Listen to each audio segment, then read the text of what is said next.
in the mid to upper 80s. Chance for a few isolated showers and storms in the evening. More widespread storms expected Monday night into Tuesday morning. Some could be strong to severe. I'm meteorologist Sean Everson from KETV News Watch 7. 1620, The Zone. Traffic. From the Pyramid Roofing Time-Saving Traffic Center.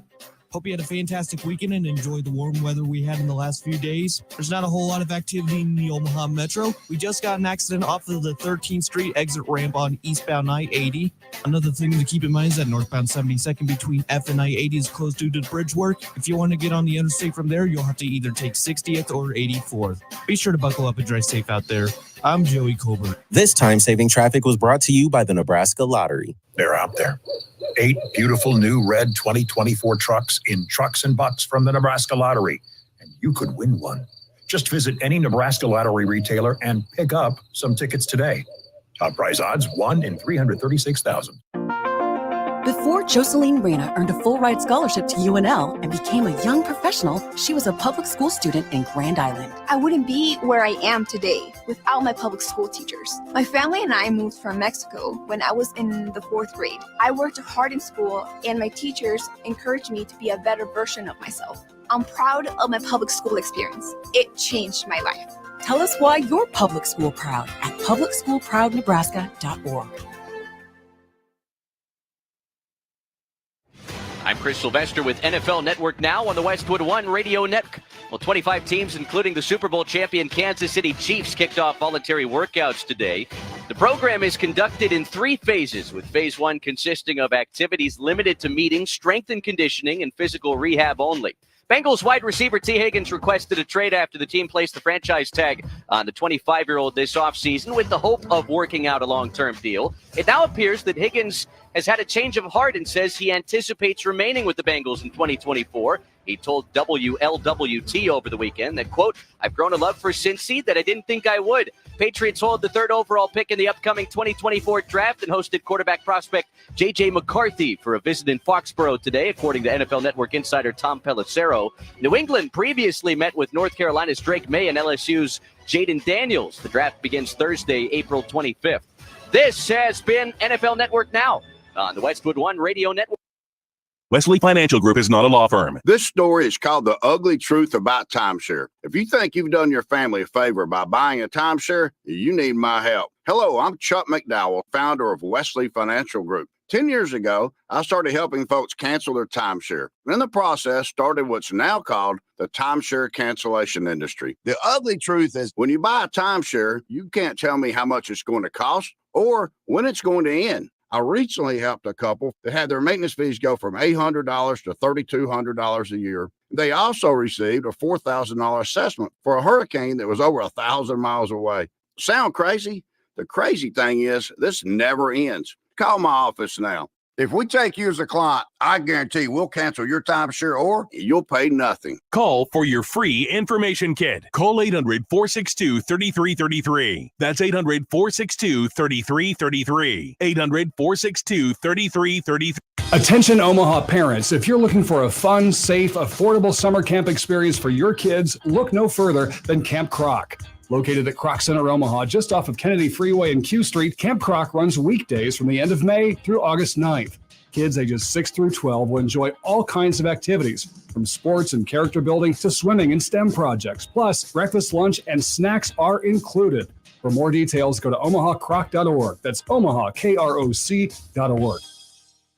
My taco pie is really something special, and it can't be imitated. It starts with my zesty taco sauce, seasoned beef, onions, lettuce, tomatoes, mounds of cheddar, and mozzarella cheese. This pie is the real deal. For a limited time, build your own feast with the specialty pizza, like my taco pie, a 1-topping pizza, and cinnamon monkey bread. Do yourself a favor and order. Today, Godfather's Pizza. Do it. Whether it's food from meetings or company events, EasyCater has everything you need to make food for work. And that means all you have to do is sit back and take credit. Wow, a vegan and a meat lover taco bar? Jill, you're the best. Oh, all I did was use EasyCater. Take the credit, Jill. Well, I guess I sort of Take it. invented taco bars. Too far, Jill. Too far. EasyCater has everything you need to make food for work work. 100,000 restaurants, one platform. Order 24/7 at easycater.com. Shop Lanahan Nurseries for the highest quality bulk mulch. Buy your mulch straight from where it's made. Convenient pickup or free local delivery of 5 yards or more. Lanahan Nurseries, 192nd and Center. Join Heartland Family Service at our 20th annual Strike a Chord fundraising gala as we raise funds to help people across Southwest Iowa. Support those in need of housing, mental health services, and wellness. Become a sponsor and buy a table by visiting strike.heartlandfamilyservice.org. That's strike.heartlandfamilyservice.org. The gala is June 7th at the Mid-America Center in Council Bluffs. Join us for dinner, auctions, and so much more. LeBron and Steph working in the play-in tournament? That's right, and you can get on the action as well. John and Josh here for the FanDuel Sportsbook. The NBA play-in tournament, giving the teams the chance to play their way into the postseason. So it only seems right that new customers on FanDuel can play their way into $150. Just place any $5 bet. You'll get $150 in bonus bets, win or lose, to use during the entirety of the NBA playoffs. John, whether it is the total, an over or an under, first basket, score, prop bets, and a whole lot more. Again, just go to FanDuel.com/1620 and make the beginning of the NBA playoffs so enjoyable and rewarding for you. Again, FanDuel.com/1620, $150 in bonus bets, win or lose. 21 plus and present in Iowa. First online real money wager only. $10 first deposit is required. Bonus issued is non-withdrawable bonus bets that expire 7 days after receipt. See terms at sportsbook.fanduel.com. Gambling problem? Call 1-800-BETS-OFF. Equitable Bank. We take banking personally. EquitableOnline.com. 1620 The Zone. Scheffler putter back and in. Scotty, he's done it again. Scotty Scheffler, for the second time in 3 years, is the Masters champion. I guess that's a testament to how good of a headspace I was in. I wasn't thinking about that much. I was doing my best to stay in the moment, stay calm, execute shots. I was very focused out there today. I feel like I did a really good job. Teddy did a great job of making sure that we kept the golf course in front of us. I didn't get off to the best start, but had some key up and downs. And, Teddy once again did a great job of keeping me in it. And we had a great week. I guess that's a testament to how good of a headspace I was in. I wasn't thinking about that much. I was doing my best to stay in the moment, stay calm, execute shots. I was very focused out there today. I feel like I did a really good job. Teddy did a great job of making sure that we kept the golf course in front of us. I didn't get off to the best start, but had some key up and downs. And, Teddy once again did a great job of keeping me in it. And we had a great week. I try not to think about the past or the future too much. I love trying to live in the present. I've had a really good start to the year, and I hope that I can continue on this path that I'm on. I'm going to continue to put in the work that's got me here. Live from 50th and Capitol Avenue in the Big O.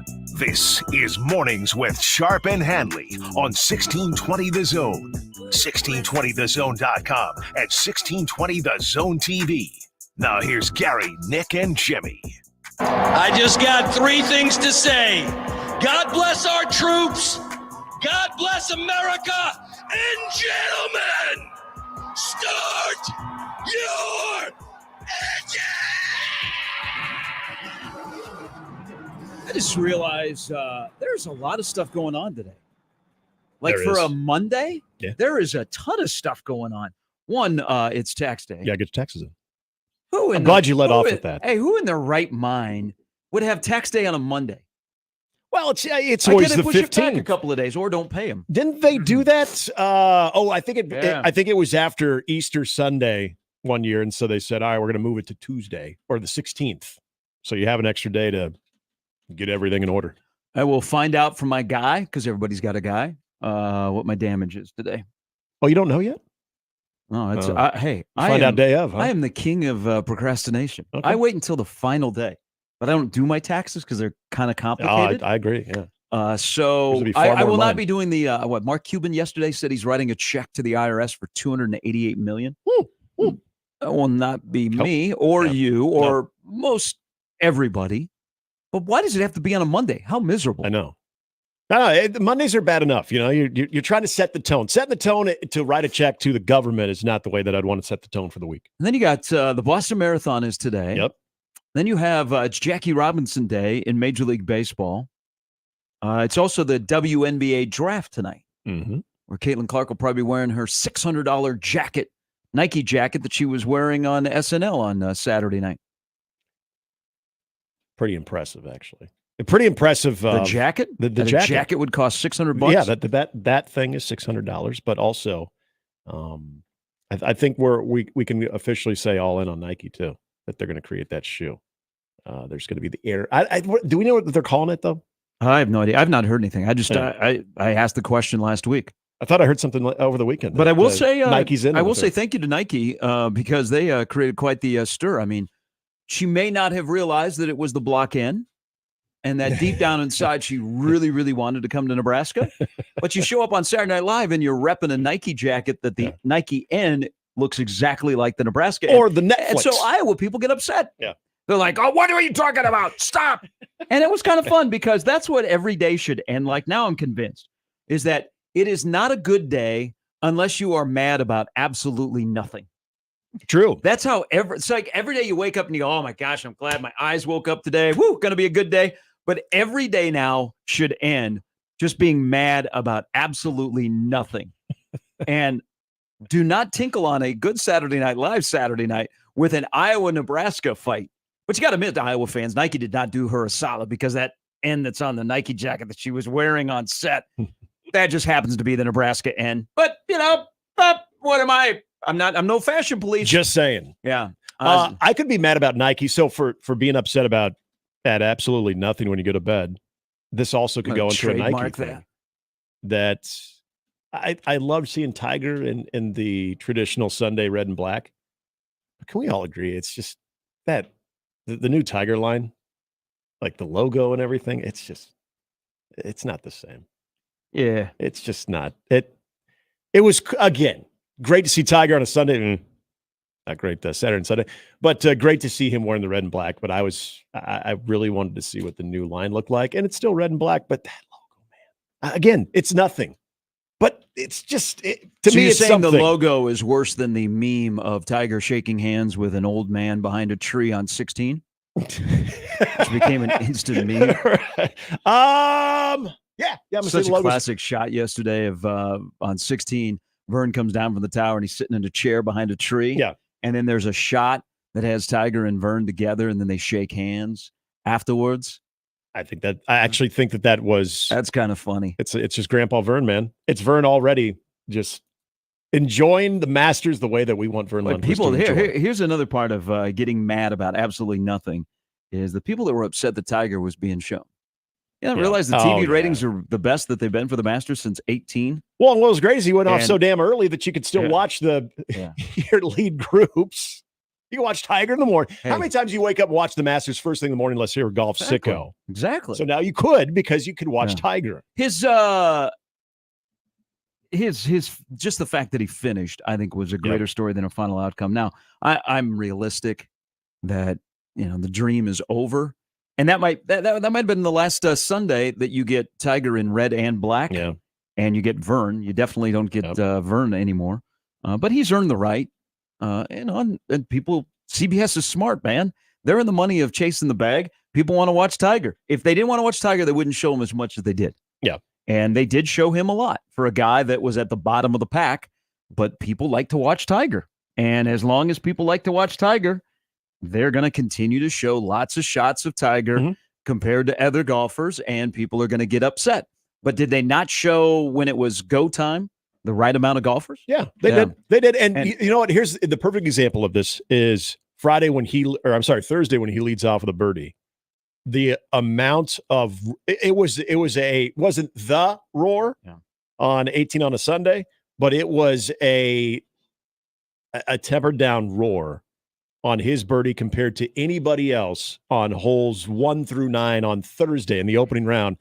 He still has that impact. Everybody knows that. We talked about this on Friday of Mother Nature not doing Tiger any favors. the fact that he grinded the way he did on Friday, which probably cost him to be anything really significant on Saturday and Sunday because he was done. He was done on Saturday and Sunday. But you're watching some of the best young golfers, hot golfers right now that could not maneuver through Friday yet Tiger did. That was impressive. Yeah, so he's earned the right. I mean, there is no doubt. And I didn't think he'd make the cut. He made the cut, but by Sunday he was creaking. Oh, I mean, you watched. It was painful to watch him walk. The walk was, and then he said he's going to play all the majors. Yeah. Okay. You got the PGA Championship in just about a month. Yeah. That's a quick turnaround. And we'll turn around in April again, and we'll believe, and then the realism will kick in. Yeah. All right. Welcome in, everybody. It is a Monday. It is a busy Monday. We have lots to discuss. We got an update on Frankie Fiddler coming up in just a moment as he is deciding where he's going to play basketball. But, dang, Scotty Scheffler. God, Scotty Scheffler. God. So I think can we all agree that the Masters is like, there's a lot of, we have a lot of fighting in this country. We're fighting over a Nike jacket. But again, Nike didn't do Caitlin Clark solid. I mean, that's a Nebraska N. She's out there on national television. Maybe more people watched her on, she's wearing a Nebraska N on a Nike jacket. And it's kind of a letter jacket, so it's almost like she lettered it in Nebraska. So to get upset about, everything and we fight, I think we can all agree that the best single sports day of the entire sports calendar year is Sunday at the Masters, right? Nobody is like, oh, I hate that day. My favorite day is Friday. I have not run into that person because we all yesterday found all different crevices of our couch. Yes. I mean, I know if I want to be at the left side of the couch or the right side of the couch when I'm sleeping, we all got our Masters nap in. Yep. Now, unfortunately, dang you, Scotty Scheffler, you could have slept for the last couple of hours of the Masters. Scotty Scheffler, you're boring. Yep. You made the Masters boring. Good. You are on a heater right now. You're tee to green action. You have a realistic run at the Grand Slam. But man, my man, couldn't you have just like shanked one, off of a patron's forehead or something like that to give us a little drama? I mean, I'm not even thinking like Oberg or a Homa or a Morikawa is going to make a run. I'm just like, most sporting events, including like big golf events, I think are lost than won. So there were definitely golfers below him that said, peace, I'm out. And then Scotty Scheffler just did Scotty Scheffler things, and that's why he's the world number one. When he started to leak a little bit of oil, he was like, quick patch, put a little, a little duct tape on there. I'm gone. But man, because he was so good and just so solid, that was a boring Masters. I'm sorry. I look forward to it every year. It became a very boring Masters. I thought like around 7 yesterday, I thought we're going to get, this is going to be great. Vern's going to get a great call at 16. Right. Yeah. Nope. Instead, he got a call to say, thanks, Jim. Yes. No, you're right. You're right. Like the Pete Sampras effect. And it's very, it is, I know exactly what you're saying. It's not to be dismissive to what Scotty Scheffler pulled off with the distraction of when he's going to become a father in mind. But considering the weather that everybody had to play through, the winds that you just typically don't see at Augusta, and to put himself in that position on the back nine to where it was going to be drama free, as the viewer, you hate it because it's what we love. I mean, some of the greatest Masters moments are what you do on 12 on a par 3, what you do on 16, that walk up to 18 where there's still something in jeopardy. And I mean, at that point, I mean, hell, even on 16, it was a formality. The guy that you're playing with can call him Morikawa. I mean, he was at the time 6 behind. So he had a tough 18. Man. Yes, he did. Scheffler standing there, and you're just watching Morikawa bang it off. Oh yeah. Well, and tree to tree. There was that, and then there was the shot out of the bunker that if he's probably just a quarter of an inch further ahead, it's probably a great shot. I'll get to Oberg here in a moment because there's something there. But you had guys around you that this is not to say Scotty has the Tiger effect, But there is that. I don't know. You can go ahead and say that, man. He the last odds-on favorite to win was Tiger. I mean, and it's not like Scotty Scheffler was just a little favorite. Oh, yeah. From that standpoint, you're right. Favorite for a long time in this lead up. When I think of the Tiger effect, I think of anybody that goes into a Sunday that was not named Tiger Woods that had the lead. And then all of a sudden you start hearing those roars get louder and louder and louder. It gets into your head. Scotty's game from tee to green is so subtle, so on point, so consistent. It doesn't have that intimidation that I think Tiger brought, but it's everybody says it. And I know it's boring to say, but it's so true. You just watch him play, and before you know it, whether he was leading or he's a few strokes back, all of a sudden he's right there at the top of the leaderboard. And I think you get to a certain point if you're Colin Morikawa, going into that you've got to be on your best, because Scotty, if he falters, it ain't going to be much. And so if you don't take advantage of that, and for Oberg, who's still so young, it's probably had that actually going for him, where he's young and naive enough to not realize how good you have to be to take down Scotty Scheffler. But anybody that was going to push that day, just the front nine, any mistakes right there, you were done, because Scotty Scheffler wasn't going to make the amount of mistakes where he was going to fall back. You had to catch him, and that's been him pretty much his entire career since he won his first major. Yeah, he's so automatic. He was out there playing golden tee. It That's really was. Essentially what it was. It really was. It was walking the park. He bogeyed 11. He still gained a shot. Yeah, right. Wow. I mean, he was an absolute wagon. He's a machine. Weekend. He's a machine. Yeah, Oberg, I love his game. I mean, he's going to be around for a while. But it's, there wasn't like a ton of star power. I mean, there's some young, good golfers. And I mean, Morikawa has won 2 majors. And Max Homa is, I wish he would have been a little bit more aggressive, and he couldn't putt all weekend. Right. It just shows you that Scotty Scheffler is here to stay. Again, I always appreciate athletes or teams that when they do leak a little bit of oil and you're like, okay, here's the opening, they just step on the gas. And you don't let people hang around. And he did not let anybody hang around, and he coasted in. And, there's another part of this. He's a good guy. First of all, it's going to be life-changing. You now have 2 green jackets, which, I don't know, next to an Olympic gold medal and a Stanley Cup in my book is like the greatest sports trophy, is you're going to be life-changing. So you've got, in your profession, you've got that, and he's about to become a father for the first time. Yeah. And he is, across the board, outside of he went to Texas, he is a good guy. So he's a worthy champion of the Masters, and he's probably about ready to go on a major run. Yes. Not just green jackets, but other majors. He's that good right now. And I don't know who's in his category. I don't think anybody is right now. I don't even know if it's close right now. And I really like Max Homa's game, but you're right. The putting really impacted him this week. I think Colin Morikawa this was a great overall weekend for him, but coming in, Colin Morikawa has not been playing great golf. No. You look at some of the guys that you're used to in these events being able to compete at a high level, like your JTs and your Jordans.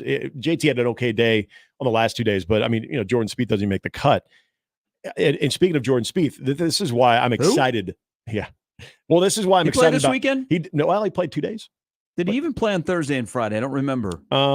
He was there. Did he play? Nah. Justin Thomas play this weekend? He did. Actually, Justin Thomas, this might be the very little known thing. If you look at the leaderboard, and this is, again, how uneventful it was, Justin Thomas had a top 10 finish. You might be surprised by that. You're like, really? Justin Thomas finished top? Yeah, he was tied for 8th. But I remember in 2014 when Bubba Watson won, but it was Jordan Spieth that was nipping at his heels the entire way. And he was such a young phase of his career where people were just getting to know the story of Jordan Spieth, and kind of similar to Oberg is you've got, first of all, Big 12 in the state of Texas, Texas Tech golfer. Jordan Spieth was a Texas golfer, but you couldn't wait to see what he would do the next time out at Augusta. And if you go back to Ludwig Oberg's only mistake, and I think it was more bad luck. I know people are like, I got overly aggressive power on bar? 11.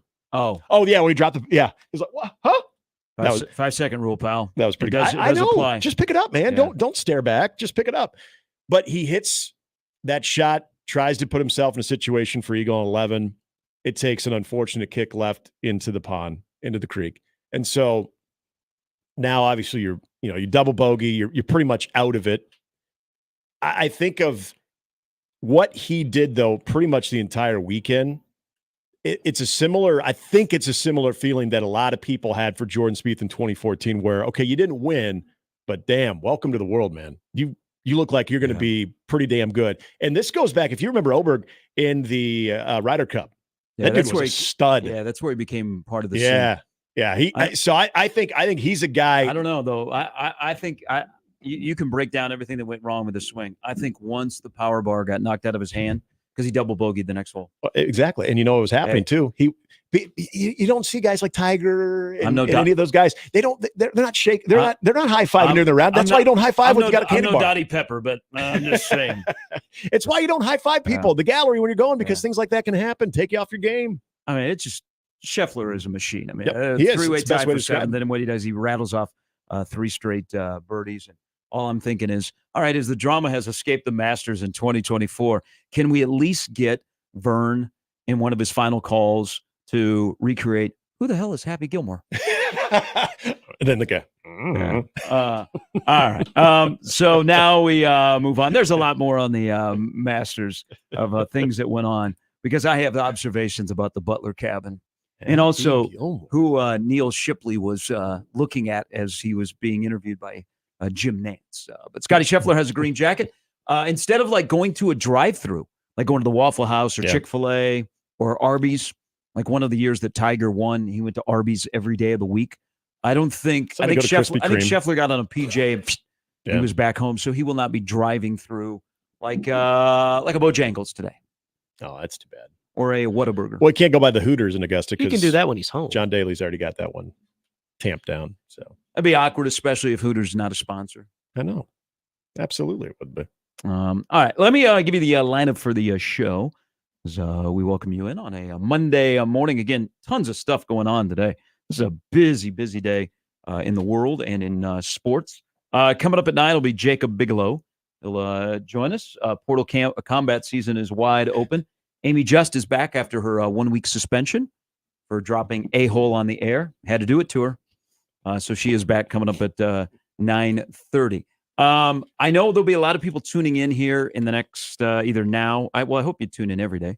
Between now and 8 o'clock, because Frankie Fiddler was going to announce what school he is going to go to, but after a late night conversation with Frankie last night, and this was going to be his target date. He wanted to make a decision today, and he has expressed that to coaches and other people that are helping him in this process, and he had said that today was his target day about 10 days ago. He will not be making a decision today. So there will be no decision on where Frankie Fiddler will play basketball. He has just returned from East Lansing. He was on an official visit at Michigan State, got back yesterday, and he is still, as he told me, he is still undecided on what he is going to do. His 4 are the same: Creighton, Michigan State, Nebraska, Wisconsin. No particular order. I just did those in alphabetical order. And I got asked all weekend, what is he going to do? The only thing I know that he's doing today is that he did tell me last night that he is beginning his pre-draft workouts. He's already entered his name into the NBA, so he begins those today. I don't know what his timeline is because of my relationship with Frankie that goes back to his time at Bellevue West and, of course, the last 3 years playing for Omaha. I said, if you'd like to announce it on my show, I'd be more than willing to let you do that. And so when we talked last week, he said, yeah, I'll do it. No problem. He goes, that's what I want to do. Yeah. And that is still the plan. I don't know when he is going to make a decision, because after talking to him, I mean, he's weighing a lot of different things in this decision. But when he's ready to make an announcement, he'll come on our show and he'll make the announcement, and all of you will know. People said, hey, what do you think he's going to do? Honestly, and I'm not pulling any BS here, I have no idea. Yeah. I have no idea what he is going to do. I just know that he told me last night, because we were not discussing about the whole Billy Joel getting cut off thing. He just is not ready to make a decision today. He has not informed any coaches of what he's going to do. And that's what it is. He's not trying to pull a fast one on anyone. He just hasn't made up his mind yet. And he wanted this day to be the day that he got it over with because he's about to turn 21. He's got the NBA draft workouts that he wants to get an evaluation, but today will not be the day. Good for him, though. Look, this is obviously a big decision of how you're going to spend that year of eligibility that you have and what he has earned as far as the time he's put in at Omaha. We think about not only the opportunity on the floor, but also the name, image, likeness opportunities that are obviously going to exist for Frankie Fiddler. And you go to Michigan State. That's the only thing that I'm so curious about is you go to East Lansing, and maybe you feel pretty confident that you're going to come back and that Monday you're going to be able to make a decision. You come back from East Lansing. Did they leave a great impression to the point that all of a sudden you're now considering everything and you're kind of reevaluating maybe what you originally thought too? You know far better than I do, but I know that this is a decision for anybody that's in Frankie's shoes, that's coming from a mid-low major program that has a chance to impact a high major. And there are other parts of that come with it when it does come to how you can set yourself up financially as well. It's a decision that obviously it's a good problem to have the options that you have, but it doesn't make it any easier because you've got some great options right there too. So he will not be making a decision today. I don't know when he will, but when he does, he'll still come on our show and do that. It will not be on this Monday.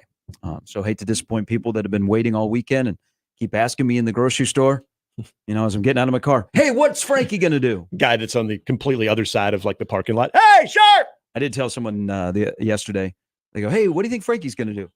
And so I was just testing him to see how old they were. So enjoy the day. No, I said, he's going to Hollywood. Just went right over their head. Relax. I just kept it moving. Also, there was baseball this weekend.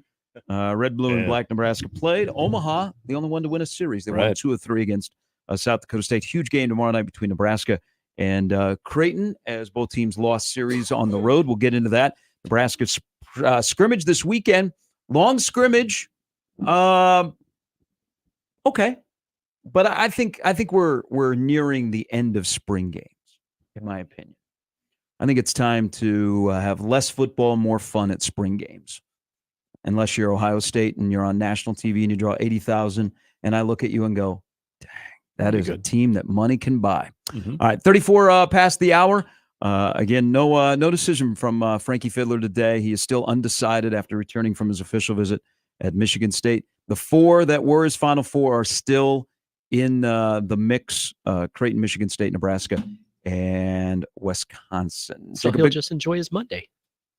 He starts his so he is working out with, I would describe them as a talent evaluator or a developmental NBA development person. Somebody knows their stuff. Yeah, that he needs to know. Yeah, you guys will be amazed at the process of how this has all worked.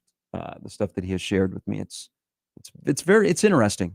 I mean, it's the portal. The portal is a weird world. Yeah. That's why I call it Portal Combat. It can giveth and it can taketh away. I'm telling you, trademark it. It's a good one. That's the lineup brought to you by the referees at John Higgins Weather Guard. John Higgins, greater than Angel Hernandez. You can always give us a phone call. Your thoughts on the Masters, thoughts on the weekend. You just want to chop it up. You want to be upset at CBS for cutting off Piano Man last night and going to some places recorded news. It's okay. Just let it rip, because this is another day to be mad about absolutely nothing. Yeah. But in that case, I'm really mad. I think they need to show it again. You don't do Billy Joe like that. Hey, that was a banger. But I wish it would have been commercial free when CBS showed that last night. I don't know. Did you guys watch that? No, I saw parts of it. Reminded me of when I saw him at Kaufman. So yeah. Puts on an amazing show if you've never seen him. I have seen Billy and Elton John over at the Chat. Talking to people, not you guys. I know you guys have seen stuff. Yeah, I saw that. The only time I've ever seen Billy is Billy and Elton Joel. Elton Joel. Ooh, his that would son, be a combo. Elton John together. Like there's in the set where they play. I mean, they're both sitting at pianos. Yeah, they're doing facing each dually. Yeah, I'm like, hello. Well, so that's how they opened the show in Omaha. This was like back in like 2011 or 2012. They opened the show that way. It was like, okay, this is going to be pretty amazing. Yeah. That is a concert. I if it's not number one, yeah, it's number one. So for people that It's did number not one. stay up to watch last night, so CBS ran the 100th sellout at Madison Square Garden of Billy Joel and his residency at MSG. By the way, CBS made MSG look really, really good. And they also, the set list was all over the place. Robert Kraft, by the way, was in the crowd. Oh, really? Yeah. Hey. But as Friend of Billy. they got to the end and he was playing Piano Man with about 15 seconds to go, almost every CBS market cut off and they went to news, except on the West Coast. But except like there's in Terre Haute, Indiana, that market got the last 13 seconds of Piano Man. Of course, like they did. here in Omaha, they cut off.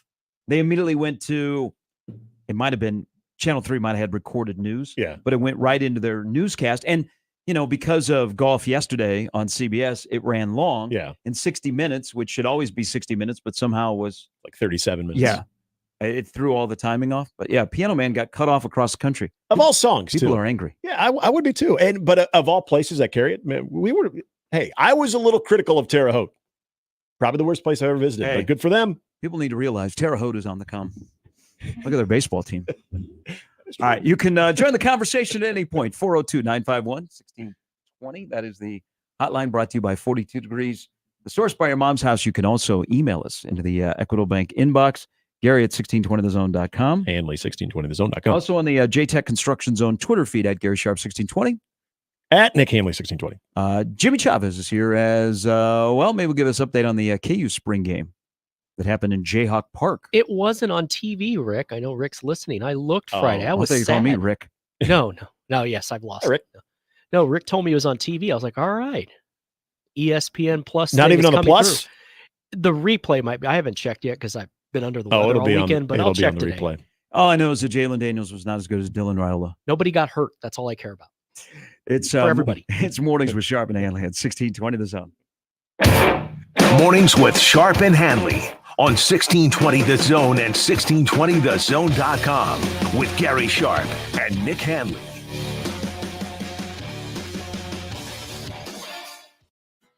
When it comes to concrete repair, Everlevel has some serious game. Coach Greg McDermott here to coach you on why you should choose Everlevel Concrete Repair. They've got the fundamentals to fix your cracked and uneven concrete, and their products will give you the best defense against future damage. It's a fraction of the price compared to replacement, and their solutions come with a long-term transferable warranty. Working with Everlevel is a slam dunk. Call Everlevel Concrete Repair today for your free inspection. News Talk 1290 Coil is your radio home for Omaha Storm Chasers baseball, proud AAA affiliate of the Kansas City Royals. Tune in to hear every pitch, every hit, and every out as the Chasers play at Warner Park and across the International League in 2024. With the voice of the Omaha Storm Chasers, Nick Batters, on News Talk 1290 Coil. Tune in to 1290 Coil all season long for your Omaha Storm Chasers baseball as they take on the International League. It's Storm Chasers baseball on 1290 Coil.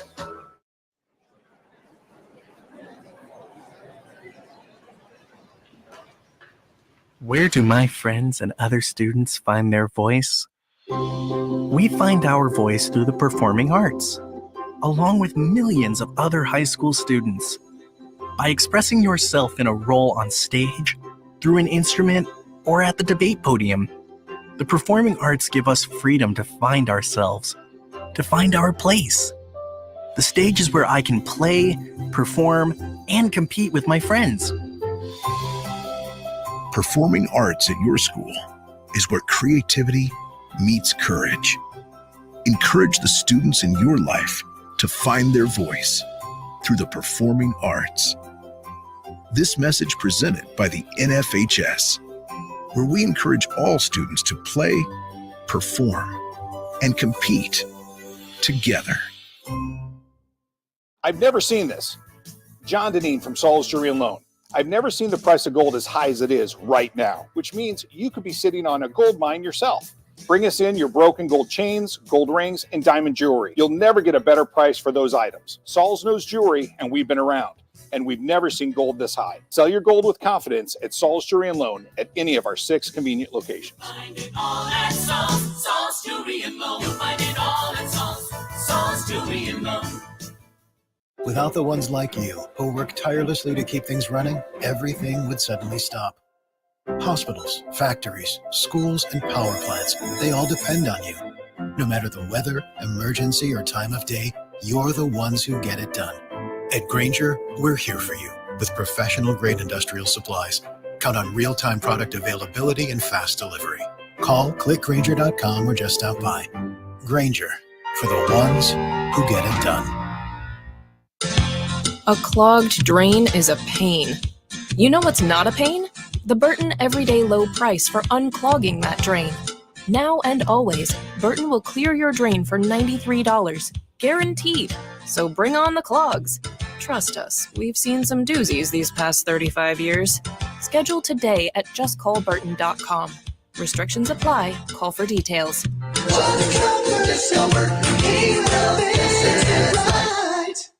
Do you like to shoot fireworks? Would you like to get paid to shoot fireworks? J&M Displays wants you. Help shoot an Omaha Storm Chasers game, Memorial Park display, or any of the major shows in Western Iowa and all of Nebraska. If you like to travel, J&M covers Nebraska, Kansas, and most of Missouri. They offer free training and great daily pay rates, which makes it a perfect part-time job. Visit jnmdisplays.com and click the Join Our Team tab to find out more. J&M Fireworks. I want to learn how to cook, but I keep ordering takeout. I plan to rearrange my closet, but I stopped after picking the clothes up off the floor. Accomplishing goals is hard, but when your goal is to learn a new language, Babbel makes it easy. In just 15 minutes a day, Babbel's award-winning language learning app will help you start speaking another language. Start having conversations in as little as 3 weeks. Comment tu t'appelles? Comment tu t'appelles? Vous êtes où? Vous êtes où?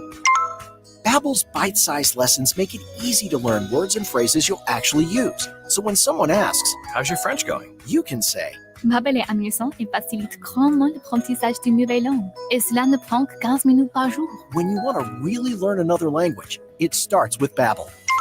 Babbel, language for life. Celebrating 10 million subscriptions sold. Now try Babbel for free at babbel.com. Just go to babbel.com and start learning a new language today. That's babbel.com. BABBEL.com. And we're back. Mornings with Sharp and Handley. Here's Gary, Nick, and Jimmy on 1620 The Zone.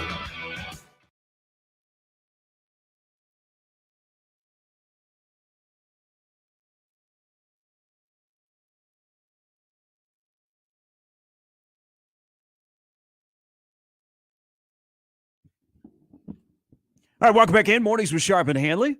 Jimmy is here as well. Kudos to Bennington. Got another victory this weekend. Kind of. Yeah. I got a little drama out there in your neighborhood. No. We're just winning championships and hanging out in dead ends. Get some on streets at about Oh. 2:45 in the morning. Yep. Wasn't anywhere in my neighborhood though. Really? Yeah. I bet everybody in Bennington's talking about the incident. I was checking the Substitute next teacher door app. got caught with a student. It's like HBO, but real life. Well, that was more. It's more of a Burke thing, but yeah, it did happen in the Bennington neighborhood. Ooh, Burke thing. We get Otson's take on it then. Yeah. No, Bryce says the same happened to me. Just kidding. It's got legs. It impacts a lot of different communities. I think. A lot of legs. Yeah. Everybody kind of like look and see if do I know the teacher? Yeah. Then they're like, I'm proud to report a friend of mine actually used to date her. Whoa. Yeah, not recently, but it was. I think it was when he was in his 20s. Yeah. A question here Sure. about the Masters. Just an observation.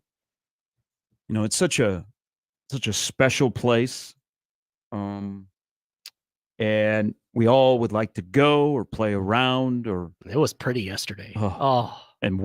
And it's this CBS opening montage. Everything about the Masters. My blood pressure was low for the first time in a long time. It was just perfect. I was in a good place. And it's okay because we only get that course once a year. Yep. But can they not get more comfortable chairs in Butler Cabin? I know. Those things look so uncomfortable to sit in. Like here, I mean, like if you're a bigger fella, you pick and choose the seat you're going to sit in because, you know, some things can ride up on you. Yeah. But you would think Butler Cabin, this prestigious place where they hand out one of the greatest trophies in all of sports, a jacket, right? That they would get more comfortable seats. Because the amateur looked really, really uncomfortable yesterday sitting in. Yeah, because it was kind of tight. Yep. And if you slouch a little bit, some things move around on your body. Yep. Can I bring my own chair? This is where I feel like you need to have the typical study leather type chair where you've got the armrests on each side. Yeah, that you sink into, and you could really relax and have a good conversation with Jim. That's what you need. Did you try the egg salad? Yeah. Well, Jim, I didn't. Well, I mean, think about it. John Rahm last year. John Rahm's he's not a small dude. Scotty Scheffler he's a taller guy, but I mean, John Rahm he's stout. So see, thanks to you guys, what I think about is the next year. Oh, what's the dinner going to be? Because I was like, what would I pick? Yeah. So Scotty's got the great Scotty's problem Texan, Scotty has now. He gets to do this a second time. Texas Trinity. But, he did barbecue last time, right? Yep. Oh yeah, ribs, brisket, sausage. I think there was a steak involved as well. Hey, if you did not know, because it maybe crept up on you, just like tax day, and it's probably going to be very, very quiet around here. Is not only are we in portal combat with college basketball going on, the college football portal window opens up today. Ooh. And I've been reading things about chaos and. Yeah. But I think around, but not here. Yeah, I think around here because now Nebraska's got 2 weeks left of spring football. Mm-hmm. Yeah. Watch the drama elsewhere. Penn State's got a big time wide receiver that's in. Who knows what's going to happen at USC? But like coaches are openly talking about their wish list of what they're looking for, and I'm thinking, this might be a little bit of a dud, or maybe just a handful of difference makers. But man, it's going to be boring around here. I don't think we're going to have any portal combat football. Boring That's is a good good. thing. Boring is good. You know what? Boring was good for Scotty Scheffler yesterday in the Masters. Not good for the viewer. Boring is very good for both healthy Nebraska football fans and the coaching staff when it comes to the portal season. Boring is better. Maybe boring is the wrong word. Uneventful? Because people hear boring and it's a negative connotation. Yeah. Maybe I'll just say lack of drama. Yeah, uneventful. Portal football combat could be very lack of drama around here. If it's like it was in the winter, that it is going to be here coming up, then that's a good thing. But I would think there's going to be probably a couple of guys that are a little bit further down on the depth chart because they've had a scrimmage now. And I mean, you went through winter conditioning. You've gone through 3 weeks of spring football. So you kind of know the pecking order. If you are a little bit younger and haven't played, or there's really no path to you playing a lot, then it would be wise to jump into the portal combat era of college football in the spring of 2024. But it opens up today. I just was amused watching some of the spring games this weekend where coaches are like, well, our wish list is this, this, and this. And I'm thinking, are there enough difference makers that are going to go into the portal for college football in the spring that are going to change the trajectory of your program? Or is it more depth? But these coaches like Hugh Freeze is talking about, making, big changes. And I'm like, wow, you must know something I don't, because I don't anticipate like just earth-shattering moves. This is not college basketball. Well, you got to ask yourself how much back channel conversations are you able to have? I mean, the difference makers that I would think probably don't exist this time of the year. It depends on the network that you have. What's the biggest transfer in the spring in college football? Jordan Addison from Pittsburgh to USC. Yeah, that was a spring one, and that was the worst kept secret because you knew that at some point that was going to happen. It was just at what point, when was it going to happen? But that was, I mean, I would agree that was an impact type addition, but it was also very rare. And I wonder, and I think we always do now in this era of what type of conversations are existing between a potential player that the team that he's currently on would all of a sudden announce that he's hitting the portal, and you would just be absolutely aghast. Like, my God, where did this come from? He's the face of our team, or at least one of the major contributors of our team, and he's leaving? What the hell? And then you remember, oh yeah, this is what college football can do. It just seems in this cycle that you're going to see a lot fewer of those. At least I would think. Now, if we saw a run of players, I guess none of us should be surprised. But I think once you've put in your winter and your spring ball, and then you know where you stand in the fall, and all of a sudden, even as a team or a guy that's going to be a first teamer on whatever team we're talking about decides that there's a better opportunity out there for them, that's where you have to start looking at, okay, this is where we're getting into that NIL part of it, of a lot of back channel conversations. I don't think it's a trend yet. I hope it's not. Maybe the most significant one will be a guy that his name was bandied about around here before Nebraska got Dylan Raiola, is Lincoln Kienholz from South Dakota. Yep. He did not look good in Ohio State's spring game, and Ryan Day and Urban Meyer on the broadcast openly criticized him. They've got 5 scholarship quarterbacks. Mm-hmm. He would seem like this is that you don't see a path to playing much at Ohio State, that you might see him in the portal. And then I wonder if a school around here would have interest, not necessarily Nebraska, but Iowa, possibly. Yeah. Iowa State, Minnesota. I would think, especially given the fact that what Cade McNamara is coming off of for Iowa, to have at least a bit of an insurance policy right there too. A guy that maybe could compete at that position at that level. That would be a good one. Iowa would be interesting to see. Speaking of spring games, Nebraska's spring game is now less than 2 weeks away, and I think spring games are losing their luster. Fox picked up Ohio State Saturday. They picked up Michigan. But you look at games now, I think Lane Kiffin has the right idea for spring. So this is what I think spring football is, until they adopt my idea of scrimmage against another team. Mm-hmm. Like, oh, by the way, which is a good idea. Division II and NIA teams are doing. UNK scrimmage Concordia St. Paul over at Lewis Central Saturday. Oh, really? So in that level of college football, you can scrimmage. Mm-hmm. So they scrimmage this weekend. I would love to see that in college football, like Nebraska and let's say South Dakota scrimmage.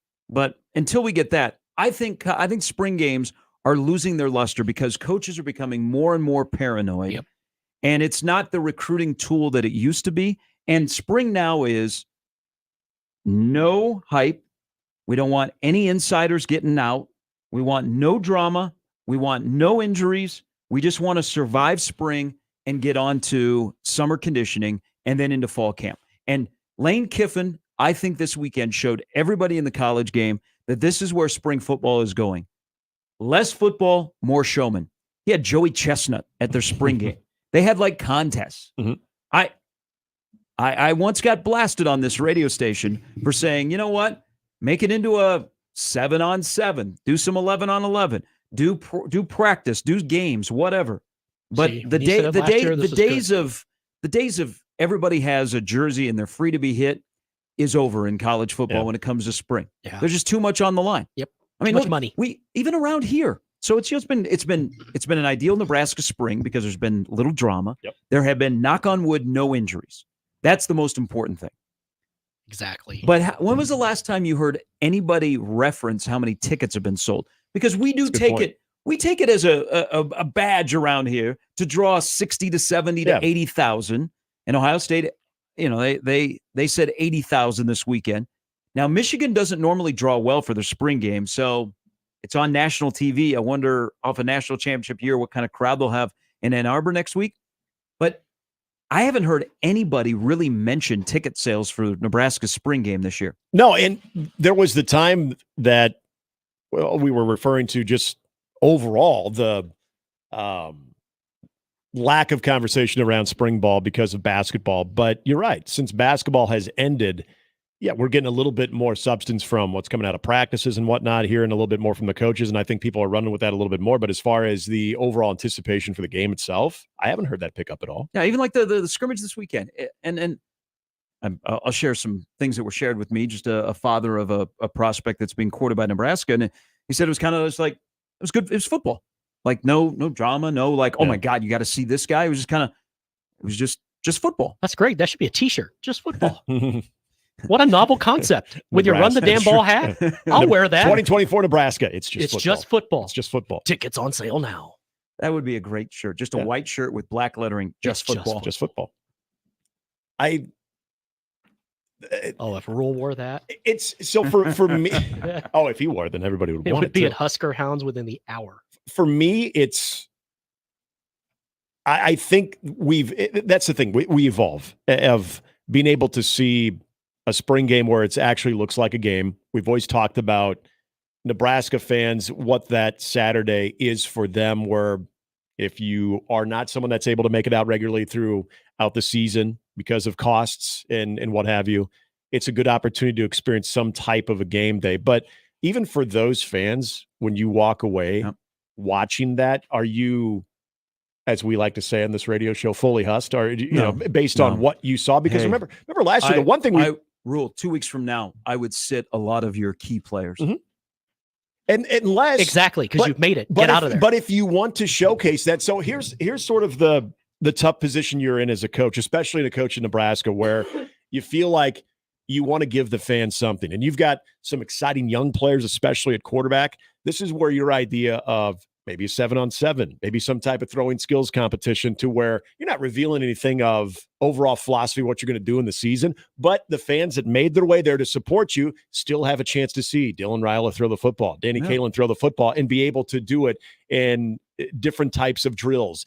I think there's a lot of fans that have always, you made reference a couple weeks ago about that open practice right after COVID that they had. And I think a lot of fans appreciated that because they hear it from us in the media when we have a chance to see 20, 25 minutes of practice, and they kind of go off of that. To have that where you feel like you're getting access to a practice of, this is what we actually do during a practice. You don't want to maybe ask 60,000 people to come to a game and just run out of practice, but you're giving them maybe some of the drills, you're going through some things, and then at the end of that practice, you're doing some 11-on-11, 7-on-7, some good on good, but in a much more controlled environment. By that time, you've consumed a lot of things of what this team is doing. I think that would go over well with this fan base. The weather. Anybody seen the extended forecast? Yeah, it keeps getting lower. Oh, really? Hey, this weekend was nice.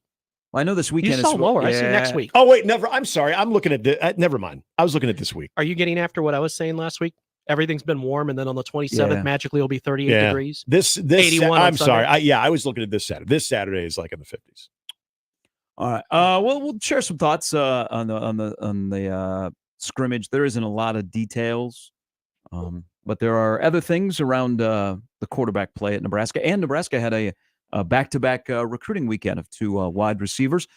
Plus, I mean, Iowa fans are triggered by anything Nebraska fans do. By the way, on the scoreboard, more Nebraska hats in the gallery at Augusta yesterday than Iowa hats. All right, here he goes. And Caitlin Clark is given this Nike jacket that has the Nebraska block N on it. Wow. It's a letter. It looks like a Letterman's jacket, so it looks like she lettered at Nebraska, which I guess you could take that a couple of different ways. I'm not going there because that's you're not going to win that one. You know what I'm talking about. Yeah. You know what I'm talking about. 77 on the 27th. Yeah, I'm actually looking at it now. Nice breeze. I got 73, but hey, if we're in the 70s, we're happy. We'll see if it holds. Hopefully. But I'm with you, Gary. I'm glad it's not this Saturday. Also, if you're just tuning in, Frankie Fiddler has delayed his decision on where he's going to play college basketball at. More details coming up after an update with Jimmy. That is next on 1620 The Zone. More with Gary and Nick after this on 1620 The Zone. Live from the Host Coffee Studio, this is 1620 The Zone. The Zone Hotline is powered by 42 Degrees, The Source, by your mom's house. 1620 The Zone. Traffic. From the Pyramid Roofing Time-Saving Traffic Center. It's been a quiet Monday morning in the Omaha Metro with no accidents or delays reported. There's still a disabled vehicle on the eastbound I-80 exit ramp to northbound 13th Street. Traffic flow is smooth sailing at the moment. I'll keep you updated throughout the morning once traffic starts picking up. Enjoy the warm weather and be sure to buckle up and drive safe out there. I'm Joey Colbert. Time-Saving Traffic is brought to you by Omaha Transmission. If you're having transmission problems, you need a specialist. Call Omaha Transmission and see why people have been recommending them for almost 20 years. Omaha Transmission, shifting to running smooth. Watching a ball game at Oscar's Pizza and Sports Grill is pretty awesome. Oscar's offers the MLB package, so your team is always on their upgraded audio-video system, and nothing is better than watching the game with a cold frosty one, Oscar's Pizza, or award-winning char-buffed wings. And with daily lunch and dinner specials, it's really a no-brainer. So get ready to watch your favorite team play ball at Oscar's Pizza and Sports Grill, 173rd and West Center Road, and takeout at 162nd and Maple. Whether you own a local business or a global one, you know that these days, generating growth is a challenge. By teaming with Bank of America, you'll not just stay ahead of the curve, you'll move it. With access to experts, award-winning insights, and business solutions so powerful, you'll make every move matter, locally and globally. Visit bankofamerica.com/banking for business to learn more. What would you like the power to do? Copyright 2024 Bank of America N.A. Getting quality employees to fill positions in your company is essential, but finding those people can be a major hassle, unless you use ZipRecruiter.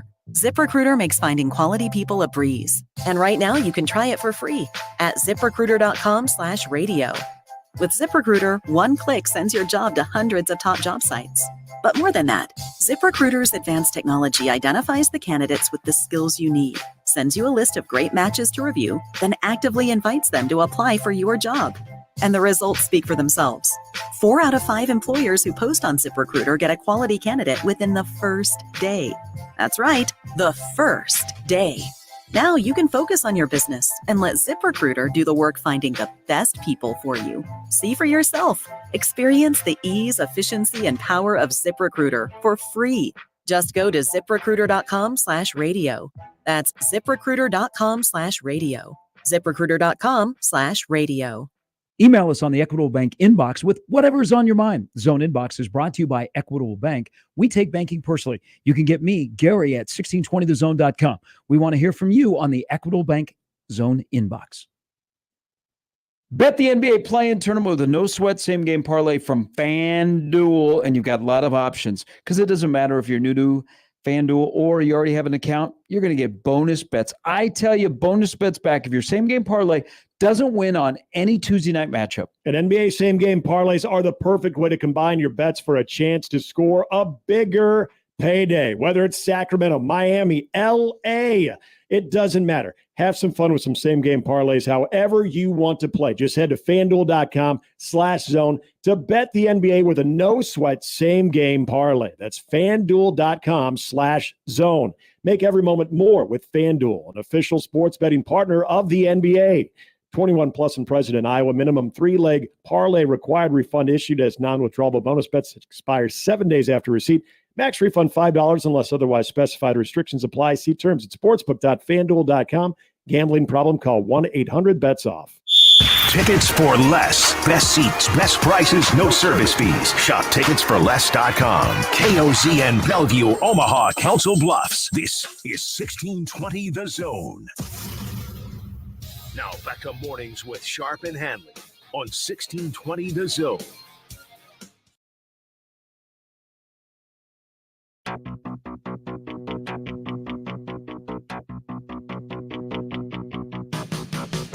Okay, sorry. I was about to start reading the website, and there's no 1620 The Zone website there. That's just honestly what I started to do. That's not what we're doing.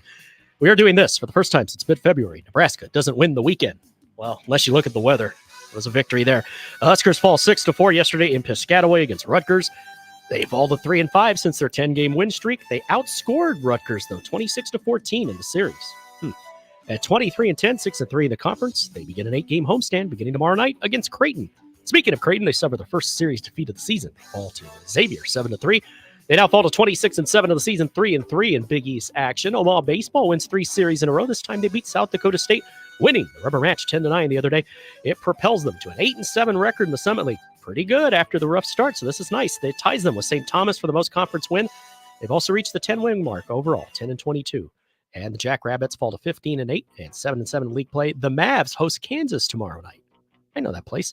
The Oklahoma City Thunder clinched the top seed in the Western Conference playoffs, which begin this weekend, many people forget, after a 135-86 win over the Dallas Mavericks, who rested all their starters. In fact, their starting lineup was Roy Tarpley, which is amazing, James Donaldson, Brad Davis, Derek Harper, and Rolando Blackman at current ages or states. Man, I love that Mavs team because I love They the were logo. good. The old Mavs logo. At the reunion? Yeah. They could run. Wasn't Chuck Cooperstein the radio guy? Yeah. Yeah. Paula Wills, the TV guy. Yeah, nice deal. And their owner paid $280 million today to check. So congratulations to them. As for the other teams, hey, I like this. All three of these teams. You know, who needs your big markets? Oklahoma City enters the final day of the regular season in a three-way tie. That was yesterday for first place in the West with the Nuggets and Timberwolves. The first such occurrence in NBA history. The Thunder finished with a 57-25 record, as did the defending NBA champion Nuggies, but Oklahoma City owned the tiebreaker. As a result, the Thunder are the youngest team to earn the number one seed since it began in 1984. They have an average age of 23.9 years old, weighted by playing time, which is almost 2 years younger than that of the 2004-05 Phoenix Suns, the previous youngest one seed. You should look what happened to them when they faced an actual championship team in the Western Conference Finals. I won't go into specifics, but they got their ass kicked, and they deserved it. Anyway, all right, I digress. The Thunder made the jump from a 24-win lottery team to the West top seed in only 2 years, so keep an eye on them. Oklahoma City and Denver awaits the results of the play-in games to learn who they'll face in the first round of the playoffs. The second-seeded Nuggets will play the winner of the 7-8 game between the Pelicans and Lakers. The loser of that contest plays the winner of the 9-10 game between the Kings and Warriors. Yes, the Kings and Warriors in the final play-in game. Remember, this was a first-round series last year that went 7 games before Steph Curry put the Kings away. Now it's one and done.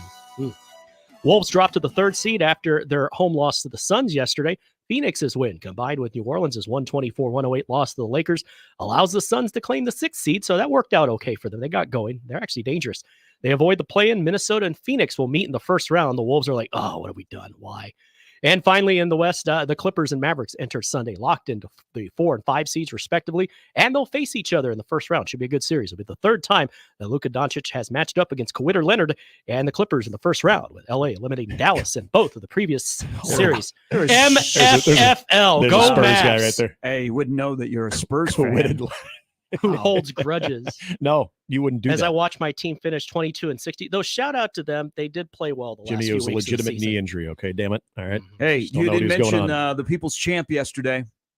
Scottie You're Scheffler? crushing the Clippers, but the Rockets and the Clippers are playing yesterday. Shout out to the Rockets. They went 41-41 and couldn't get into the top 10 in the West. They finished as the 11th seed. Ime did a great job. But Boban, Yeah. yesterday, he is the people's champ, not Scotty Scheffler. Former Spurs great Or Boban. Cody Rhodes. So, promotions and this has become a popular one because they did it in Omaha this year, and they're doing it at more places that if in the last 10 minutes of a game, if an opposing free throw shooter misses back-to-back free throws, you get a free item. Yeah, And Omaha has a foul shot. Yeah, so you get chicken. Yeah. At the Clippers game, you get chicken as well. So yesterday, Boban, who used to play for the Clippers, here's the fans chanting. And this is awesome. He missed a free throw. The fans are chanting. Now, remember, we're talking about chicken. Yeah. It's just chicken. Mm-hmm. But you've got these people that paid $1,000 to sit on the baseline of an NBA game that are going nuts because they might get some free chicken. And Boban, he motions the crowd, I got you. Okay, now the Rockets were winning. Right. And he intentionally missed the next free throw so everybody could get free chicken. Last day of the That regular is- season shenanigans. God bless that guy. That's a good man right there. That you're right. Okay, that's people's champion worthy right there. Should have never let him go. But to isn't San it, Antonio. you know what? When you think that we can't relate to Warren Buffett, Mhm. if we were at an Omaha game and there was free chicken on the line, and I'm a minimum wage guy, and I got Buffett, who's the sixth richest man in the world, we would still be cheering at the same level for free chicken. Yeah. That's what kind of makes America great, right? Yes. Maybe. Do you hear the cheers when what's the Nebraska did free runs? Are they still doing that? Well, that would be a big thing to give away. They were doing that 1 year. They used to give away free tacos if you held like at Creighton games you get Godfather's Pizza. Yes. Season ticket holders do if you get like 75. And the fans go nuts for that. So too? they used to, when I was in school, they used to give away tacos. Solid. From We want tacos. I think it was Taco Bell. Okay. I thought But now we're giving away chicken. I thought when they opened Let's have up an Pinnacle excess Bank of Arena, chicken in they this were doing country. that. Yeah, people get fired up for that stuff. Spurs was Big Macs at 125 back in the late 80s, early 90s. Well, I mean, they do that now, but yeah. Now, when you're 6 years old, the Big Mac's not going to do it for you. Is the disclaimer, though, with the purchase of a medium fry and drink? No, this wasn't. It's free? No, this was 1990. No strings Things were attached. cheap. Hey, the Yeah. Royals used to do, if the Royals scored 12 runs, you got a dozen donuts from Krispy Kreme. That's a hell of a deal. But I went one night. They scored 12 runs. It's like Game 7 of the World Series, wasn't it? I drove all over Overland Park trying to find a Krispy Kreme. They should to be get my open. free donuts. Yeah, they should be open. Well, you have to wait till the next day, so they were prepared. Oh, well, that See, and we you're went doing night yourself of a favor once. that way too. Now, if you drove back to say Omaha or wherever you were, is it not? Is it only in No, the it's Kansas only City in market? Kansas City area. Oh, yeah. Come on now. All right. Thanks for the update, Jimmy. Update. I mentioned it earlier. Oh, because we have, sorry. By the way, East playoff was Miami, Philadelphia, Atlanta, Chicago. I don't want to forget the East, especially since Yeah. your team's in there again. And the Sixers. Yeah. We get on the other side. The Beam team gets Golden State. Played them in 7 last year. Lost. Those are tomorrow. East is Wednesday. 30 times this year the Kings have led by 20 or more in a game, and in those games they're 26-4. Did you see 30? Oh, man. I don't know where we're at. We were in a lot better shape last year going to the playoffs than we are this year. But something an update because this morning was going to be the announcement by Frankie Fiddler where he's going to play basketball at. He will not be making a decision today. Talked to Frankie late last night. This had been his date that he had been targeting. He had mentioned to coaches and people that are involved in the process that he would like to have it announced today. And so we are just giving him a forum because of my relationship with him. I have no idea what he's going to do. So it had nothing to do with that we're the Creighton station or my connection to Nebraska. It was, I've known Frankie for a while. And I said, Frankie deep down inside really wants to be on the radio all the time. Yeah, that's good. So I said, you can announce it here. And he said, yes, let's do it at 8 a.m. on Monday. Because he had kind of let everybody know that this was his date. He's about to turn 21. So he wants to, kind of get on. But he told me last night that he is not deciding today. He did come back from his official visit at Michigan State. Still undecided. It's still the 4 that were the 4 before he went to East Lansing. Creighton, Nebraska, Wisconsin, Michigan State. No particular order. I don't know when he's going to. And I said, whenever you're ready. He does begin his NBA pre-draft workouts today. So I don't know what that'll do to his timeline, but we'll see. I don't know what he's going to do. And I'm being honest with everybody. Full transparency. He hasn't really led on. I haven't pried just because of our relationship. Yeah, not going you. So when he decides, he's got this forum on this show to come on and tell everybody where he is going, but it will not happen today. We're not going to analyze like his fit or attire or anything here in the next couple of days of if he's wearing a predominant color. So he did say one thing to me. He went to the Omaha Creighton baseball game the other night, and he's still a student at Omaha. His roommate is Tony Osborne. Yeah. So he's still around. I mean, he's around. And, there was a picture taken of him. And, I guess returning to Omaha is still on the table. But he didn't want to lead anybody on. And I told him, I said, go live your normal life. You still got to finish school. I mean, not like you go all of a sudden into hiding. Some guys put their name into the portal and they immediately drop out of school and go back home. I go, you're going to school. And, the Omaha staff has been great in being a sounding board for him. That's good. So will not be happening today. I don't know when, and I don't know where he is going to end up. I've been alerted that maybe the spring game attendance for Nebraska may be limited. Oh, I remember those times, hearing those words. Because it has some competition in Grand Island.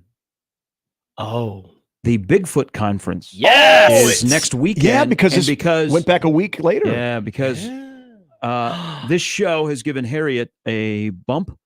It has gotten bigger, Sold out. and they have moved it to Fauner Park. Ooh. I'll have a call in this week to get it set up. This thing is getting, man, can you give you, now this went on far before I ever got here, but can you give yourself credit for I'm boosting full attendance? credit. You did do the Lord's work. We found her, and people thought we were crazy. but they have expanded that they're going to go head to head with the Nebraska spring game, and she's not afraid. Well, and I'm excited to. It's been a year to see if we've had any updates, if we've had any encounters, if we've had some whereabouts of where. Seems like there's more discussion about Bigfoot around the country of possibly seeing Bigfoot. This is what we're about. Yeah, because usually the spring game would be this upcoming weekend. Usually falls on right around the 20th. The weather checked out. So, oh no. I saw a jarring picture again yesterday of, and I say jarring in a lighthearted way, of a Nebraska. Well, this is the first time I've seen a Nebraska head coach wearing 1890 gear. So John Cook was at a Runza. So Nebraska. He was getting ready to eat an ice cream cone. By the way, on the power rankings by yours truly of menu items at Runza, that's low. I'm listening to this. Ice cream is number 2. Okay. What? Behind Frings? Just ahead of Frings. Okay. So Frings is number 1, ice cream number 2? No, he said just ahead of Frings. So I think I got to go Runza. Isn't that the default? Well, yeah, you have to. Even though the cheeseburgers aren't bad. The cheeseburgers are actually, but the ice cream. All right, hot take. I'm taking a cheeseburger over a Runza. The ice cream at Runza is a banger. Like ice cream and Frings. And you actually should have them at the same time and skip the Runza or a cheeseburger. That's what you should do. But because they make the cones big, like they're like Sharpie. The one time I worked at McDonald's where somebody ordered an ice cream cone, I didn't know how to make one. And so I just basically gave it to them in a bowl with the cone turned upside down. And I'm like, here. Thank you. But they like, it's got layers and, Coach Cook is holding this ice cream cone. Most people were fascinated by the ice cream cone because it was large. I was fascinated by the hat he was wearing. He was wearing an 1890 hat. Now, Troy Dannon last week went to Varner Hall, and he was dressed in a 1890 quarter zip. This is the first head coach that I've seen that is sporting 1890 gear, and I went, times are changing. When's rule going to Times are changing. Well, you mentioned seeing, he saw the RDV stuff. He's the, but every time you talk to him, he's coming off the practice field. Yeah, that's true. That's true. So he's, that's a good. That's a good. He's point. got Nebraska kind of gear on, and when he does speaking engagements, usually he's dressed for. He the doesn't occasion. wear a hat. Like he was at the Jet Award, and he wasn't like wearing a ball cap. But John is cool if he was. Coach Cook, I should say, is the first coach that I've seen wearing the gear, and I think you will see more and more and more. But times are changing. Embracing that. I want to get back real quickly to the. I'm not saying you're wrong because I've never had ice cream from Runza, so it's that good. Just something basic, like basic vanilla. It's like on the level of McDonald's ice cream. Really? See, that's enough for me to try it. I've never. Anytime I've gone to Runza, or if I've had the hankering for some ice cream, I've never thought I'm going to go to Runza. Question brought up on the 402. Runza chili. So could the 3 best items at a Runza not include an actual Runza? Because the chili is pretty good. If what you're saying about the ice cream is true, I would definitely say, for me, the cheeseburger is number 1. Number 2 would be, the Frings are fine. Just give me the crinkle cut fries. It's number 2, especially with some ranch. Number 3, the chili's okay. I've had better chili. So I'm not putting it up in the top 4.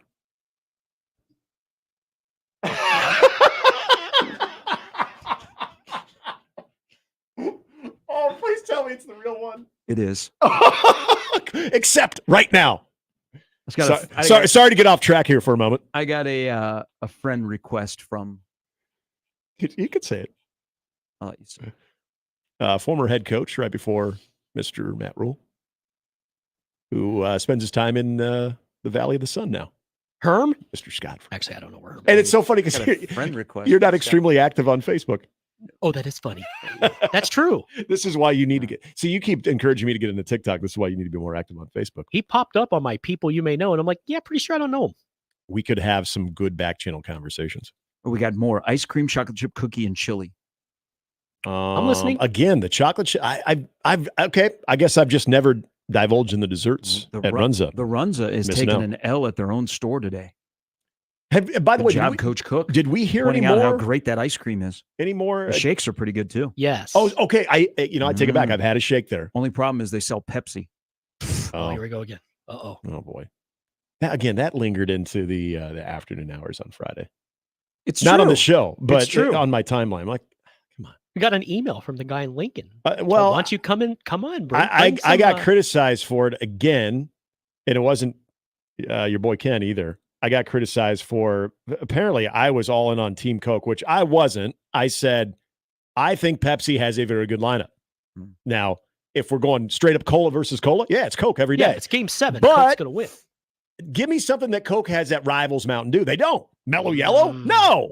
Mellow Yellow was like a bastard child of Mountain Dew. It didn't work. Mellow Yellow makes me think of Days of Thunder. Exactly. Husker X's knows. He says, does the scarcity of McDonald's ice cream make it more desirable, given how the machine breaks? You guys not have the app that tells you if the machine is working, the ice cream machine? I've heard I do not have a McDonald's app. I don't have any fast food apps. Oh, you're missing out, man. You get points, you get deals. Things you can't get. My wife has Jimmy John's, the Jimmy John's Okay. app, which They have every your time you cookies get, to they start? usually get like a cookie or a big pickle, start? like a really big pickle. Yeah. It's a huge pickle. You guys ever have the Jimmy John's big pickle? Can't say I have. You don't need the sandwich. That It's a big pickle, boys.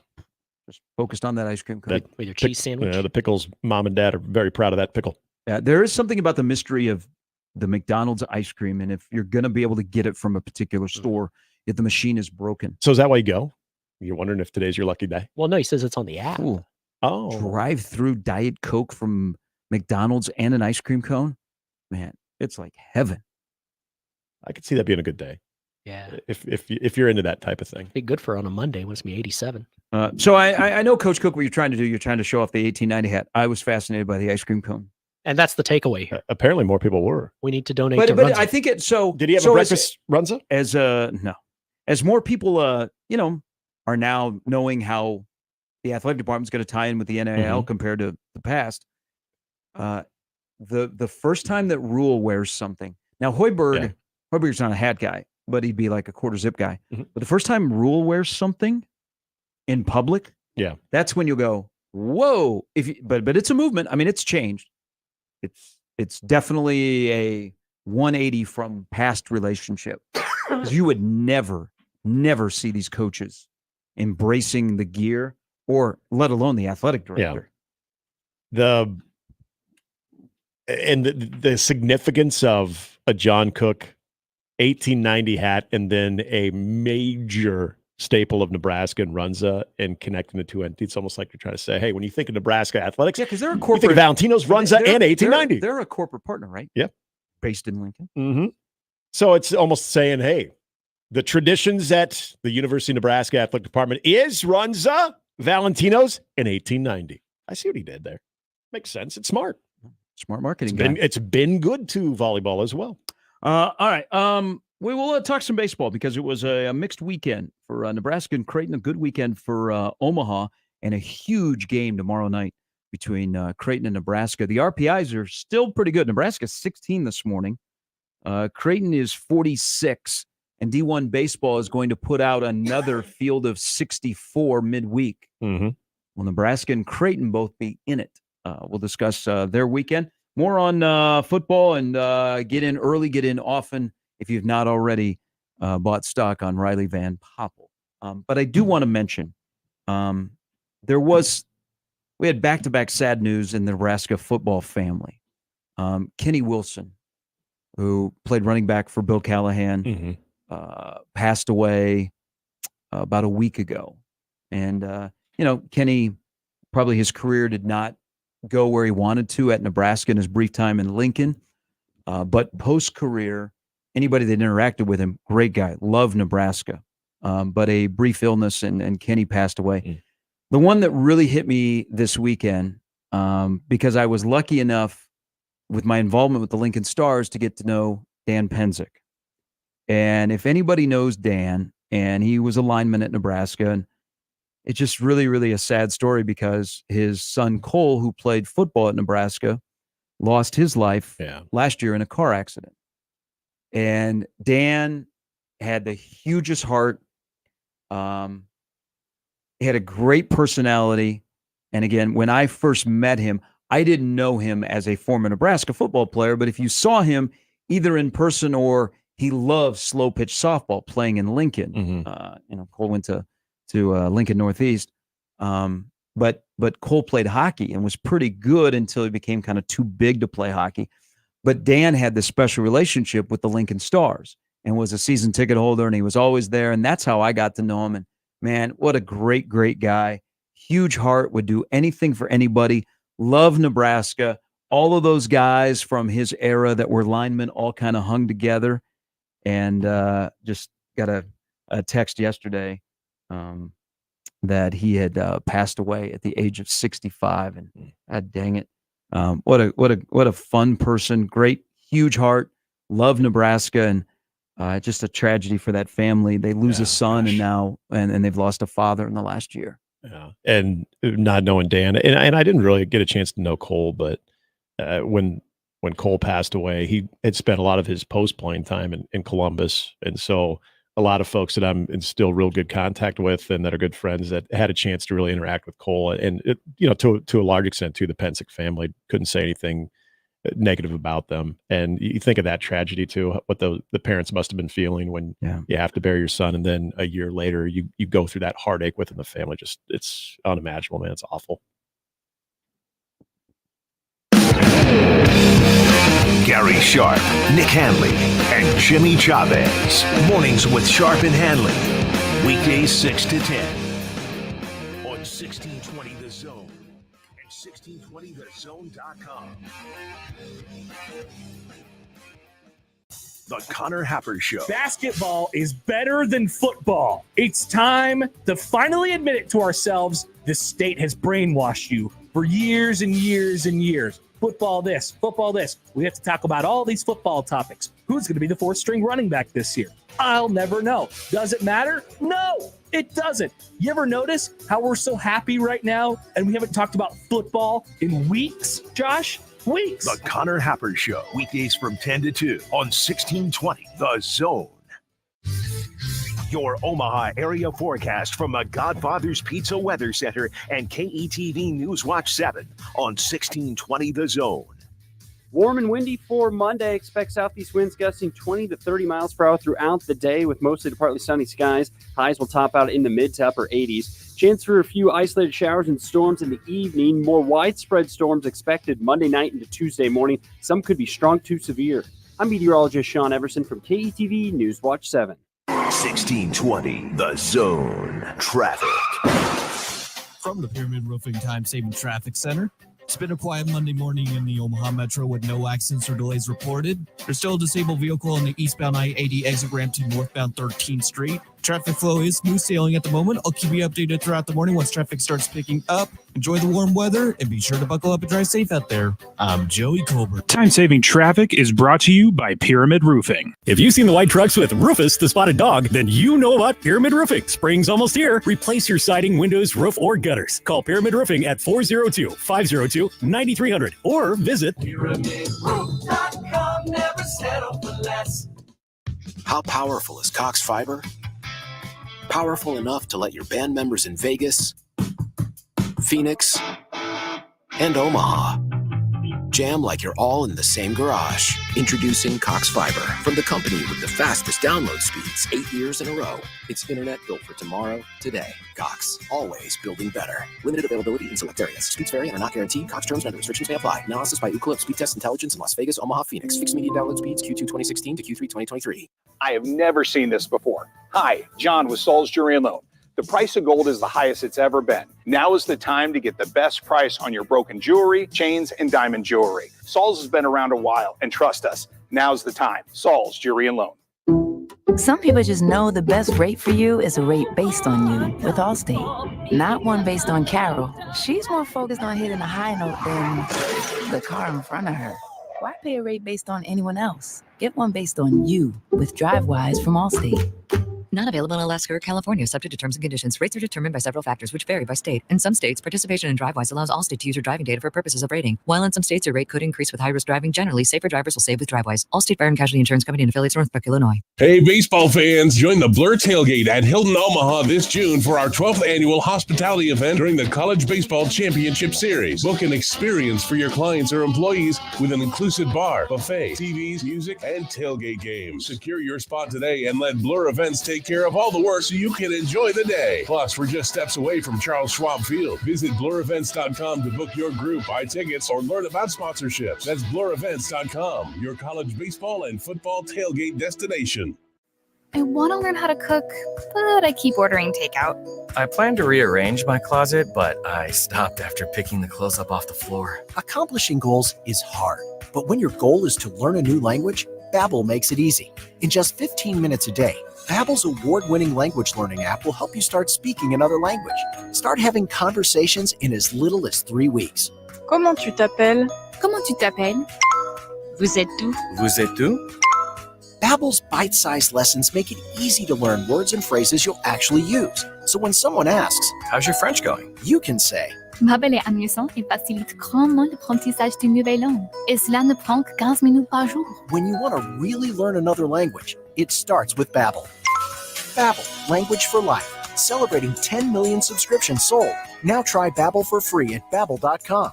Just go to babbel.com and start learning a new language today. That's babbel.com. BABBEL.com. The Zone Inbox is brought to you by Equitable Bank. We take banking personally. Email me, Connor Happer, with the Connor Happer Show at Connor, CONNOR, at 1620thezone.com. Send me your love, your hate, and maybe a few hot takes. The Zone Inbox, presented by Equitable Bank. Roofing, siding, and gutters. Make the right call with the rooferees at John Higgins Weather Guard. And we're back. Mornings with Sharp and Handley. Here's Gary, Nick, and Jimmy on 1620 The Zone.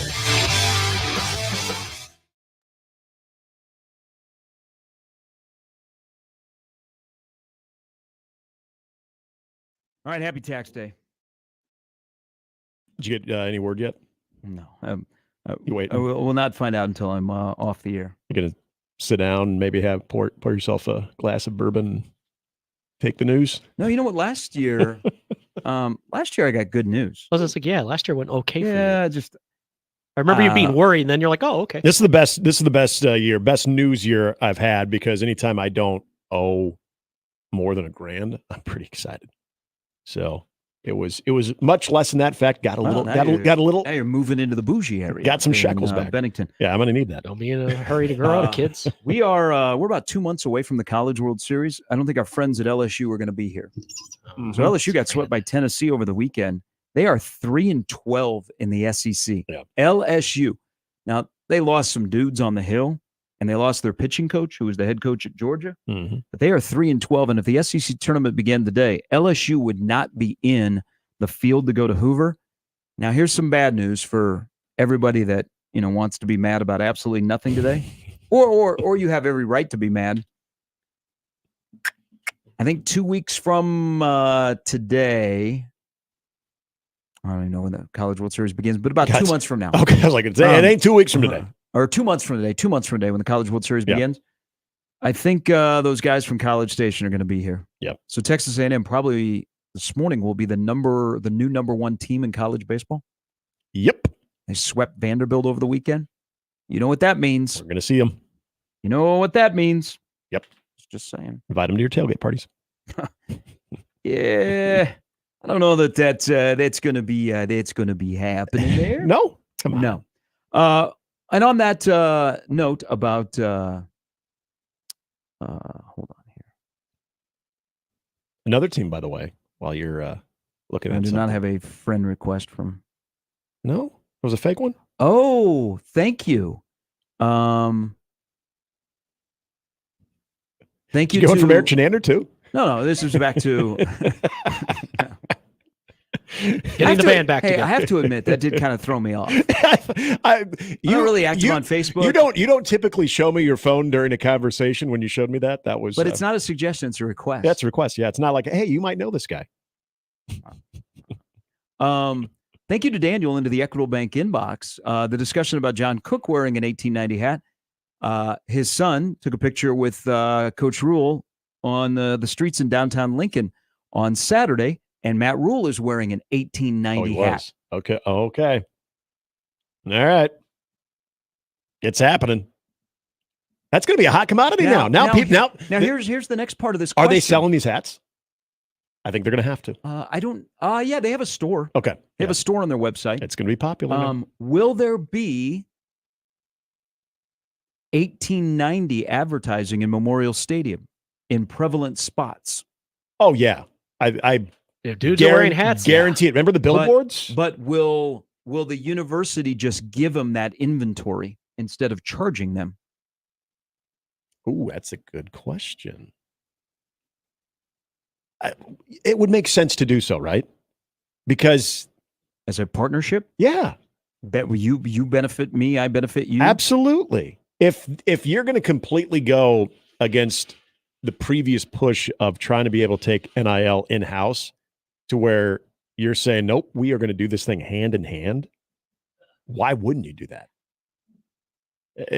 Again, if there are very few obstacles, and as long as everyone involved, whether we're talking about Troy Dannon, we're talking about Matt Davison, we're talking about the Peds, we're talking about everybody involved, if they feel like they trust each other, they have a good working relationship, and the head man, Matt Rule, and John Cook, those guys are signing off, I don't see why you wouldn't. So I saw an advertisement over the weekend for Omaha's collective, the Bull Market, and it's got Coach Crutchfield and Coach Gabinet, the two biggest sports at Omaha, are talking about the virtues of NIL, and then it's got student athletes that are involved as well. I got to imagine Creighton has something similar. I just have not seen it. But unlike, if you go to, for an example, if you go to a KU game, they will do a football game. Because I remember seeing this on the scoreboard. Last KU game I was at is one of the breaks. You have Lance Leipold and Bill Self are talking about the collective and how it doesn't matter if you only have $5 or whatever amount, you can be part of Kansas athletics. And I thought that was kind of interesting at the time because that was 2 years ago at kind of the infancy of the NIL and us trying to understand it. But you had the two most prevalent coaches in Lawrence were talking openly about how important it is. Now, will we see a advertisement that doesn't have Matt Davidson's voice on it, but has one of the prominent coaches in Lincoln? And then a step further, you go to a game this fall, and during one of the 5-minute timeouts that they have because of TV, you get like a passionate plea from the head football coach about 1890 and being involved. 100% yes. Which would be I'm telling you, people know this. They've heard us talk about the past relationship. This would be such a change. Yeah. The light switch just flipped on. Yeah. And you're like, wow, I didn't know this. Yeah, it goes from you knew it existed, you knew that both the athletic department in 1890 played ball, but to now have it fully embraced to where coaches are essentially endorsing it publicly, I think is without question the next step of this relationship.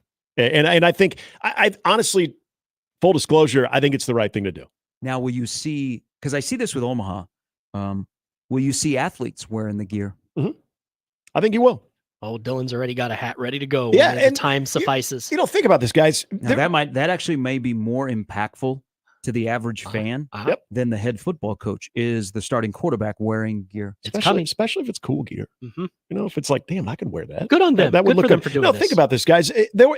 I know all three of us, when NIL started, even when we weren't in this station together, you would get questions from fans all the time of, okay, explain to me NIL, explain to me how it works. And there was a lot of those questions that we couldn't fully explain it.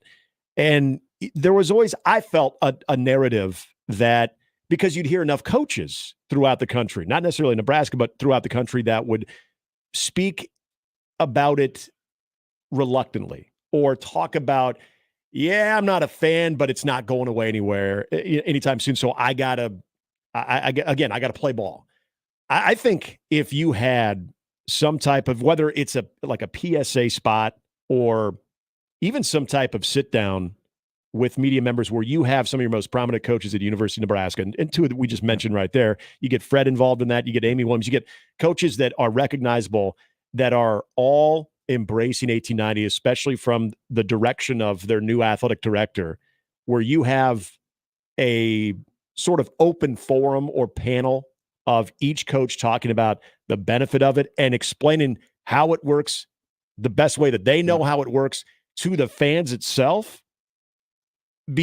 Besides just, hey, asking for money during a commercial break, during a football or basketball game, being able to have that type of content, I also think would be something that would be very powerful in that relationship, and in not only trying to generate more funds, but also for a university that really prides itself on its connection with the fans, because there's a lot of old school fans that are totally against NIL or simply don't get it.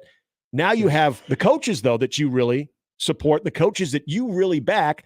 They're explaining it to you, and they're doing so in a manner that they're all in on it. So we're hoping you will be too, and pay our guys and gals. The past was not good. It wasn't good at all. And now to like just see the gear being worn and being openly talked about. Yep. Smart. I mean, it's the smart play. I think it's very smart. It's the absolute smart play for the benefit of the athletic department working with their partner instead of fighting with their partner. Yep. All right, 41 past the hour. A little bit later, Jacob Bigelow stops by. Amy just as well. We'll get into the baseball weekend and how big tomorrow night's game is. Also, some football as Nebraska went looking for speed at wide receiver over the weekend and got another legacy guy.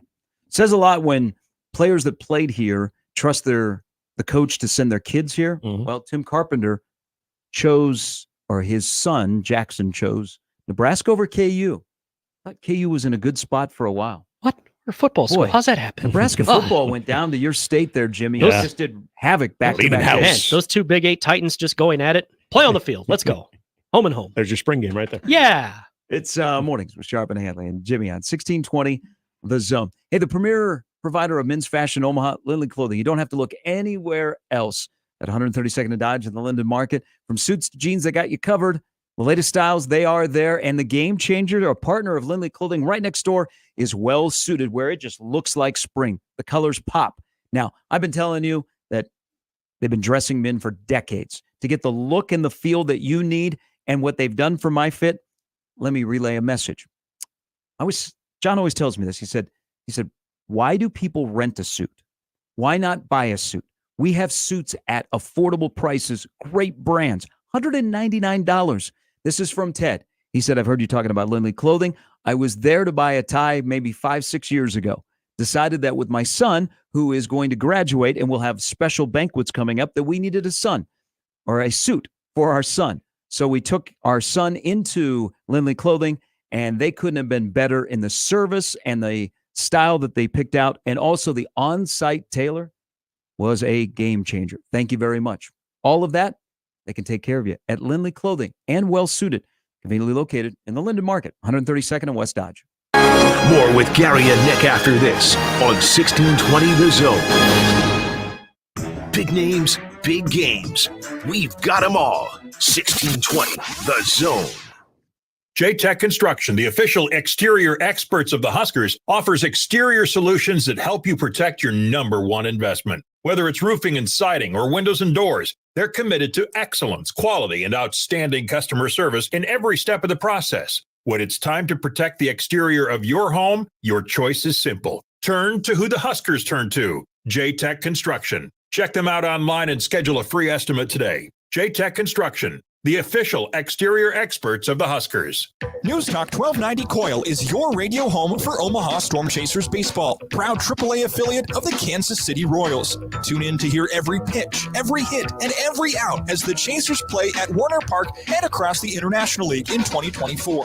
With the voice of the Omaha Storm Chasers, Nick Batters, on News Talk 1290 Coil. Tune in to 1290 Coil all season long for your Omaha Storm Chasers baseball as they take on the International League. It's Storm Chasers baseball on 1290 Coil. Like eating out? Like saving money? Then get to Cobb's at 180th and Center, Shadow Lake Town Center, or 72nd and Jones for their daily specials. Tuesday is $3 off all burgers and sandwiches. Wednesday, buy any specialty pizza and get a one-topping 50% off. Then Thursday, all wings are $1 each when you order 10. And this just in, all Cobb's locations now offer their own delivery service. Click CobbsPizza.com to see the menu. Cobb's, pizza, and so much more. My doctor told me my cholesterol is borderline, so I took control with Garlic Healthy Cholesterol Formula. Garlic helps maintain healthy cholesterol safely and naturally. It's odor and taste-free, and Garlic is a world leader in garlic potency. I'm taking charge of my cholesterol with Garlic Healthy Cholesterol Formula, cholesterol's natural enemy. These statements have not been evaluated by the FDA. This product is not intended to diagnose, treat, cure, or prevent any disease. The term natural references only the garlic in the product. Use as directed. When I heard the words, "you have breast cancer," I said, I have no idea what I'm going to do. My OBGYN called me and said, I know exactly what we're going to do, which led me to Nebraska Cancer Specialists. From day one, I felt that I was at the right place. There were some pretty rough times, but together we are stronger and they are there for you. You do not feel that you are alone. NebraskaCancer.com. Josh, the NBA play-in tournament is here, and FanDuel wants to get you involved with a no-sweat same-game parlay from the FanDuel Sportsbook. It does not matter if you're new to FanDuel or you already have an account. You get bonus bets back if your same-game parlay doesn't win on any Tuesday night matchup. That's right. Bonus bets back. And same-game parlays are awesome because they're a great way to combine all your bets for a chance to score a bigger payday. So, John, find a matchup that you like on Tuesday. And again, you will get bonus bets back if that same-game parlay does not win with any of the Tuesday night matchup in the NBA, and enjoy these playoffs more than you ever have before. Again, just go to FanDuel.com/1620. 21 plus and present in Iowa. Minimum 3-leg parlay required. Refund issued is non-withdrawable bonus bets, which expire 7 days after receipt. Max refund $5 unless otherwise specified. Restrictions do apply. See terms at sportsbook.fanduel.com. Gambling problem? Call 1-800-BETS-OFF. 1620 The Zone at 1620thezone.com. And we're back. Mornings with Sharp and Handley. Here's Gary, Nick, and Jimmy on 1620 The Zone. Now, let me sneak this in here real quick, guys. We got Zone Deal is Woodcliff Restaurant. It's voted Omaha's best outdoor patio. It's perfect for a romantic dinner for two or family dinner. Enjoy all of Woodcliff's delicious food with a perfect view of Woodcliff Lake. Don't miss Thursday's weekly special burger or Friday's fish special with this week's deal. Get two $25 gift vouchers, a $50 value for just $25 on sale this Friday, April 19th at 9 a.m. Get all the deets at 1620thezone.com. Busy day in the sports world on the morning after the Masters. The Boston Marathon is this morning. Then you have throughout baseball the entire day is Jackie Robinson Day. Red Sox versus G Unit. Yeah, the Patriots Day game. Mm-hmm. And then the WNBA draft. By the way, it's tax day. WNBA draft is tonight. I like it. I tell you, you could say, hey, you probably don't know a lot about the WNBA and the draft and who's going to go where. I bet I know who's going number one. Yeah, I think so. Cameron Brink from Stanford. Yeah, of course, she's awesome. Indiana Fever going to turn the world upside down by going with the Stanford superstar. So you thought you knew what we were doing, huh? Cameron's pretty awesome, so even though they're not allowed to do that because there'd be a revolt, she's a hell of a player. Yeah, probably threw it off when they 22 hours out from the draft and 22 days out from the draft, the Indiana Fever are tweeting out aggressive graphics. Yes. One of the just to set it up to go with Cameron Brink. Something that showed up in my timeline of a WNBA mock draft, and it's the headline was, "What will the LA Sparks do for the second round pick?" or the second overall pick. So it's pretty much foregone then. I think it is Cameron Brink, right? Yes. Chicago Sky will get Angel Reese at 4. Or Cardoso. The forward from Tennessee will probably go 3. Jess Shelley is going to get drafted. She'll be in the mid-second round. Mm-hmm. When was the last time Nebraska women had a player drafted in the WNBA? That's a good question. But she's probably second round. Should be good to have on a team. Good person, good player. Let me start looking at some mocks here. We mentioned wall-to-wall coverage on After Hours tonight. No, on the NBA hey, draft. it's You guys want some mocks? I'll give you one. it's a big deal. I mean, probably for the first time, the casual fan will recognize more names than not. Yeah, you're right. That go in the first round, and maybe even in the second round. It's still a 3-round draft, right? Yes. Was it 36? They have 12 teams, so 36 players are drafted. 36 players. By the way, Jazz Shelley from ESPN.com's most recent mock is the 22nd player selected by Connecticut in the second round. Okay. So, yeah. Hey, Connecticut, that's okay. That's the mock. Hey, is Mike Tebow still coaching Connecticut? The former racer? Oh, that's right. Yeah. Not Coach Tibbs. Oh, he did. He used to coach. Hold on here. Yeah. So he is his last year was with the Washington Mystics. Well, damn it. Yeah, how much I paid attention. Mystics select before Connecticut, so the Mystics could still get it. He's retired now. Okay, never mind. It was a fun guy.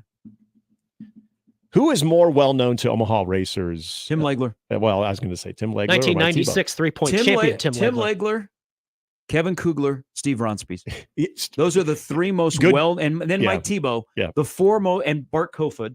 Kofod. Yes, Kofod. The four and then Eidelman. So I give you the top 5 most recognizable names from the racer era. Was a it play-by-play guy, a trainer, Yeah. an owner, a guy who punched out Bobby Hansen, and then the guy that is still most prevalent everywhere. Oh, Yeah. and then Tebow. Sorry, what did I give you? 6? You gave us 6, yeah. Yeah, I got to include Bart. And somewhere That's Rick 3 Adelman's like, I wish we'd. That's 3 more than I thought you'd get. get. Was Kugler like 20 when he was doing those games? Yeah. Gosh, that's Young awesome. guy. Yeah, he was. All You still kids see out Steve there. Ronspies all the time? Oh yeah, Steve's awesome. I guy. love Steve. I him and his wife. I see him at sporting events all the time. Yep. I think Big, did Steve come to one of our Big Red Unauthorized He did. breakfasts? I thought He so. did. We were out in his area. Yeah. Wait, yeah, I remember this too. Yeah. Steve's a great dude. Yeah. Our discussion about Dan Pensick, who former Husker, played in the late 70s, passed away over the weekend. Bob writes in the Equitable Bank inbox. Good morning, Gary. I was listening to your show this morning when you talked about Dan Pensick.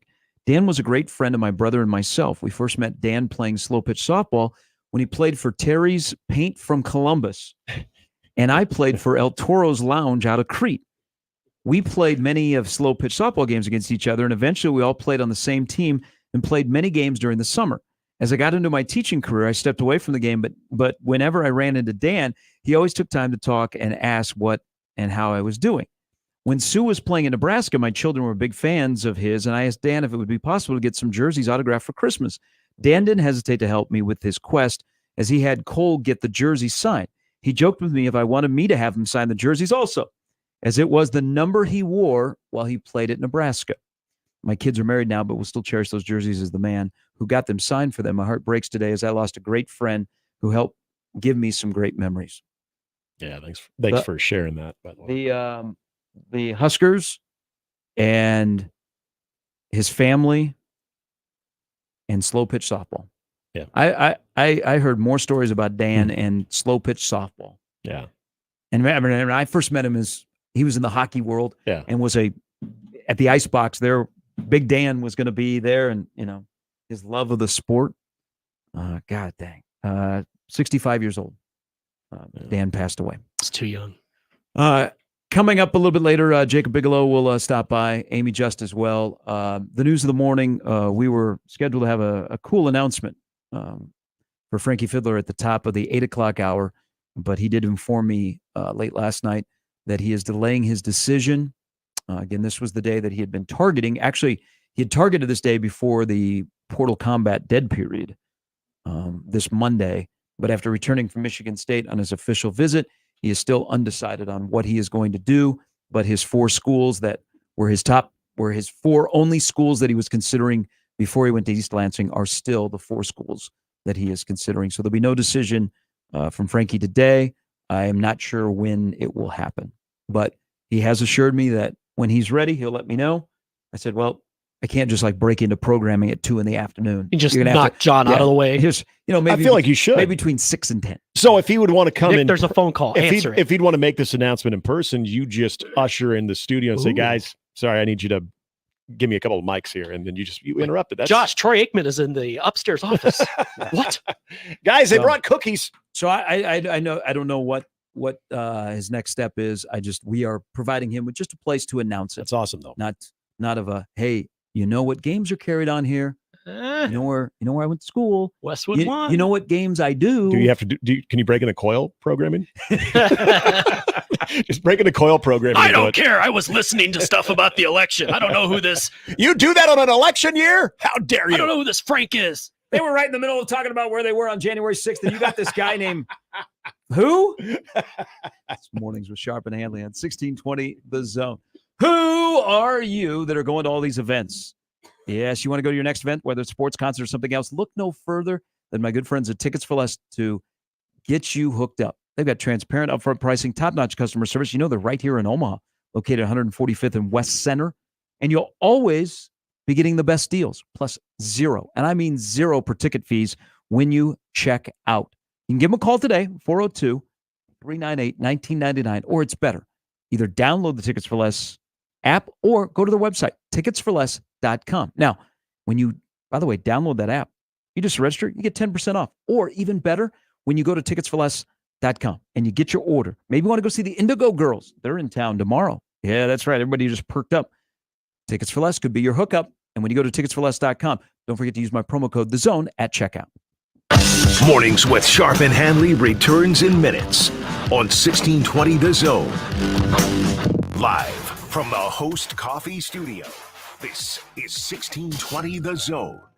1620 The Zone. Traffic. From the Pyramid Roofing Time Saving Traffic Center. Heads up, we got a crash on southbound I-480 at Martha. It's blocking the right two lanes and causing stop-and-go traffic between Leavenworth and I-80. There's also a disabled vehicle on the eastbound I-80 exit ramp towards northbound 13th Street. Start expecting slow goings on eastbound Dodge from 180th to 144th and on northbound JFK from L to the I-80 I-480 interchange. Enjoy the warm weather. Be sure to buckle up and drive safe out there. I'm Joey Colbert. This time-saving traffic is brought to you by Saul's Jewelry and Loan. I have never seen this before. Hi, John with Saul's Jewelry and Loan. The price of gold is the highest it's ever been. Now is the time to get the best price on your broken jewelry, chains, and diamond jewelry. Saul's has been around a while, and trust us, now's the time. Saul's Jewelry and Loan. My taco pie is really something special, and it can't be imitated. It starts with my zesty taco sauce, seasoned beef, onions, lettuce, tomatoes, mounds of cheddar, and mozzarella cheese. This pie is the real deal. For a limited time, build your own feast with the specialty pizza, like my taco pie, a one-topping pizza, and cinnamon monkey bread. Do yourself a favor and order. Today, Godfather's Pizza. Do it. There's no better thing than to help others in their time of need. John Bishop here to invite you to be an organ and tissue donor at goodguysavelives.com. Anyone can register, regardless of age or medical condition. Donor hearts and lungs save lives. Donor tissue makes recovery from surgery easier. Next time you renew your license, check that organ and tissue donor box or visit goodguysavelives.com. Learn more about organ donation today and see how you can save 8 lives at goodguysavelives.com. Join me, Jimmy Allen, for the Creighton Athletics Hour. We'll be talking all things Blue Jays and interviewing your favorite coaches, so you don't want to miss it. It's the Creighton Athletics Hour, Thursdays, starting at 6 o'clock, only on 1620 The Zone, 1620thezone.com, and your 1620 The Zone mobile app. Many people go back to the dealership out of habit or because they think the dealer is the only one who knows how to fix their car.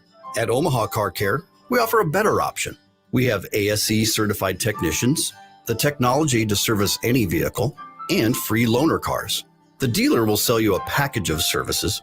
We'll provide the service you want for your car as your trusted partner. I'm Rick Betker, owner of Omaha Car Care, and we'll be along for the ride. Spring has arrived, and Lenaha has everything you need to revitalize your landscape. The best shrubs, perennials, and freshly dug trees, all grown right here in Nebraska. Lenaha Nurseries, your homegrown headquarters since 1974. The back seat. Check the back seat. All right, come here. Check the back seat. Gets in your head, right? Good. Because every year, dozens of children are forgotten in the backseat of a car by a parent or caregiver. All never thought it could happen to them. But with changes in routines, distractions, or a sleeping child, it can happen to anyone. Parked cars get hot, fast, and can be deadly. So get it in your head. Check the back seat. A message from NHTSA and the Ad Council. The Zone Hotline is powered by 42 Degrees, The Source, by your mom's house. Tickets for less. Best seats, best prices, no service fees. Shop ticketsforless.com. KOZN Bellevue, Omaha, Council Bluffs. This is 1620 The Zone. Now back to mornings with Sharp and Handley on 1620 The Zone.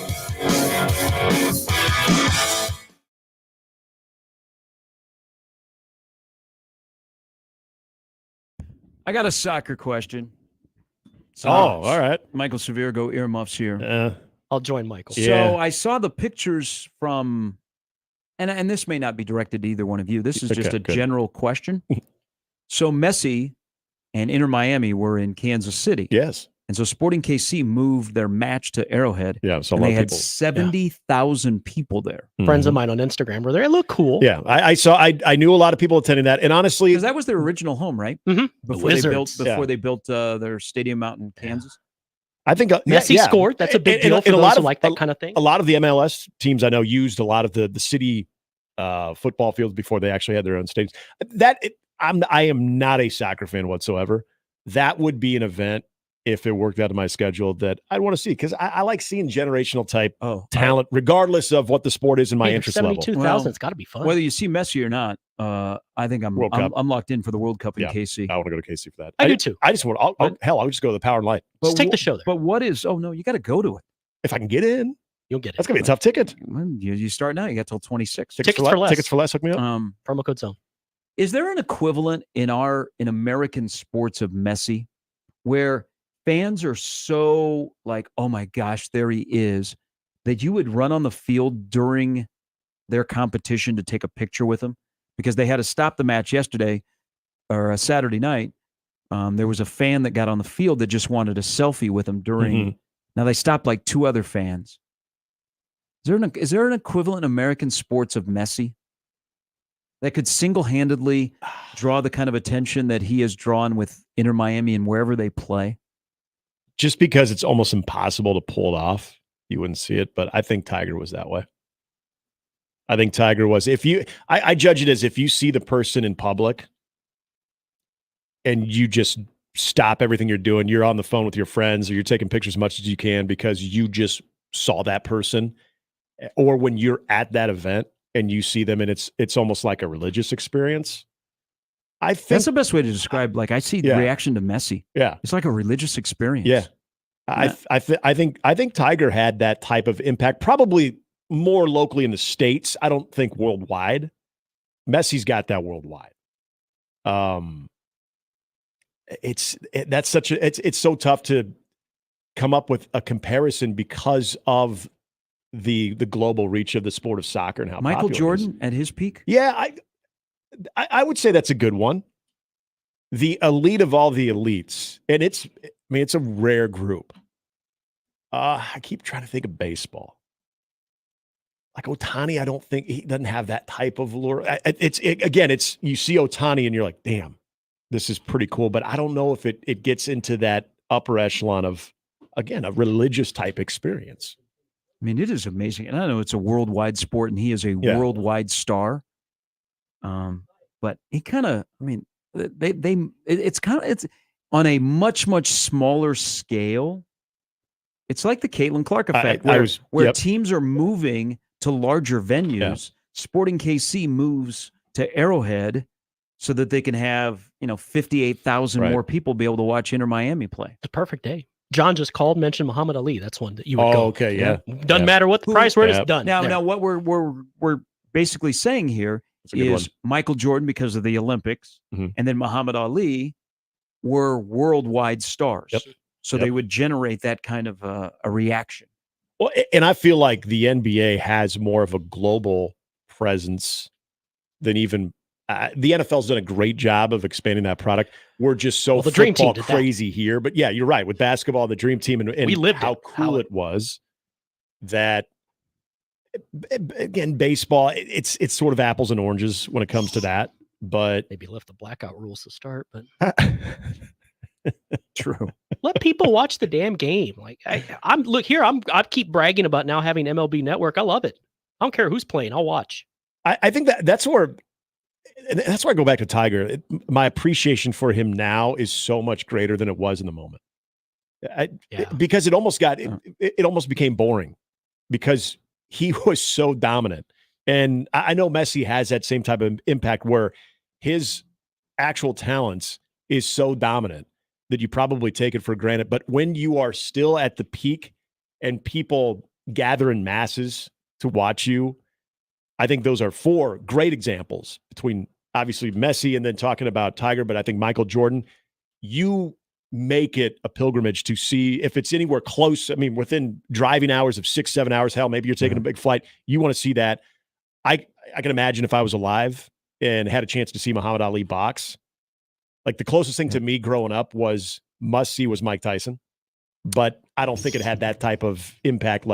And obviously his career wasn't long enough before he got into some serious trouble too. Greg tweets and he said, we were in Kansas City for a youth baseball tournament this weekend, and down on the plaza, it seemed like every other person was wearing a Messi jersey. Yeah. I think it's the global sport itself that it ratchets it up. I mean, it's cranked up to like the 10th power, and he's the best of the best. I'm right watching. over there? I'm watching the Jets unveiled. They just unveiled. I wasn't going to bring it up because that's not the conversation. Aaron right now. Rodgers VP candidacy? Yes. Okay. No, they're new uniforms. Any good? Yeah, I mean it's going back to more or less. The Lions unveiled new uniforms. They look pretty good. Yeah, I like that. I like this is basically weird. going back to the early. Guys, this 80s. is crazy. It's 2024, and there's a lot of things about the Detroit Lions organization that I think we all really can appreciate right now. Who would have thunk it?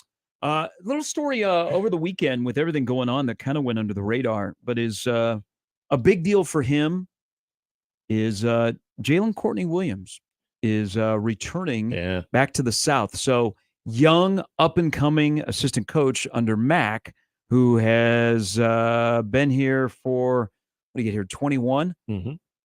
Really, really good. Gotten to know him away from Creighton in some of the events that we have been at. Really super personable. You can see why he's so good recruiting-wise. And so he is going to be an assistant at LSU. And just get ready, put him in the queue of the next MAC assistant to be a head coach. Exactly. That's good. You know, and it's one of those things like when you and you know, and he's moving up a chair. You know, we always talk about who is the first chair next to the head coach, second chair, third chair. Getting experience. But his wife is an educator here in town. She's at my son's daycare. Yeah, so she's really, really good. She's awesome. Because she was at Hamilton Heights. That's where she used to be. Yeah, it's the Peekaboo Academy. That's a great name. I say I threw in the academy because it just makes Reese sound like he's more elite. Yeah. No, she's Peekaboo fantastic. Tech. So she's amazing. So they're going to LSU. So here's the thing.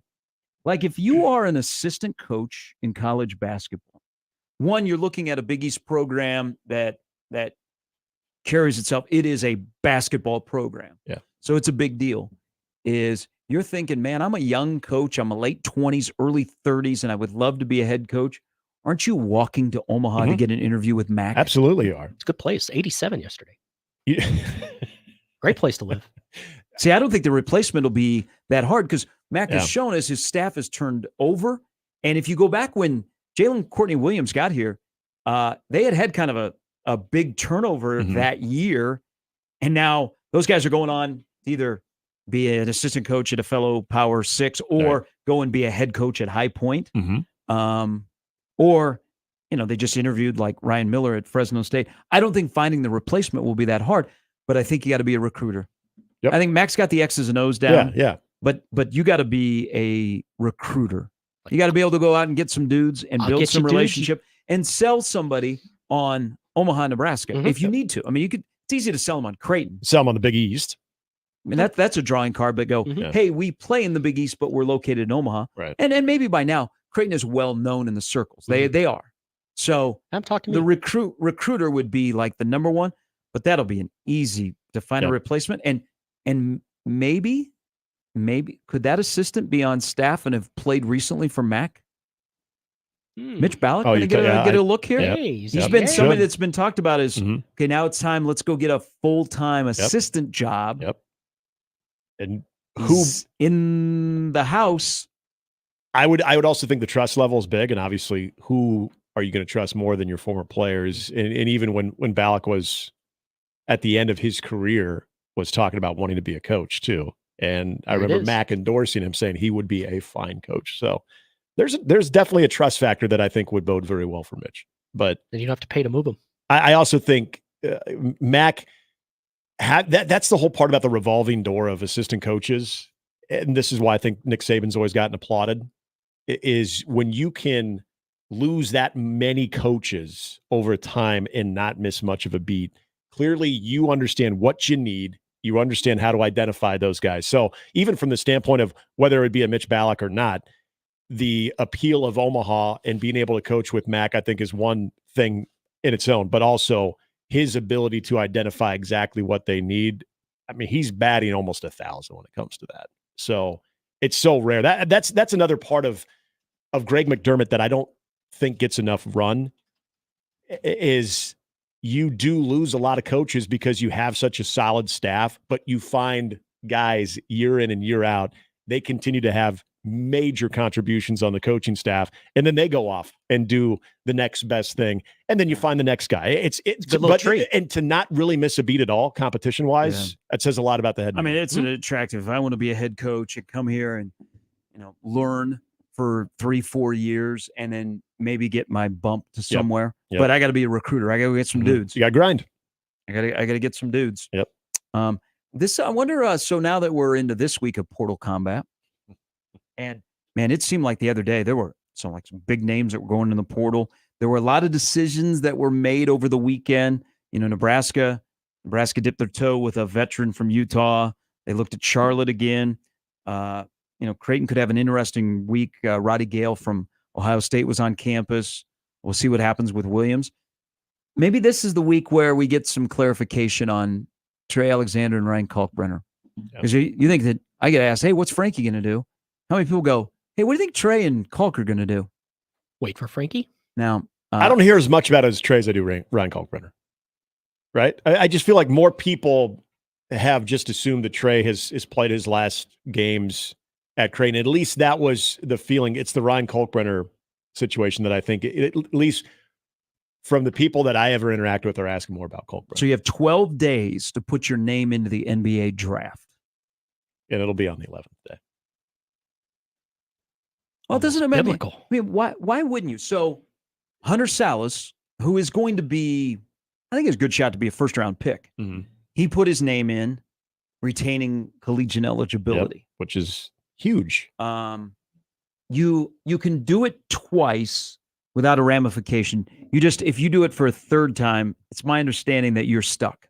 Like you can't dip your toe in the NBA draft waters for a third year and say, I'm out. Yeah. Like you get two, but the third is you're ours. Which is fair. You're going to be a member of the Iowa Wolves by that point.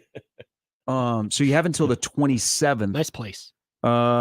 Trey's girlfriend, who plays basketball at Omaha, is in the portal, but I think their whole damn program's in the portal. So I don't know what to make of that. Yeah.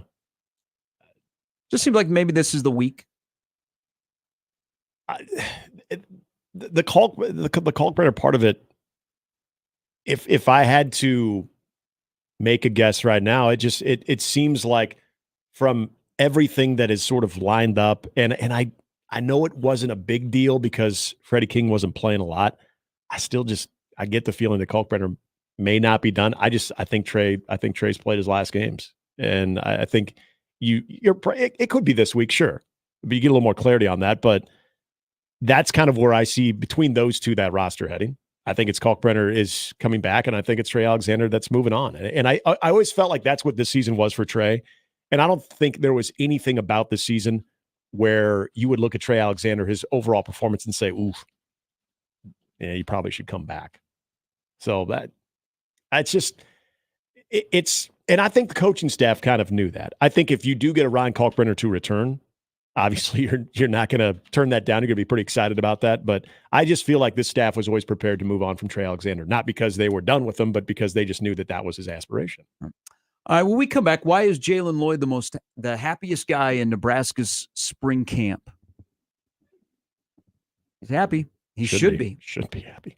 Yeah, well, we'll discuss. It's 8:14. It's Mornings with Sharp and Handley at 1620 The Zone. All right, you should be happy. And if you're not happy, why aren't you happy? Join me for my TED Talk here with my good friends from Mentality. Let's say, for example, you just went through a weekend where you couldn't focus on the simplest task. You're like, Friday and Saturday and Sunday, I'm out in the lawn. I'm going to get things done. I'm going to clean out some bushes. And then it lasted for about 3 minutes. You thought, you know what? I'm going to mow the lawn. You maybe got one up and down done. And you're like, not for me today. You lost focus. It's the simplest task. You just don't know what to do. You know what? If you have been told that these symptoms are just, you're just getting a little bit older, do not let age be an excuse to settle for second. Don't just go, I'm just getting a little bit older. You know what? You may have low T. And the best way to find out is to trust Mentality. Go to the website right now, lowtusa.com. You'll find out more about their FDA-approved testosterone treatment. They got board-certified physicians. They're right here in Omaha. They work with most insurance companies to figure out the symptoms of low T with you. You got low energy, motivation, weight gain, muscle loss, fatigue, tired all the time. Yeah, you've got the symptoms. The best way to find out for sure is to schedule a physical.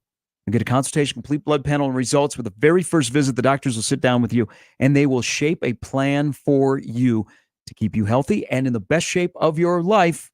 And it'll make a world of difference with your energy levels. Couldn't recommend Mentality even more. Great staff, very knowledgeable, and extremely friendly to help you get back on the path to being the person that you need to be. Guys, this is for ourselves.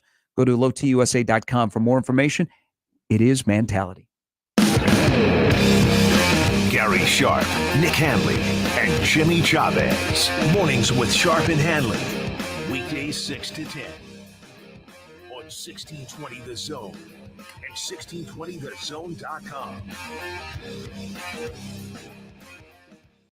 Previously on Unsportsmanlike Conduct. Chris Fetters, covering the Washington Huskies, joins us. Gannon was in Palm Springs last night with the president of the university and the new football coach that he hired at a major donor event. Literally, that thing wrapped up, and I have to expect that right after that happened, Gannon was in the middle of trying to finalize the deal at Nebraska. Unsportsmanlike Conduct with John Bishop and Josh Peterson. Weekdays 2 to 6 on 1620 The Zone. Your Omaha area forecast from the Godfather's Pizza Weather Center and KETV News Watch 7 on 1620 The Zone. Warm and windy for Monday. Expect southeast winds gusting 20 to 30 miles per hour throughout the day with mostly to partly sunny skies. Highs will top out in the mid to upper 80s. Chance for a few isolated showers and storms in the evening. More widespread storms expected Monday night into Tuesday morning. Some could be strong to severe. I'm meteorologist Sean Everson from KETV News Watch 7. 1620 The Zone. Traffic. From the Pyramid Roofing Time-Saving Traffic Center. Heads up, we got a crash on southbound I-480 at Martha. It's blocking the right 2 lanes and causing stop-and-go traffic between Leavenworth and I-80. There's also a disabled vehicle on the eastbound I-80 exit ramp towards northbound 13th Street. Start expecting slow goings on eastbound Dodge from 180th to 144th and on northbound JFK from L to the I-80, I-480 interchange. Enjoy the warm weather. Be sure to buckle up, drive safe out there. I'm Joey Colbert. This time-saving traffic is brought to you by Saul's Jewelry and Loan. What does Saul's loan on? Almost everything, like jewelry, gold chains, bracelets, earrings, wedding rings, and high-end watches, guns, electronics, $10 to $50,000, super fast and easy with no credit check. Saul's loans on almost everything. Welcome to this episode of RV Ready, brought to you by Leach Camper Sales in Council Bluffs. Rody? Leach Camper Sales has the RV for you, and I am calling you out here. People should go to leachcamper.com and check out the inventory. And don't forget, the coffee's always on. When I heard the words, "you have breast cancer," I said, I have no idea what I'm going to do. My OBGYN called me and said, I know exactly what we're going to do, which led me to Nebraska Cancer Specialists. From day one, I felt that I was at the right place. There were some pretty rough times, but together we are stronger and they are there for you. You do not feel that you are alone. NebraskaCancer.com. Get more with Murphy Tractor. Each of our 29 locations offers new, used, and rental John Deere construction equipment, an extensive parts inventory, as well as other complimentary products. We also have a full team of Capstone certified technicians with field service capabilities. Let Murphy Tractor be your first choice for your construction equipment needs. Visit us online at murphytractor.com. Why is there so much pride at Wisner Pilger Elementary School in Wisner, Nebraska? Our school was one of only 65 schools across the nation that was recognized for exceptional student performance and academic growth. Every day, our students, teachers, support staff, and parents step up to the challenge to make learning exceptional for every one of our kids. It's something that makes our Wisner Pilger community very proud. Tell us why you're public school proud at publicschoolproudnebraska.org. Your Omaha Stockmen are kicking off their 10th season and have their home opener at Ralston Stadium on April 27th at 7 against their Heartland Football Association foe, the Newton Nighthawks. Their home opener is also their 4th annual Sammy's Superheroes Childhood Cancer Night. This has become a fan favorite night with kid captains and raffle items, with a portion of ticket sales going directly to the foundation. The Omaha Stockmen home opener and Sammy's Superheroes Childhood Cancer Night, April 27th at 7 at Ralston Stadium. Without the ones like you, who work tirelessly to keep things running, everything would suddenly stop. Hospitals, factories, schools, and power plants, they all depend on you. No matter the weather, emergency, or time of day, you're the ones who get it done. At Grainger, we're here for you with professional-grade industrial supplies. Count on real-time product availability and fast delivery. Call, clickgrainger.com, or just stop by. Grainger, for the ones who get it done. Email unsportsmanlike conduct on the Equitable Bank Zone inbox with whatever is on your mind, from your hot takes to what you think is one. The Zone box is brought to you by Equitable Bank. We take banking personally. We want to hear from you on the Equitable Bank Zone inbox. And we're back. Mornings with Sharp and Handley. Here's Gary, Nick, and Jimmy on 1620 The Zone. So Saturday Night Live is one of those shows now where people will spend more energy to tell you that it sucks. Yeah. And to say, man, I watched it. It was kind of cool. If you didn't watch it this weekend, they may have had their best episode of the year with Ryan Gosling, who looked like he was having fun, because there were so many moments where characters or actresses broke character. Yeah, started losing it. And started laughing. Yeah. The Beavis and Butthead sketch is one of the better Saturday Night Live sketches they've done in a long time. The human butthead was, I don't even know how you can keep that face the way it was. Well, so Heidi Gardner just broke down. Like she was laughing.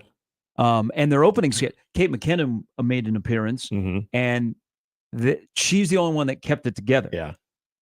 So it was like a banger from the beginning to end, a rare Saturday Night Live that included an appearance by Caitlin Clark when they're doing the weekend update with her Nebraska Letterman's jacket. Yeah, so she showed up in a Nike jacket, cost $600, but it had the block in on it. It was the black shirts too. It was noted the black shirts. I know. You know? Who knew? She's a huge Tony White fan. But have you heard the story? I guess this came out afterwards. So she kind of picked on Michael Che. And he played along really, really well.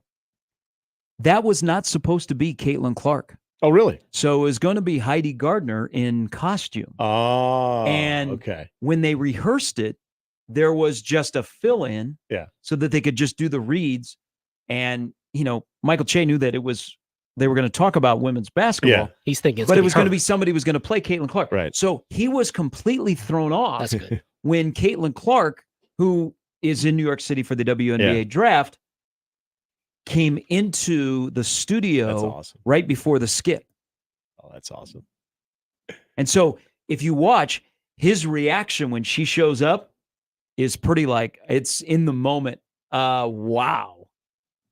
And I didn't know that. I didn't know the subcontext. And then he owned it for she was pretty good. Yeah. She was funny.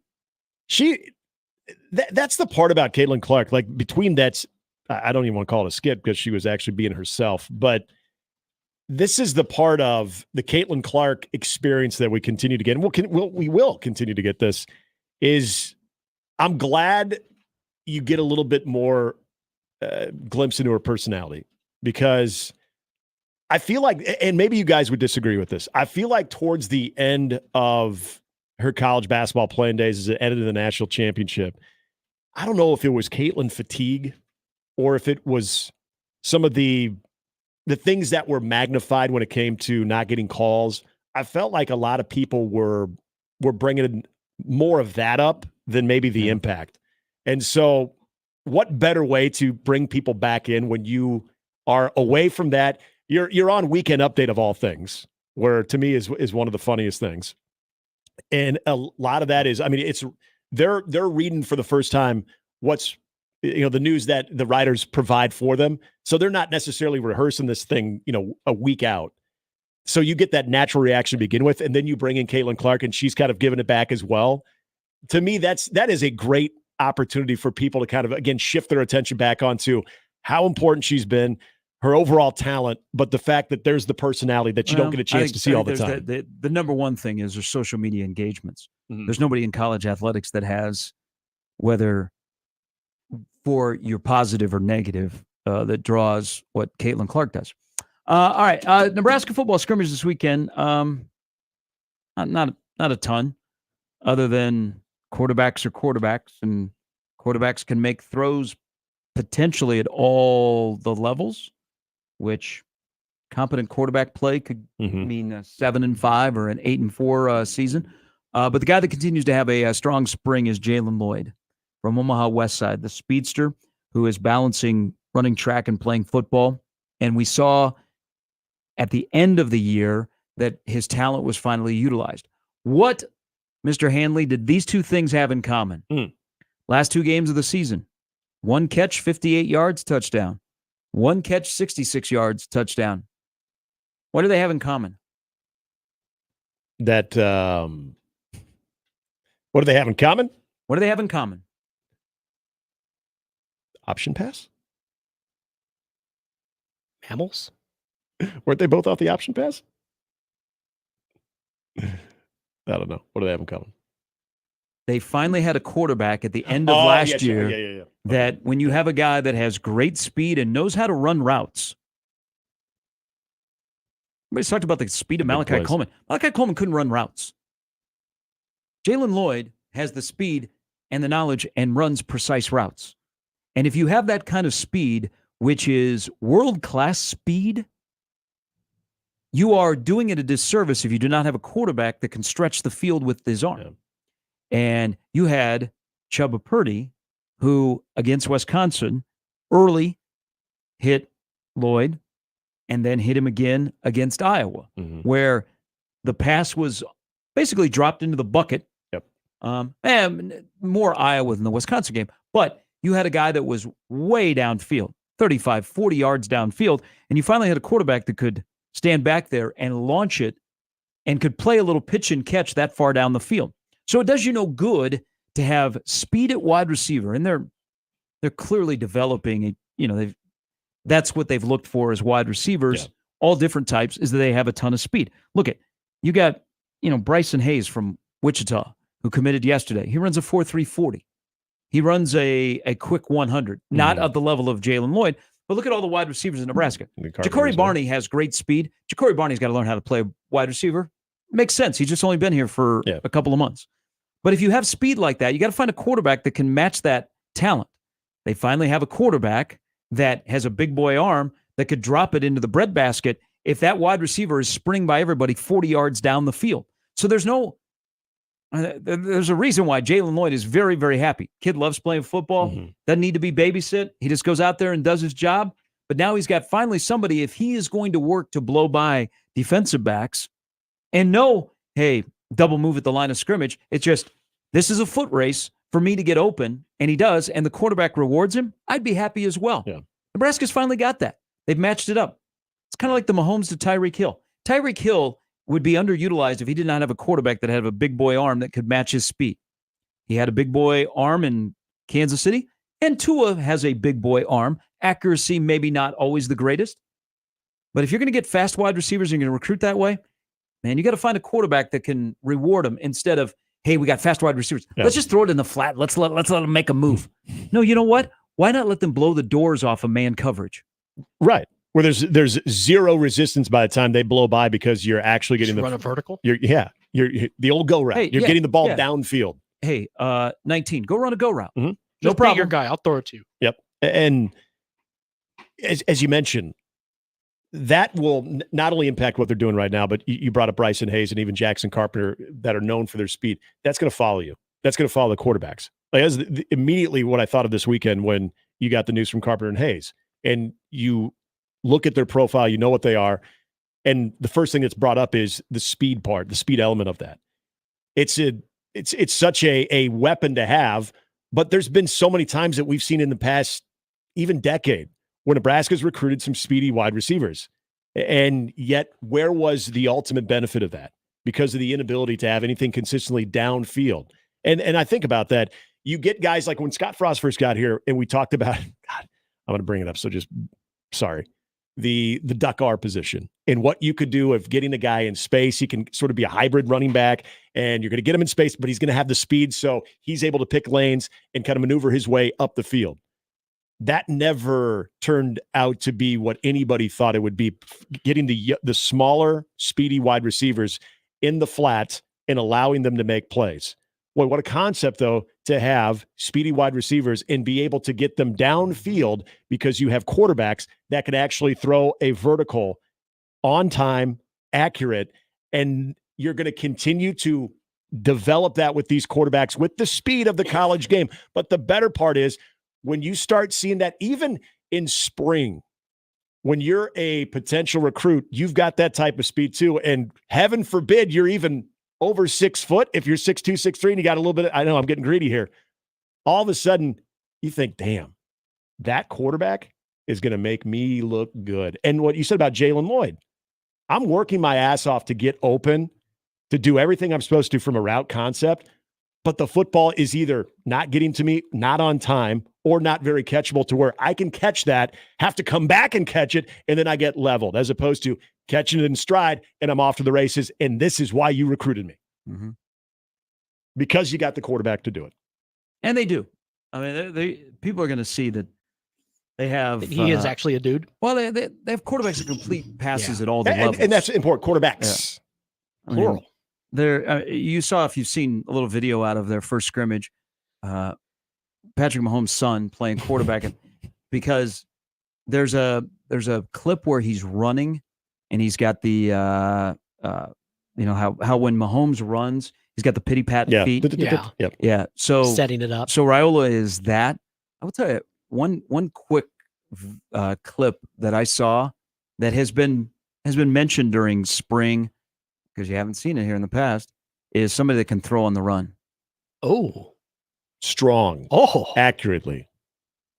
Like that's the other part of it is, the one thing that I thought about last year of Heinrich Harburg, if you could roll him out and you cut the field in half, you're doing the young man a favor based on his abilities right then and there. But to be able to throw on the run still 25, 30 yards downfield on a dime, or if you need to go back the other way as you roll out to your left, you roll out to your right, and you still have the arm strength and the accuracy to get it on the other side of the field too. It's just not something we're used to seeing. Well, it's because we're used to, again, I said on this show or another show, they have quarterbacks that are playing quarterback. Right. It's as simple as that. Another novel concept, if you think about it. Well, and they also, here's the other thing, is when you have quarterbacks that play quarterback, and that's what they have grown up doing, if they scramble, and it's not like you're going to, Jalen Lloyd and Dylan Raiola or Danny Kaelin are going to line up and they're going to have a race in the 100. And there's like scramble speed, and then there's just, flat football speed. Mm-hmm. But when you have to scramble away, you don't drop your head. Like, you keep your head up. Yeah. Okay, you're always looking downfield. And then I think another thing that will be different, and I reiterate this, is there's going to be guys that were on milk cartons last year, or you went, wow, what happened to them? Just different quarterback play from quarterbacks that have a clock in their head. They know when to get rid of the football, or they know if things are collapsing around them to take off and run. And instead of the offensive line having to block for 7, 8, 9 seconds, it's different because you have a quarterback that in their head, they know what's going on. They have a sense of what's behind them, what's coming on them, and what to do with the football. Instead of take a sack, they get rid of the football, or they try and get out of harm's way and move the football down the field. All of those things will be pretty prevalent, I think, as you go along during the season, that position is just going to be a little bit different. And it's going to benefit quite a few people that are around him. The confidence level, the thing that I'm looking forward to, going back to passes not being on time, is I felt between even Chuba to an extent, but he gave you probably the biggest glimpse of a guy that was back. When you watch Heinrich, it was almost as if guys had to separate themselves, break off the route, and by the time they were clearly open is when you're delivering the football, to where you can see a quarterback get confident that he believes in the route, he believes in the coverage, he knows what's there, what's not going to have an opportunity to jump the route. So once that player is beginning his separation, that ball is already on its way on time, leading to big plays. Think about Jalen Lloyd, but other guys, like I think of Thomas Fidone as well, having an opportunity to really benefit from that because of a guy that, again, I think is working his tail off to get open, to be an impact, but a guy that also needs the football to be thrown where it should. I mean, he made a lot of great catches where he had to be stopped in his tracks, so he's not moving upfield because now you have defenders around him. Little things like that, just having the confidence in what you're doing and what you're seeing, more importantly, too. All right, Jacob Bigelow is going to join us at the top of the hour. He's on the world-famous Broadcast House softball team led by Jack Mitchell. World famous, dude. World famous. Are they like back-to-back-to-back? No, this is new. Oh, okay. So they're not. We're gonna hype them. We're gonna make them world famous. Yeah. Did you see Jack's the uniform and stuff? No. It's pretty cool. Yes, I did see this on the Twitter. I'm very interested to see what this is going to look like. Do they have pinstripes? Well, let Jacob explain it. He's part of that. Yeah. Amy Just as well on the last hour of Mornings with Sharp and Handley on 1620 The Zone. All right. It is the NBA play-in tournament games. They begin tomorrow in the West. On Wednesday, they go in the East.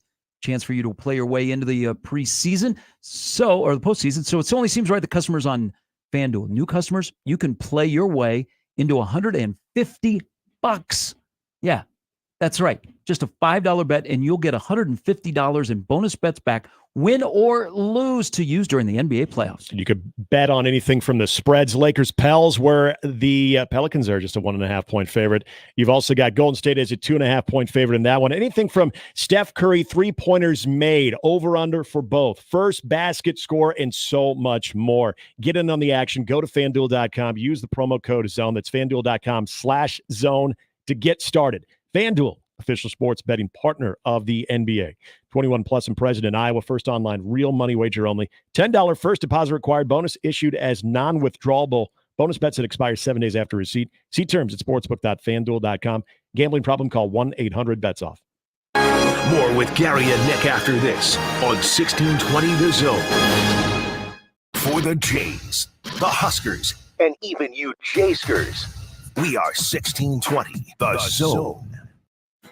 Is your concrete cracked or uneven? Hey everyone, Coach Greg McDermott here to explain why you should choose Everlevel Concrete Repair. Many people think they need to replace broken concrete, but repairing it provides durable protection and comes at a fraction of the cost. Everlevel provides permanent repair solutions to fix your concrete and protect it against future damage, and it all comes with a long-term transferable warranty. They offer free inspections to walk you through the entire process. Call Everlevel Concrete Repair today. At Cox Mobile, we know you're smart. You brush your teeth in the shower to save time, make coffee ice cubes for your cold brew, and wear goggles to cut onions. You also added Cox Mobile. So smart. Now you're running on the network with unbeatable 5G reliability and saving on your Cox internet. It's ingenious, just like you. Aw, thanks. Cox Mobile, the smart way to mobile. Cox postpaid internet required. Cox Mobile runs on the network with unbeatable 5G reliability as measured by Ookla LLC in the U.S. to H 2023. Other restrictions apply. Learn more at cox.com/mobile. My taco pie is really something special, and it can't be imitated. It starts with my zesty taco sauce, seasoned beef, onions, lettuce, tomatoes, mounds of cheddar, and mozzarella cheese. This pie is the real deal. For a limited time, build your own feast with the specialty pizza, like my taco pie, a one-topping pizza, and cinnamon monkey bread. Do yourself a favor and order. Today, Godfather's Pizza. Do it. Do you like to shoot fireworks? Would you like to get paid to shoot fireworks? J&M Displays wants you. Help shoot an Omaha Storm Chasers game, Memorial Park display, or any of the major shows in western Iowa and all of Nebraska. If you like to travel, J&M covers Nebraska, Kansas, and most of Missouri. They offer free training and great daily pay rates, which makes it a perfect part-time job. Visit jnmdisplays.com and click the Join Our Team tab to find out more. J&M Fireworks. Are Nebraska craft beers and ciders important to you? Whether you just love Nebraska brewed beers and ciders or you're a full-fledged craft brewery, there are benefits to membership for anyone with the Nebraska Craft Brewers Guild. Their sole mission is to foster and help grow the Nebraska-centric brewing community. Become a member today at nebraska.beer and help advance the craft beer and cider industry in the state of Nebraska. Find out more about the Nebraska Craft Brewers Guild at nebraska.beer. Pizza's here. Oh, great. I'd love some, but I'm worried about my stomach issues. If you're worried about having diarrhea, gas, bloating, stomach pain, or loose, oily stools, it may not just be stomach issues. It could be a condition called exocrine pancreatic insufficiency, or EPI. With EPI, the pancreas doesn't release enough enzymes to break down food, but EPI is manageable. Use the symptom checker on identifyepi.com and talk to your doctor. That's identifyepi.com. Sponsored by AbbVie. 1620 The Zone at 1620thezone.com. Now back to mornings with Sharp and Handley on 1620 The Zone.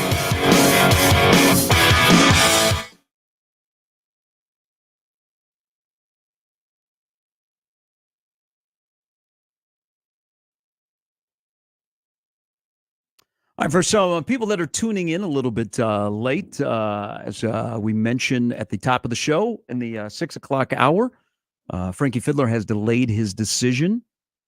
Doesn't mean there's anybody new into the four that he had mentioned, but he returned from an official visit to Michigan State and is not ready to make his decision. So I'm not sure what his timeline is, but when it happens, it will still be here on the radio station. Creighton, Nebraska tomorrow night. Big deal? No deal? Big deal. Huge deal. Was that Nebraska Public Media tomorrow night has that game? Yes. That'll be the next two, I believe. You'll have this one and then the series finale. And man, tomorrow's weather will move out by then, so you won't have to worry about that. It's a morning thing. It's interesting times for both of them because, first of all, Creighton hadn't dropped a series all season. Nebraska hadn't dropped one since mid-February. And you're now in a position where this is a big one for Nebraska. And clearly the opportunities that Nebraska has is going to be limited given where the Big Ten is. But also the fact if you're Creighton, you're looking at the Big East, losing that series to Xavier, not St. John's, but Xavier, that doesn't necessarily bode all that well. But Creighton still has that two-game mid-week series with Coastal Carolina, so you still got another opportunity there. But I think from a confidence standpoint, to me, this is bigger for Nebraska. Not only did you lose that first one in Omaha to Creighton, but this is a team all of a sudden, we talked about this last week. They had the losing, just the two, I guess at that point, they had the two-game losing streak going on. You're now just trying to feel better about the baseball you're playing. I made reference to the year that they won the Big Ten championship, the regular season, when they didn't play out of conference, and they had that Rutgers series. That was a turning point for them. They were able to get back on track, and then all of a sudden they just went on an absolute tear the rest of the regular season. Can that weekend in Piscataway serve as something similar for this team, or is there some cracks with this +5 with this baseball? Yeah, exactly. And the one thing now, I harp a lot on the inability to throw strikes, and that was a problem on Friday and yesterday. But more than anything, what lost them the series, especially yesterday, that deciding game yesterday, offense was probably as untimely as you can be early in that game. You've got guys on base and you're getting a lot of swings and misses. You're not getting a lot of hard contact. They had a chance, despite maybe not the best start you're going to see from Drew Christo and even the bullpen giving up some walks. You had an opportunity to bust that thing open early in the game. They didn't do it. I said before the series started that Will, after the KU game, was pushing a button. And look, they're not going to win every series. Just the way in which you lost the two games in the series.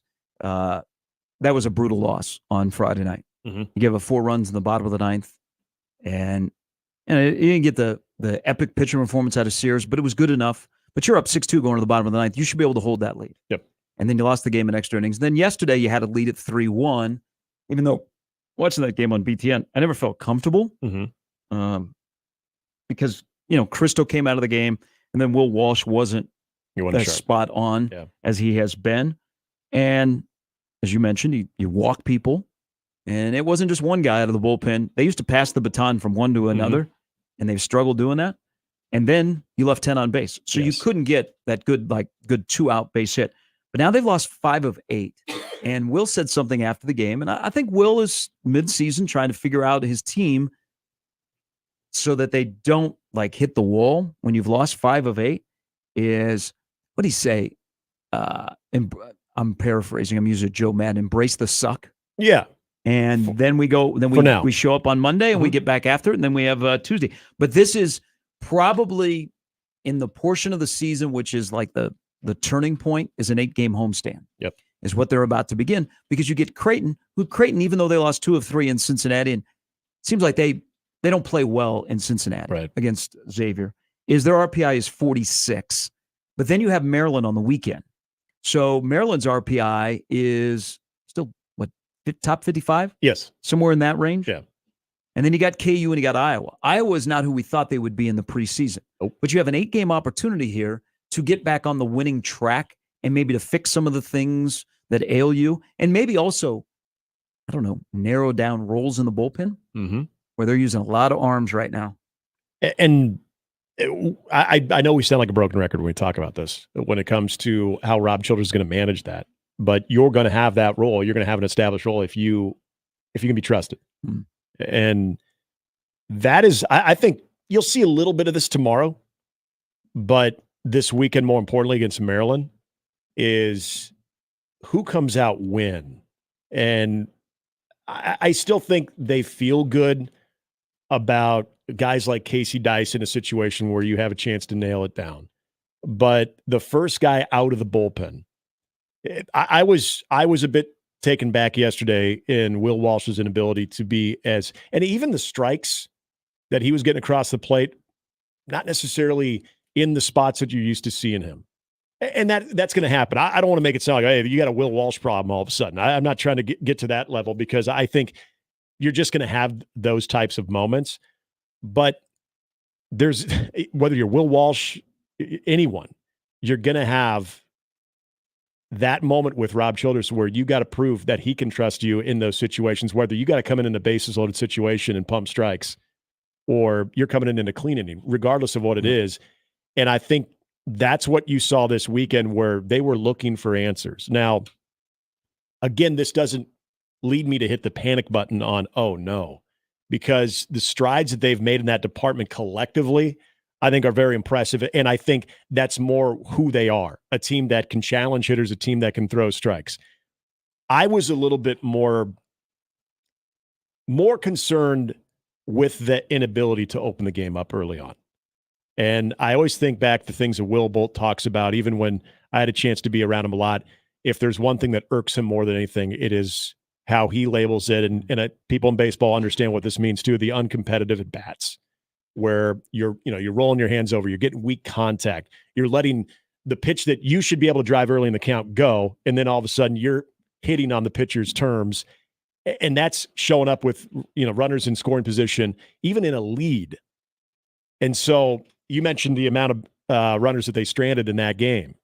It also goes to show you there still is a very thin margin for error when it comes to what this team is right now. And so nothing about this weekend would make me want to hit the panic button, but there are things there that you want to watch here these next 2 weekends. I think Nebraska still looks like a team that is an NCAA tournament team, but these are some things that have crept up over the last week now that you've got to be able to solidify. The good news is, when it comes to the pitching staff, I can't think of a better person that you're going to be able to lead that part of it. The offense, when it gets streaky like this. Don't you think they have they've established a 1 and 2. They found their Friday guy in Brett Sears, and then McConaughey is their Saturday guy. Yeah. And it was a great bounce back on Saturday because they needed to put up a big crooked number, but they also need to play a 16-10 game and give up run in 7 innings. Right. So you have a 1 and 2 and 3.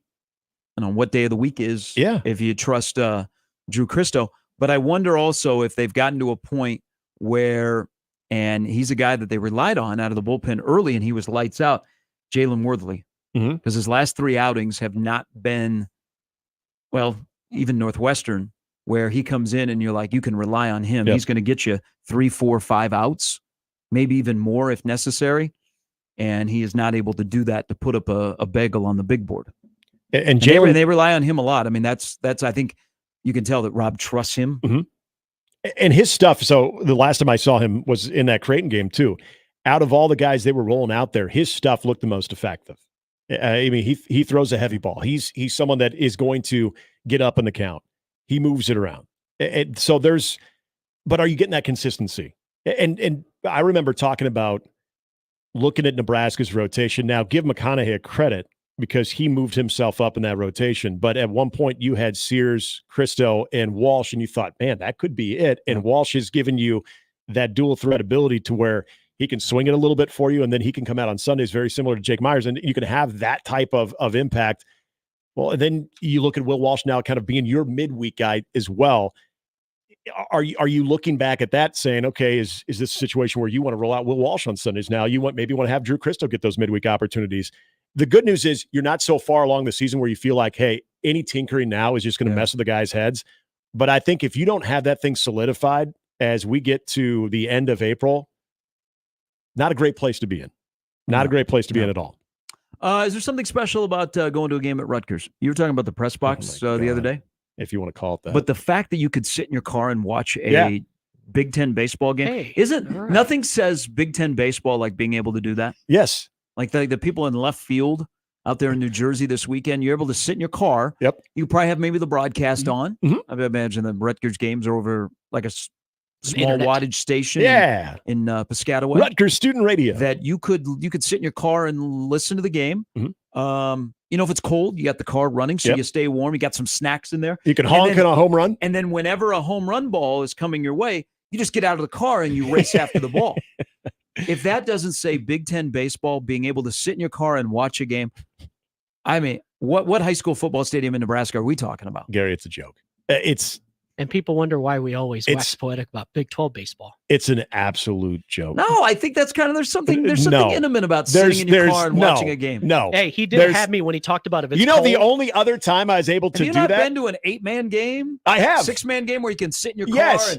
And 8-man and 6-man game. They might ask you to turn on the lights to illuminate the field. Yeah, and we're talking about a high major baseball program. The only other time that I've ever had to broadcast a game out of my car was my first week on the job in Columbus, and we were covering district softball. And I was on a wireless device doing the game from right field because it was elevated enough. We almost had to do the same thing. You were on the field? We were behind the fence. I was gonna, Okay. But it was elevated behind there, and there were cars that were lined up, and they're all watching the game. That could have been a hazard. We almost had to do that at Rutgers because we weren't covered.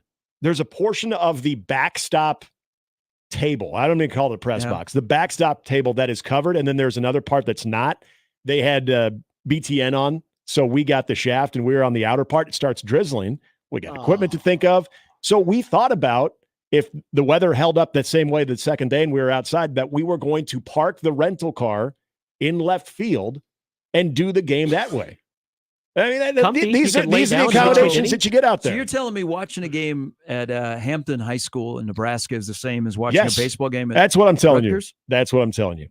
Yet if you look at their game notes, they boast about the field improvements that they've made over the past few years. Baton Field, we've done this and that. We've got private donations for this and that. Where's that private donor saying, can we at least get a high school press box? Oh, it's a joke. I wonder how many people have never seen the outside of Jersey Mike's Arena and saw it there in left field and were like, oh, that's what it looks like on the outside? I always noticed the rack. The first time I set foot on campus there, I was heading to the ballpark. And it's right there out in left field, just a little bit beyond the gravelly parking lot, which, by the way, they don't have concession stands either. There's just like sometimes it's there, most times it's not. Even better to watch a game in your car. You got your own snacks. Yeah, exactly. You can tailgate out the back. They did bring in a concession truck one day. one series that I remember, but I remember walking into the rack thinking, oh, this is where they play basketball, huh? In Austin, so I don't know if you guys have seen what they did with Dish Falk down in Austin. Like they put a lot of improvements into it. They have an area in left field that looks like a party area. It looks like where a bullpen would be, but it's not. They used to, in right field, people would bring their buses and their trucks, just like, at Duty Noble. But in Austin, beyond the right field fence, they would have, like, people would have buses and you'd be sitting on top of the bus. So essentially you were sitting in your car watching the game. Yep. I mean, I think that's the uniqueness of Rutgers baseball. I love how we're now comparing Dish Falk to Baton Field. I was going with Hampton High School. I was going with Hampton High School. Yeah, I think that's more of an appropriate comparison. I mean, right it's there. pretty cool. They asked you, hey, you got a bunch of snow on the field. We got a playoff game coming up in Hampton, and they ask you to come and shovel snow off the field. And then you can board up the field, turn on the lights. Pull your truck right up to the track. Yep. Yeah. Maybe your son's playing, and so at halftime they come and they sit in the truck and they get warmed up and they go back out there. We did a game out in Hastings one time, and essentially it was a bucket lift of what you would usually do to change the lights. They're like, hey, would you mind if we set you up there? Heard of that too. And I thought, is this safe? Oh yeah. It's, we use it for construction. We'll have a table for you. We can string some cords. Okay. Just sign Let's this waiver. do it. What does it say for parents that, let's say you're playing on a rainy day, you're playing baseball, and there is the parking lot is out beyond the left field fence. So if your parents got there in time, they could pull right up to the, like the base of the fence and watch the game. It's a little cold. It's a little rainy. What does it say about you as the child if your parents decide to bail and go sit in the car? I think intelligence. Lucky. I see what you're getting at. You're trying to say the parents are soft. Well, no, they may not think of you that way. I think they're there. They're there and they're rooting you on, and they are using the amenities that are provided to them, even if they're not the amenities at the actual field that you're playing at. They are. I think that goes to high intelligence on the parents' part. Maybe as a 17-year-old, I'm not thinking that. Like, come on, mom and dad, I got to be out here. You should. Mom be too. could be sticking it out. She'd have like the sleeping bag on. Yeah, there's always they always have Right the there on the blankets. bleachers, yeah. You got the umbrellas and the blankets. But yeah, that are you're over. out there shivering and getting shelled on the mound, and mom is sitting in the car. You know what is going on though? As soon as you get off the field, you're getting in the dugout. I've been a part of this too. You've got the community. You got the community blanket that you're putting She's over probably yourself, playing sitting on the dugout. Wordle, not even paying attention. Drink. She just can't wait for you to get the game over. Let me guess, Gary. She drink it out of a Stanley mug too. Probably. Jacob Bigelow is coming up next.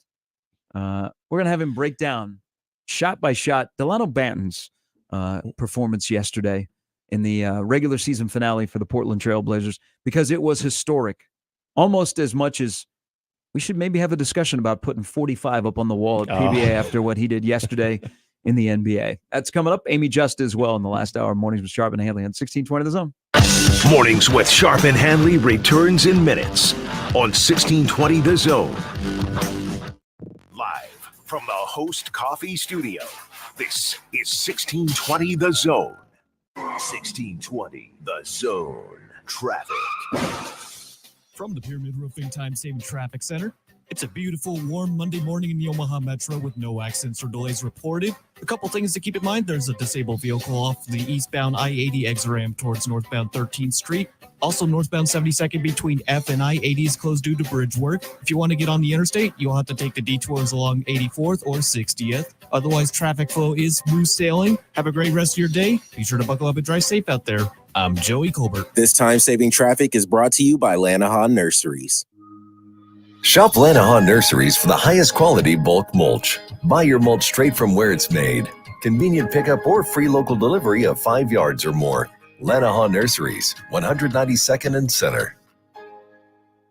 OSI Oakland is hiring maintenance mechanics for all shifts starting at $22.50 an hour with a retention bonus for all new hires. OSI Oakland offers great benefits including medical, dental, vision, and 401k, plus a retention bonus. Apply now at osigroup.com/careers or at their plant Monday and Wednesday, 9 a.m. to 4 p.m. Must have ID and wear closed-toe and heeled shoes to enter the plant. OSI is an equal opportunity employer. Bonuses are subject to eligibility and program requirements. You're sitting with a couple of pals at Backlot Tap House in Exarban Village when your server brings up this perfectly cooked smash burger. The smell of a juicy beef patty sends a waft of aroma right up your nose, and your eyes instinctively close because, well, awesomeness. Your friends get their orders, and you just kind of look at each other and think, yeah, this is going to be good.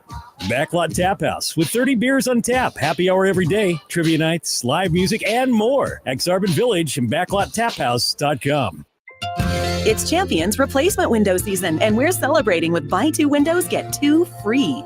If your windows are drafty, difficult to operate, or costing you money on your energy bill, it's time to replace them. Champion Windows is here to help. Champion builds our own windows right here in the USA. We make the process easy. We help you choose the best design options for your home. We then build your project in our very own factory. Our install team manages your project every step of the way, and it's all backed by our lifetime guarantee. Turn your house into your dream home with more livable space in a new Champion sunroom, or enhance your curb appeal with new siding, now 30% off. Don't wait, this sale won't last long. Buy 2 windows, get 2 free, and 30% off sunrooms and siding.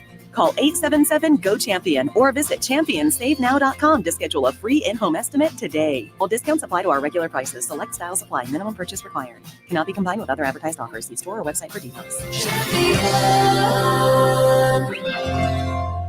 Hey, baseball fans, join the Blur Tailgate at Hilton Omaha this June for our 12th annual hospitality event during the College Baseball Championship Series. Book an experience for your clients or employees with an inclusive bar, buffet, TVs, music, and tailgate games. Secure your spot today and let Blur Events take care of all the work so you can enjoy the day. Plus, we're just steps away from Charles Schwab Field. Visit blurevents.com to book your group, buy tickets, or learn about sponsorships. That's blurevents.com, your college baseball and football tailgate destination. I've never seen this. John Deneen from Saul's Jewelry and Loan. I've never seen the price of gold as high as it is right now, which means you could be sitting on a gold mine yourself. Bring us in your broken gold chains, gold rings, and diamond jewelry. You'll never get a better price for those items. Saul's knows jewelry, and we've been around, and we've never seen gold this high. Sell your gold with confidence at Saul's Jewelry and Loan at any of our 6 convenient locations. Find it all at Saul's Jewelry and Loan. You'll find it all at Saul's Jewelry and Loan. The world's largest sports book in Las Vegas is available right at your fingertips in Iowa.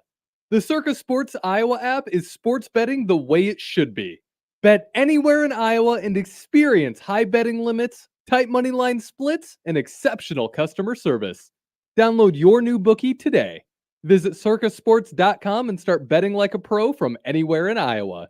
If you or someone you know may have a problem with gambling, call 1-800-238-7633. Tickets for less. Best seats, best prices, no service fees. Shop ticketsforless.com. KOZN Bellevue, Omaha, Council Bluffs. This is 1620 The Zone. And we're back. Mornings with Sharp and Handley. Here's Gary, Nick, and Jimmy on 1620 The Zone. All right, before we bring out Jacob in here, thank you to Don. So Don sent me, now I've gone down the rabbit hole, the South Dakota School of Mines in Rapid City. They have a football stadium called O'Hara Stadium. Okay. Are you guys familiar with this? I'm not, but I know of the baseball field there. So it looks like the football stadium only has seats on one side. The other side, there's a track that runs around the entire field. The opposite side of the stands, there's a fence, and then people park their trucks, like with the flatbed that's facing the field, and they party out of the trucks while they watch the game. And then there's another hill, and then there's the press box.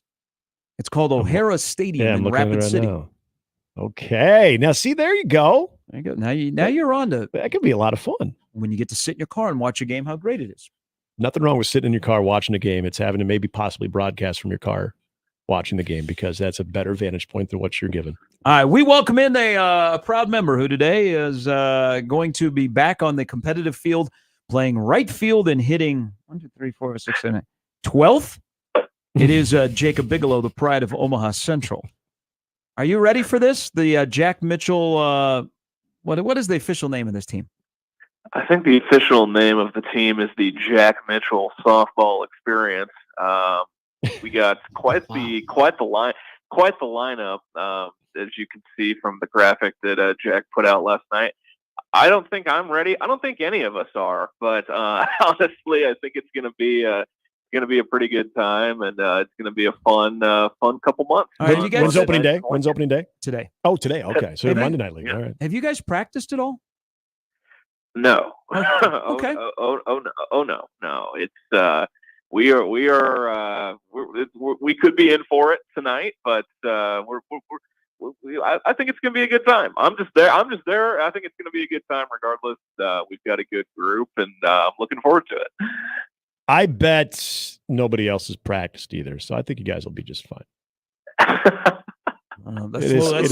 That's slow pitch softball world, though, man. That is like aggressive. So Team JMSE. I like the okay. All right. The black tops they look good.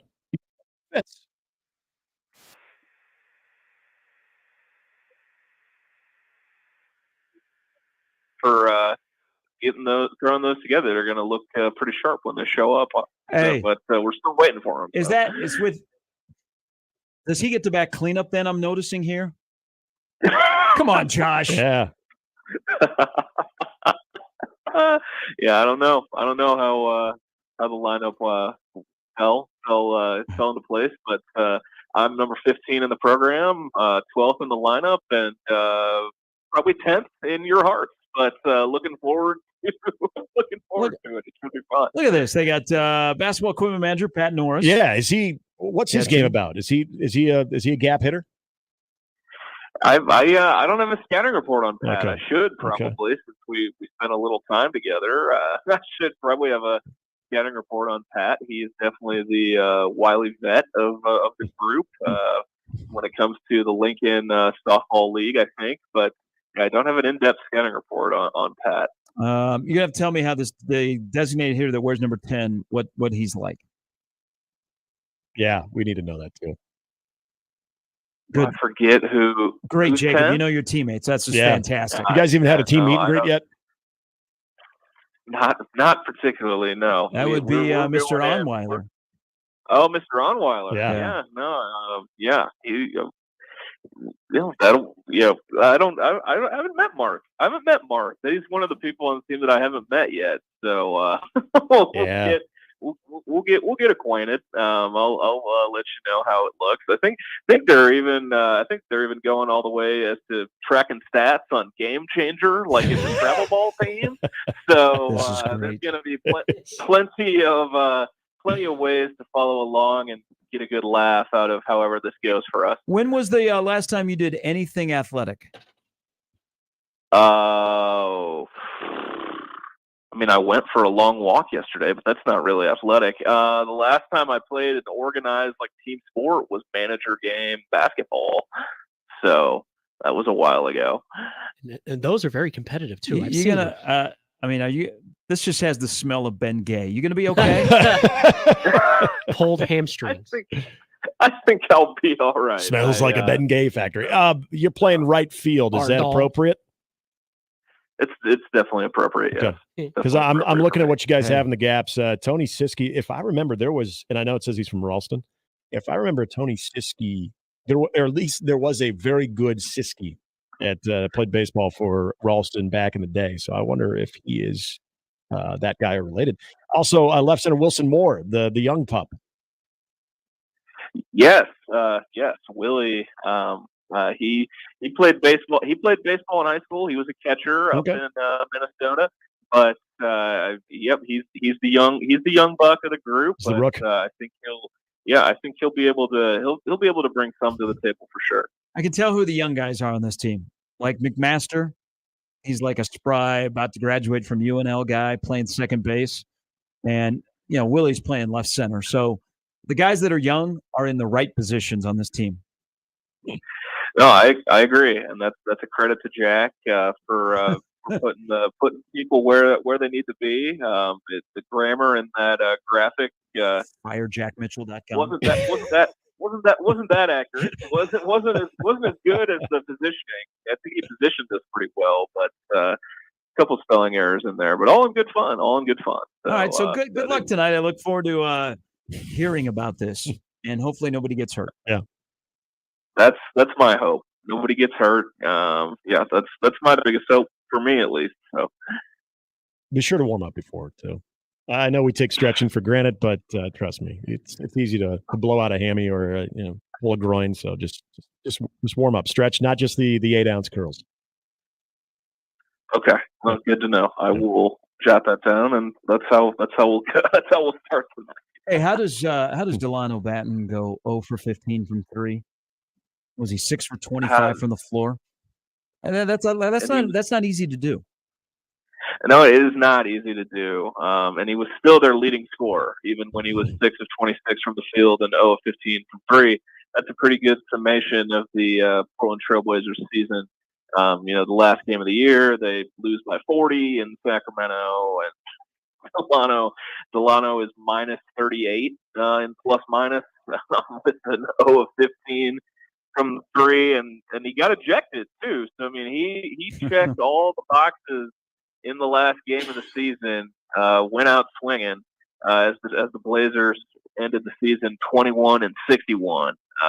So not really decided to check every box and leave it out on the floor on the last day of the NBA regular season.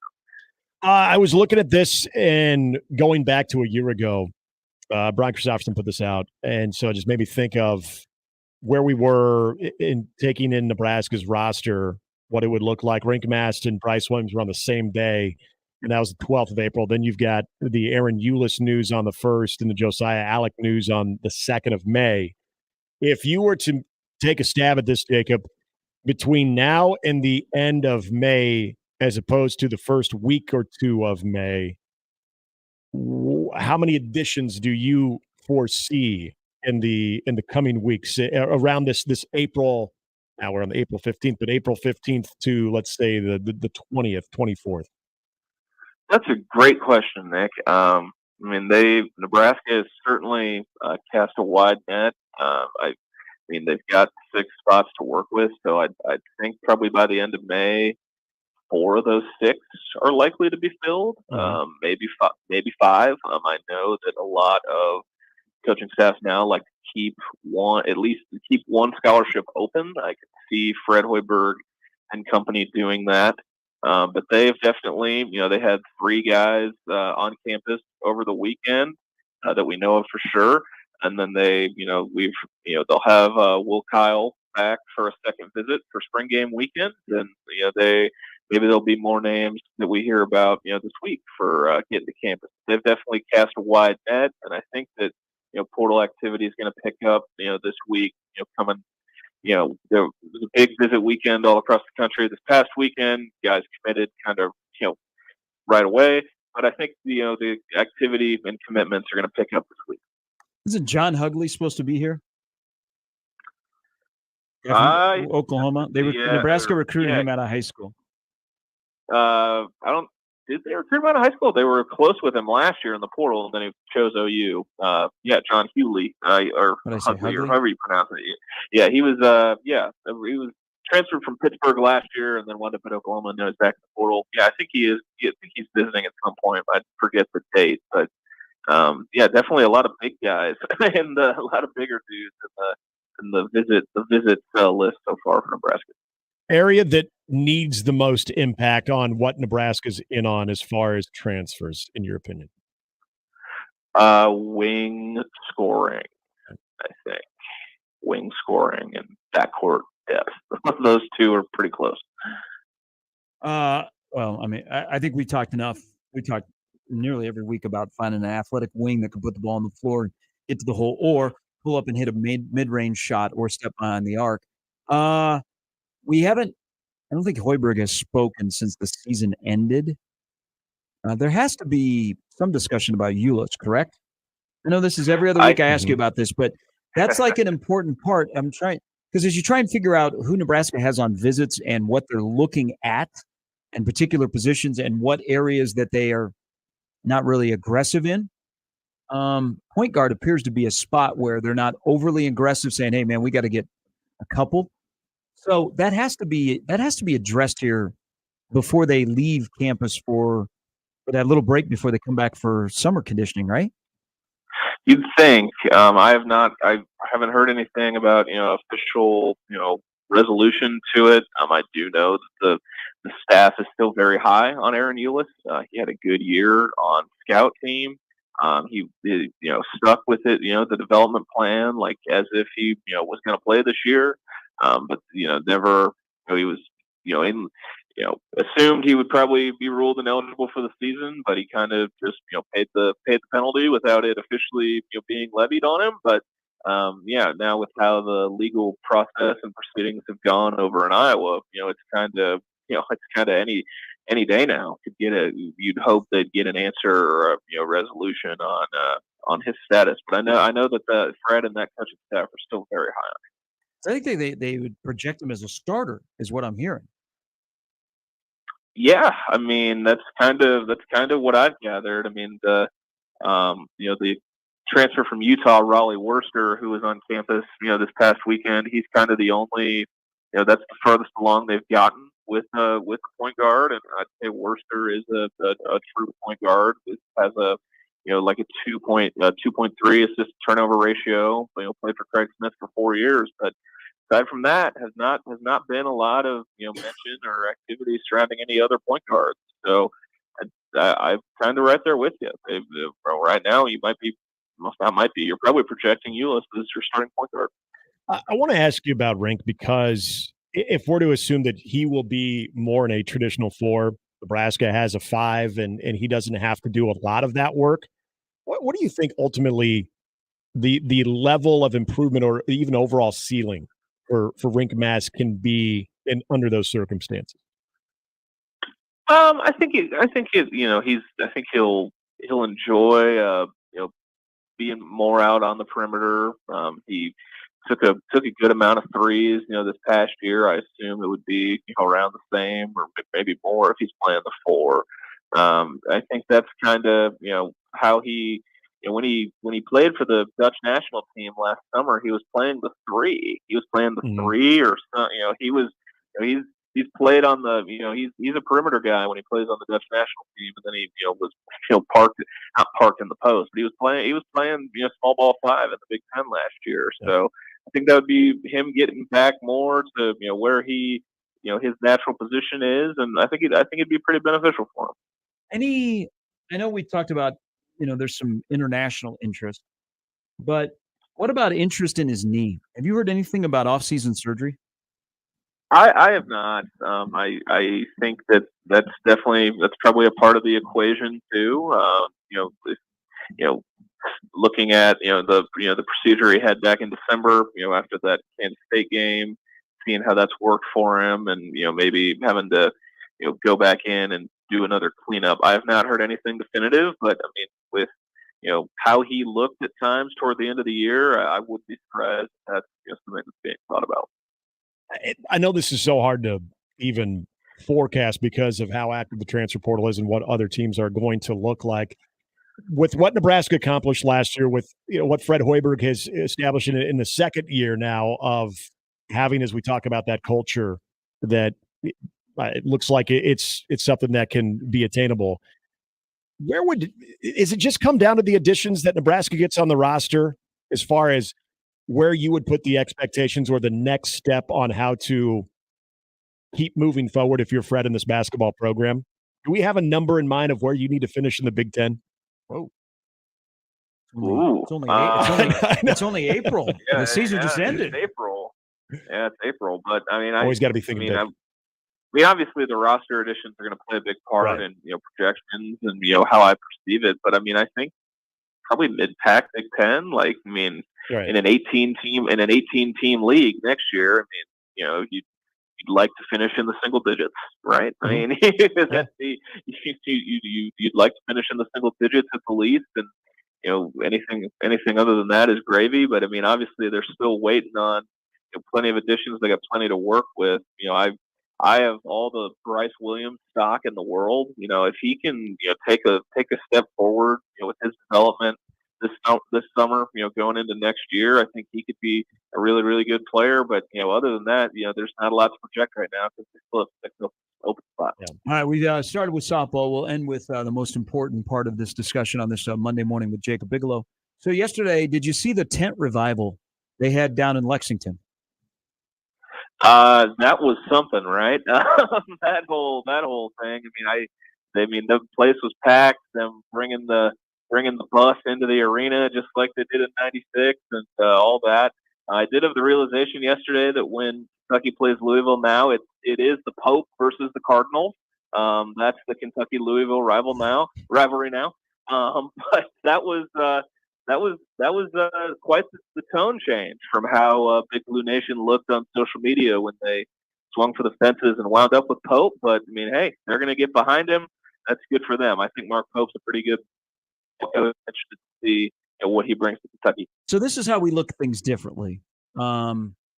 You're talking. You have a memory of driving the bus into Rep Arena yesterday, and the whole '96 team gets off. And I mean, I don't think you could fake 20,000. Some might be able to fake it 20,000 times, but I don't think 20,000 fans. You can fake that. Oh gosh, we hate this guy. But to me, it was a tent revival. You think of something different. This is how we're wired, Jacob. You see the bus drive in, and I immediately think of Stone Cold Steve Austin driving the beer truck to the ring on Raw. That's how we look at things differently. But my main question and my takeaway from yesterday is this. Why do you think of the restrictions that were put on people that showed up at Rupp Arena, and they showed up in masses, why were there no Frisbees or hoverboards allowed? That's a great question. I can't say I'm familiar with because I'm the rules of Rupp Arena, but I did see that list. I'm like, that's a little. I mean, I don't know the kids these days, and I didn't know the hoverboards were still a thing. I didn't haven't either. seen a kid on a hoverboard in a while. I feel like it's been a couple of years, but that was definitely different. Now I get it. You don't want people bringing guns.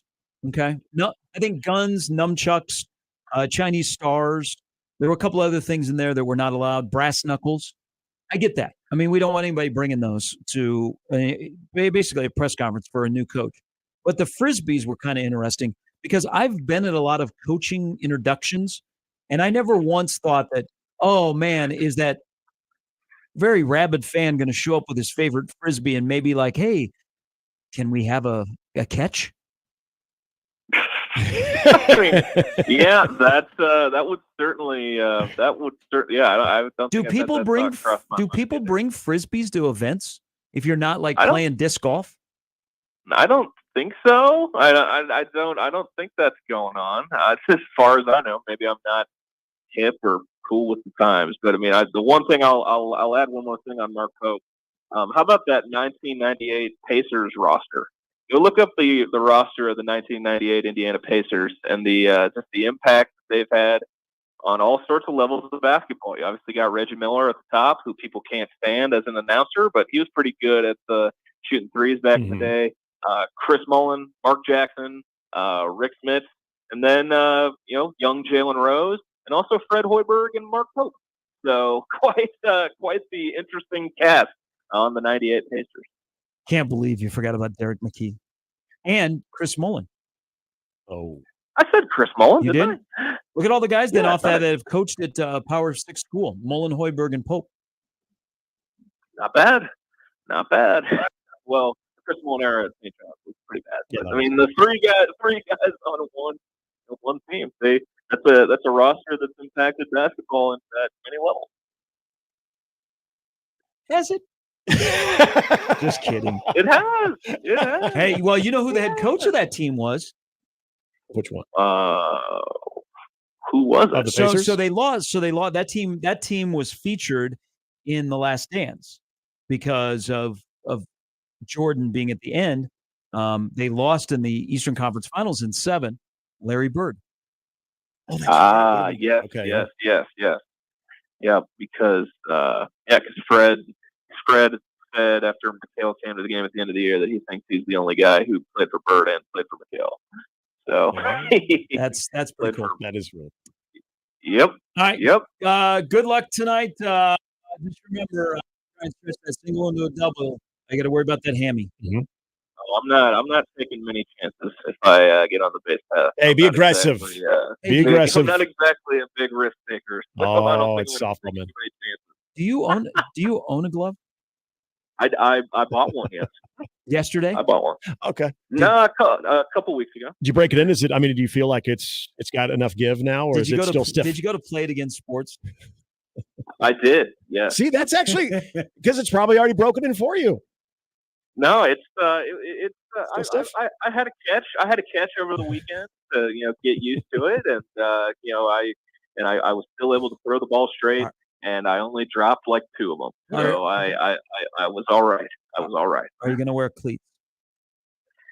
I have a pair of used cleats from Play It Again Sports, but I don't. I got a good deal on those too. So Jacob, if you want to preserve the lower half, wear cleats because nothing says pulling a hammy with no traction at all, especially on the dirt. So just heed our advice, my man. All right, and hit your cutoff. Hit your cutoff. No, hit the cutoff. Hit the cutoff. Are you going to wear pants? Are you going to be in full uniform? Yeah. I wasn't planning on being. I mean, we don't have the jerseys yet, so we're kind of just wearing whatever today. But okay. Yeah. Not a good look. You look like the kids from Sandlot. It'll be perfect. Yeah. Hey. Hopefully. Have fun. Always appreciate the conversation. Yeah. Thanks, fellas. Appreciate it. Have a good week. That's Jacob Bigelow. Rock PS5. Do they get pants with the uniforms? The jerseys are all right. I wonder if they get the matching black pin pants. I don't know. I do kind of roll the eyes if I'm seeing a slow pitch softball team that's dressed in full gear. Yep. I just want to see you show up with a cooler. Yeah. Okay. You're on the cool aspect. Jimmy Allen tweets the show. Jimmy. When game day was in Lincoln in 2007 for USC, ESPN handed out Frisbees. They had to go to commercial and ask people to stop throwing them at the stage. Why are I guess people, when you have a Frisbee, you're not just going to sit on it. You're not going to just put it in your clear bag and take it home. You're going to do something with it. So I understand that. When you have that many people in an arena, you don't want to start getting clocked in the head by Frisbees. They had Frisbees, flasks, mace, electronic cigarettes, helium balloons, hoverboards, Frisbees, fireworks, selfie sticks, baby seats, carriers, beach balls, pets, outside food and beverage, illegal substances, banners, weapons of any type, bags, stadium seats in excess of 18 inches wide or stadium seats with hard plastic or metal parts. Not thinking of our larger fans. Also, they didn't want you to bring in tablets or laptops. This was all part of the UK Rupp Arena clear bag policy. So it wasn't bark at the introductory press conference event?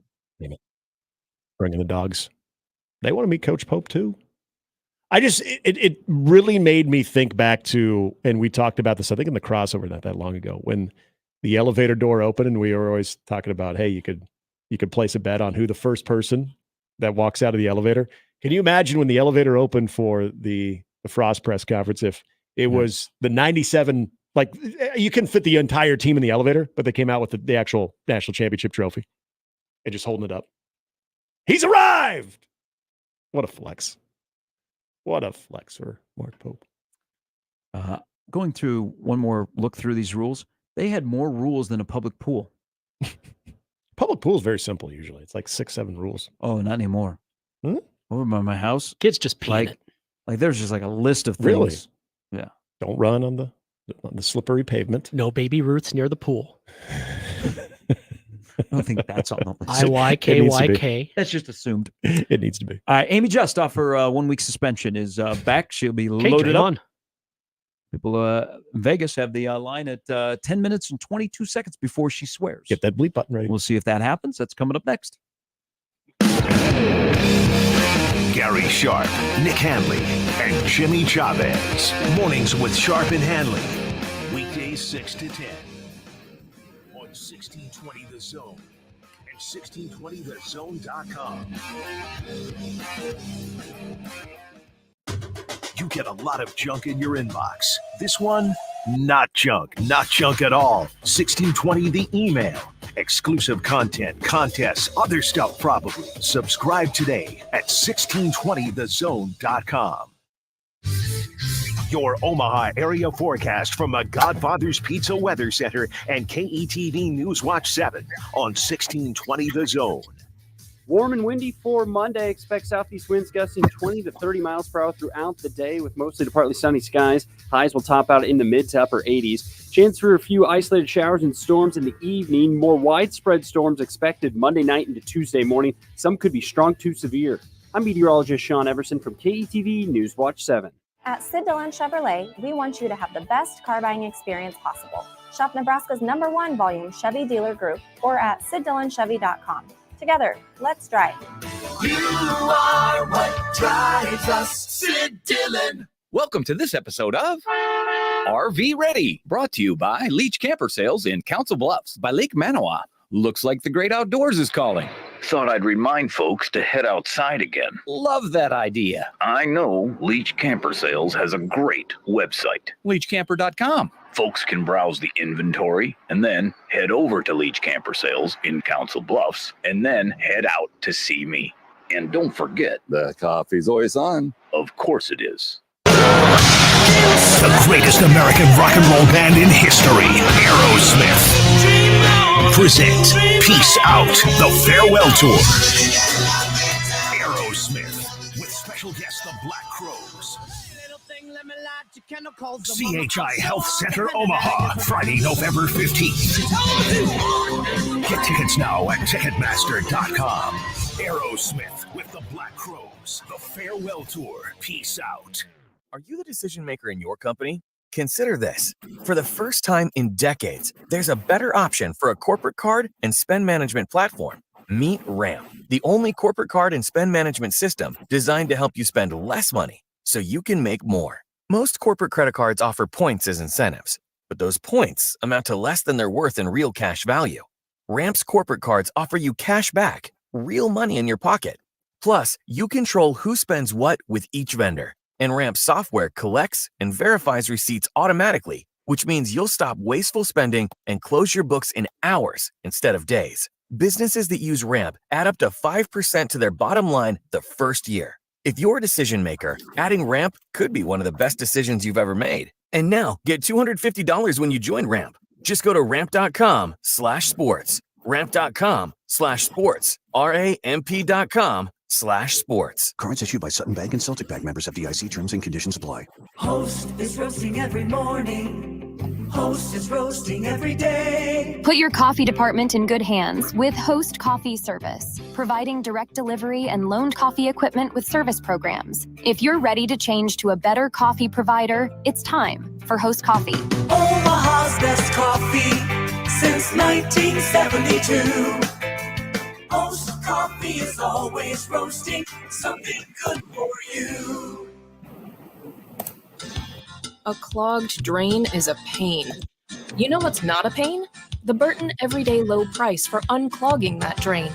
Now and always, Burton will clear your drain for $93. Guaranteed. So bring on the clogs. Trust us, we've seen some doozies these past 35 years. Schedule today at justcallburton.com. Restrictions apply. Call for details.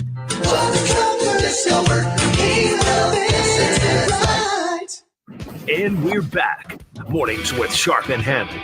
Here's Gary, Nick, and Jimmy on 1620 The Zone.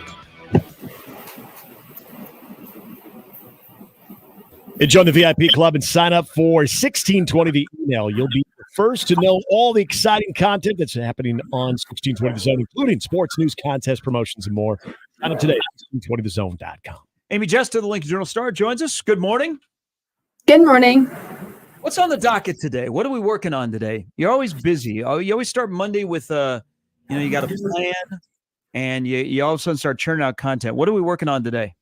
A gymnastics feature. Okay.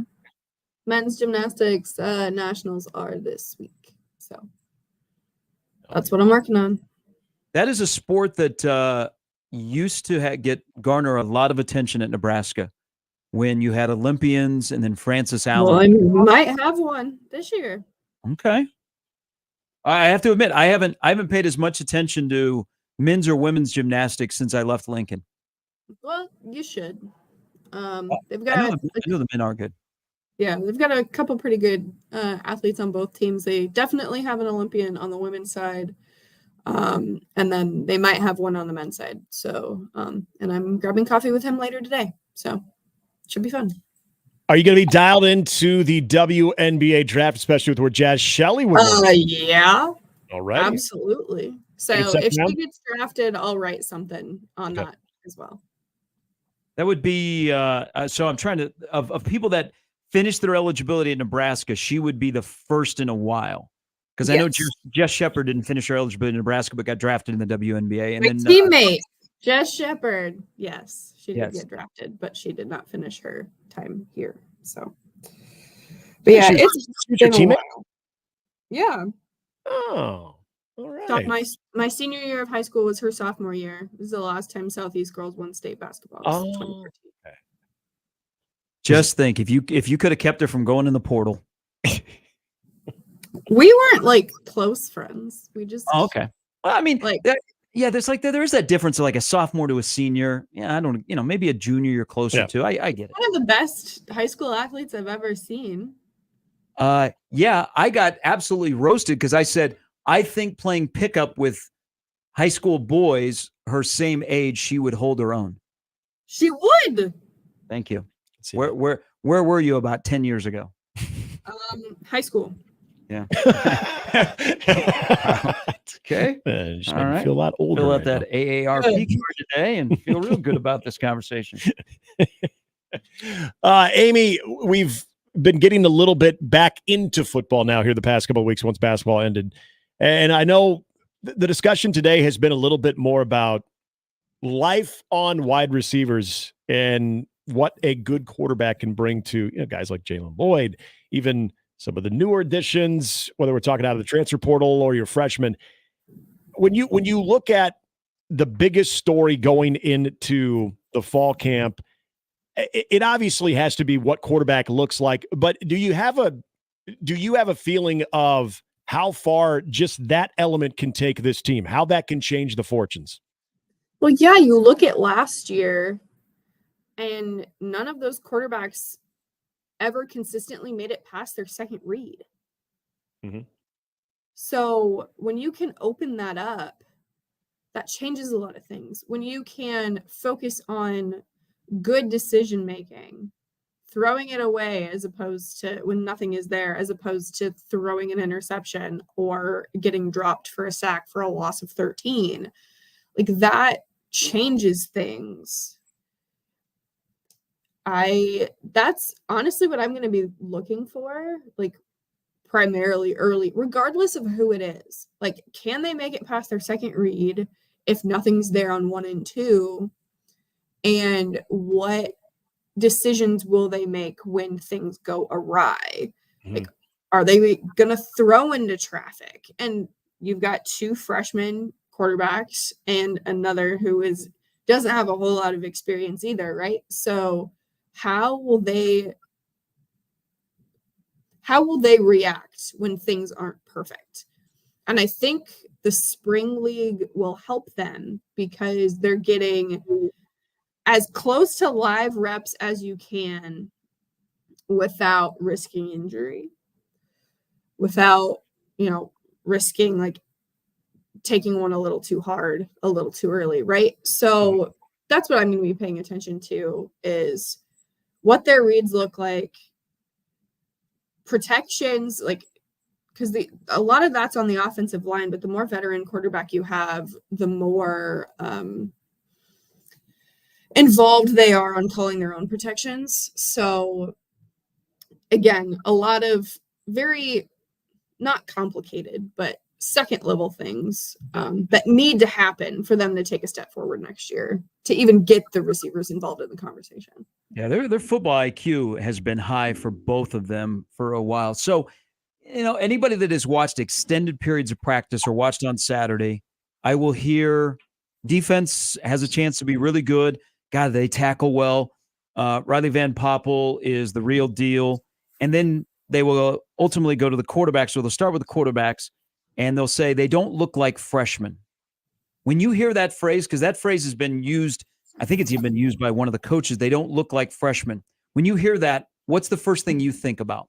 Volleyball last year? No, because they said that about their freshmen too.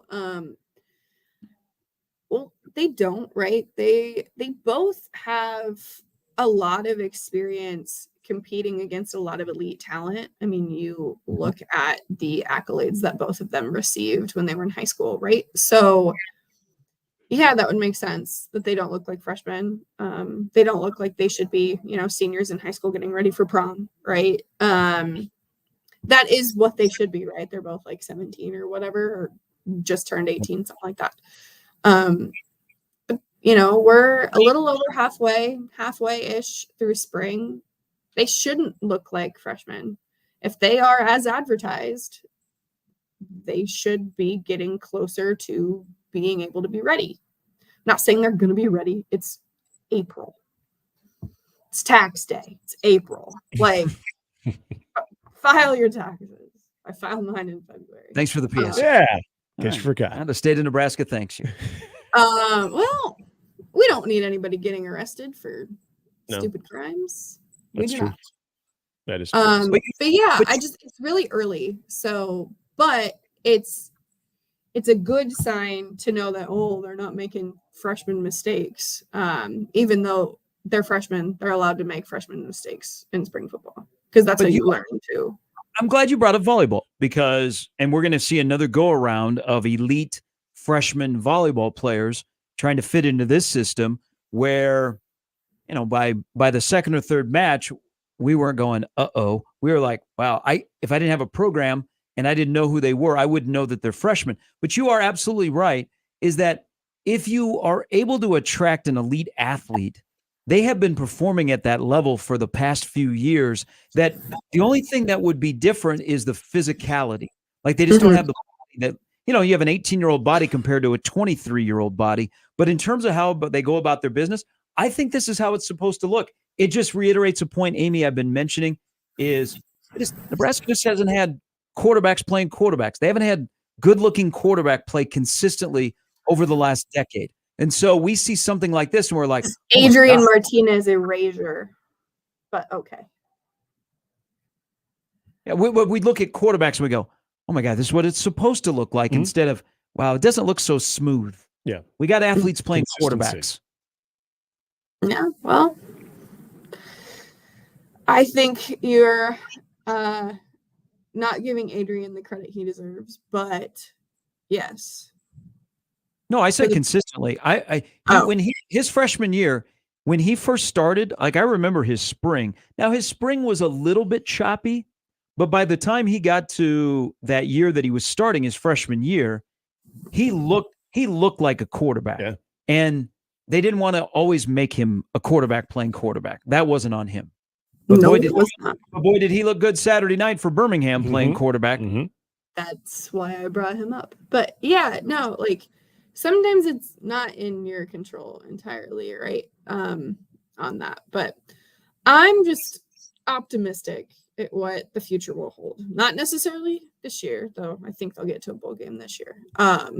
Man, were people mad at me last year when I said they weren't making a bowl game. And guess what? I was right. So flex. Didn't want to be.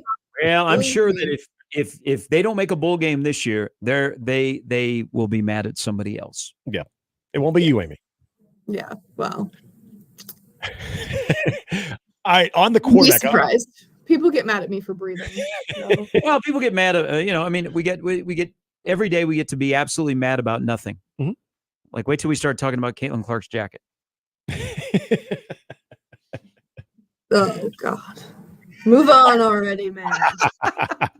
I think I know the answer to this in the long run when it comes to what's more important for these freshman quarterbacks, but in the micro, if you will, during spring ball, is it more important for their development for having Glenn Thomas there or having the defense that they're going to be able to face when they go live and good on good?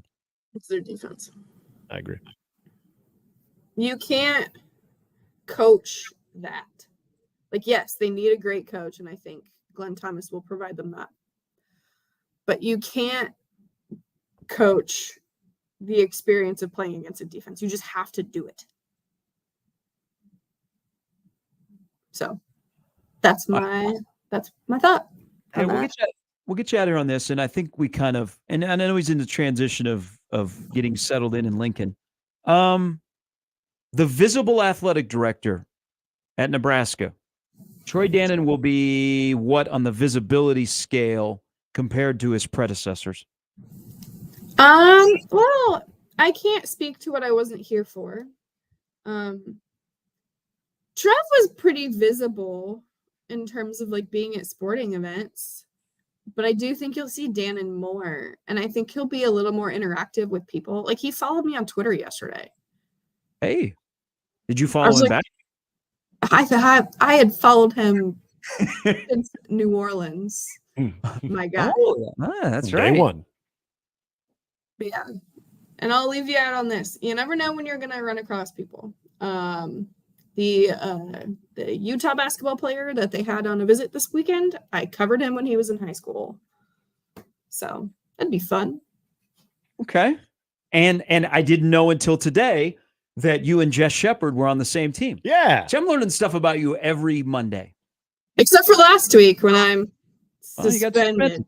Yeah, you got suspended. Yep. I mean, we took the FCC fine for you. Air quotes. It's not even that bad of a word. There are so many worse words. Like what? I'm dumb, but I'm not that dumb. Lay him out.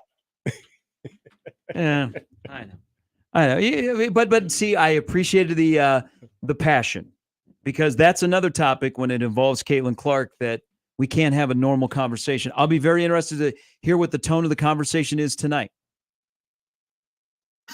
Yeah, I don't know. Can we just celebrate women's basketball? Is that allowed? Do we have to like nitpick everything? I know where you're going. Is that a sign of growth? Is that you talk about a sport that has never been as high as they are now in terms of the profile, but you have many arguments. People get agitated. Isn't that a sign of growth, however? It's a sign of growth when it's about the basketball. It's not a sign of growth when it's sexist or racist when you're talking about certain people. Yeah, there is a line in that. Yep. Sometimes when you talk about Caitlin Clark, you cannot have that conversation without someone entering into that sphere. Yes, that's what I mean. Okay. All right, you're forgiven. Have a great week. I look forward to reading more about the men's gymnastics team that quietly has had a really, really good year, and who knows what else pops up this week. But maybe we'll have fun facts with Amy. We learn something new every week. Something like that. What were your stats as a senior basketball player at Southeast? Oh, I didn't play basketball. We were track teammates. Oh, okay. Track teammates. What did you run in track? 2, 4, 4x4. And did we end up at Burke? Yes. Nice. Congratulations. Nice on Yeah. you. Right. All right. Well, enjoy I was the pretty week. good. I wasn't great, but I was pretty good. Yeah, I'm just doxing you right now to see.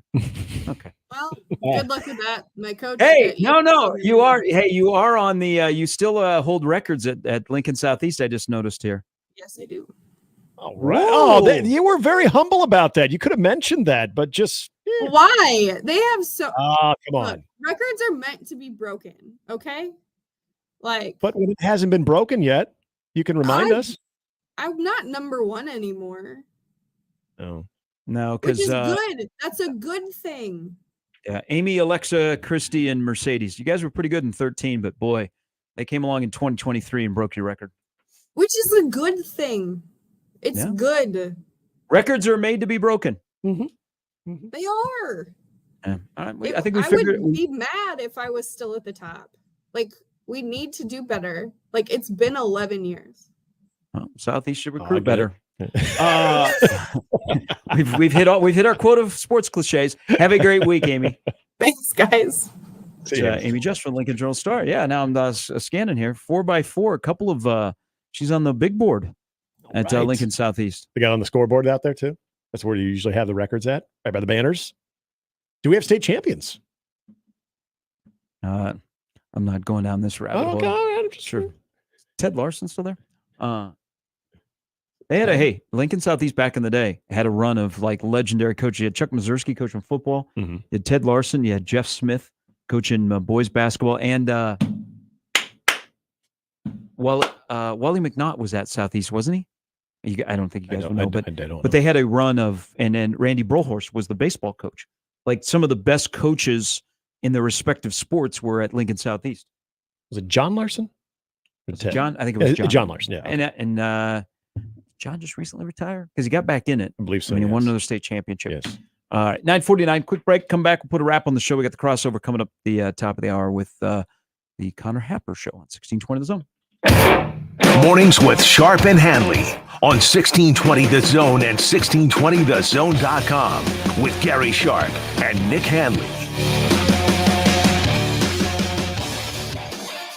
Now live on Twitch, YouTube, and 1620thezone.com. Watching a ball game at Oscar's Pizza and Sports Grill is pretty awesome. Oscar's offers the MLB package, so your team is always on their upgraded audio-video system, and nothing is better than watching the game with a cold frosty one, Oscar's Pizza, or award-winning char-buffed wings. And with daily lunch and dinner specials, it's really a no-brainer. So get ready to watch your favorite team play ball at Oscar's Pizza and Sports Grill, 173rd and West Center Road, and takeout at 162nd and Maple.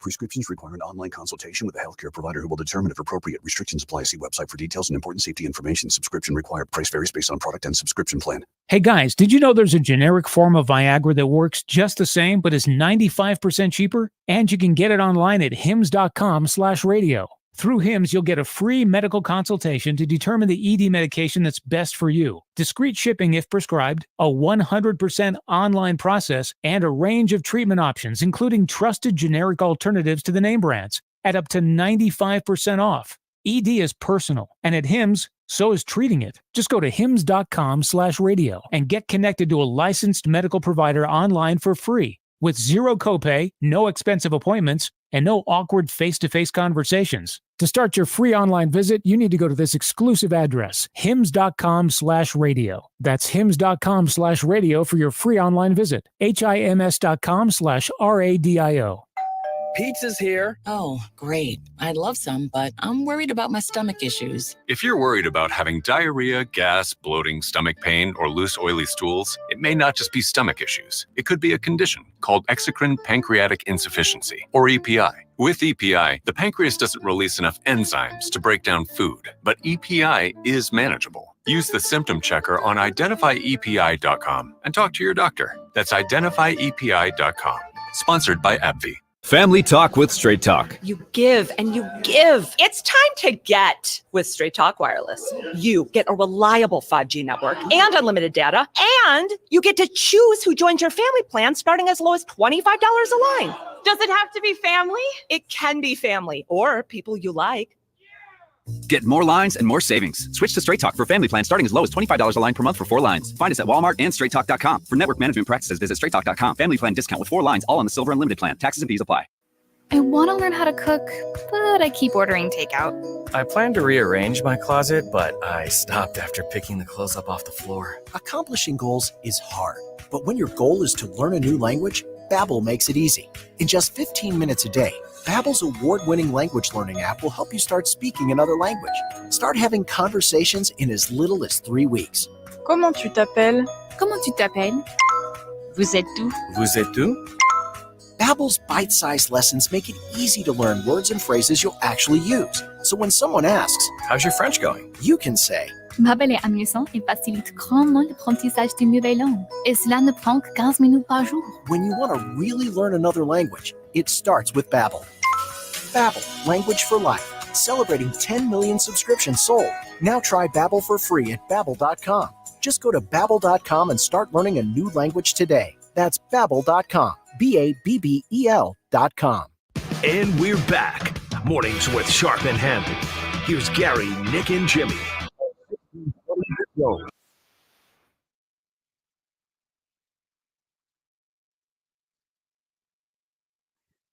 Why on a Monday? Why can't Biden push it back a couple of days?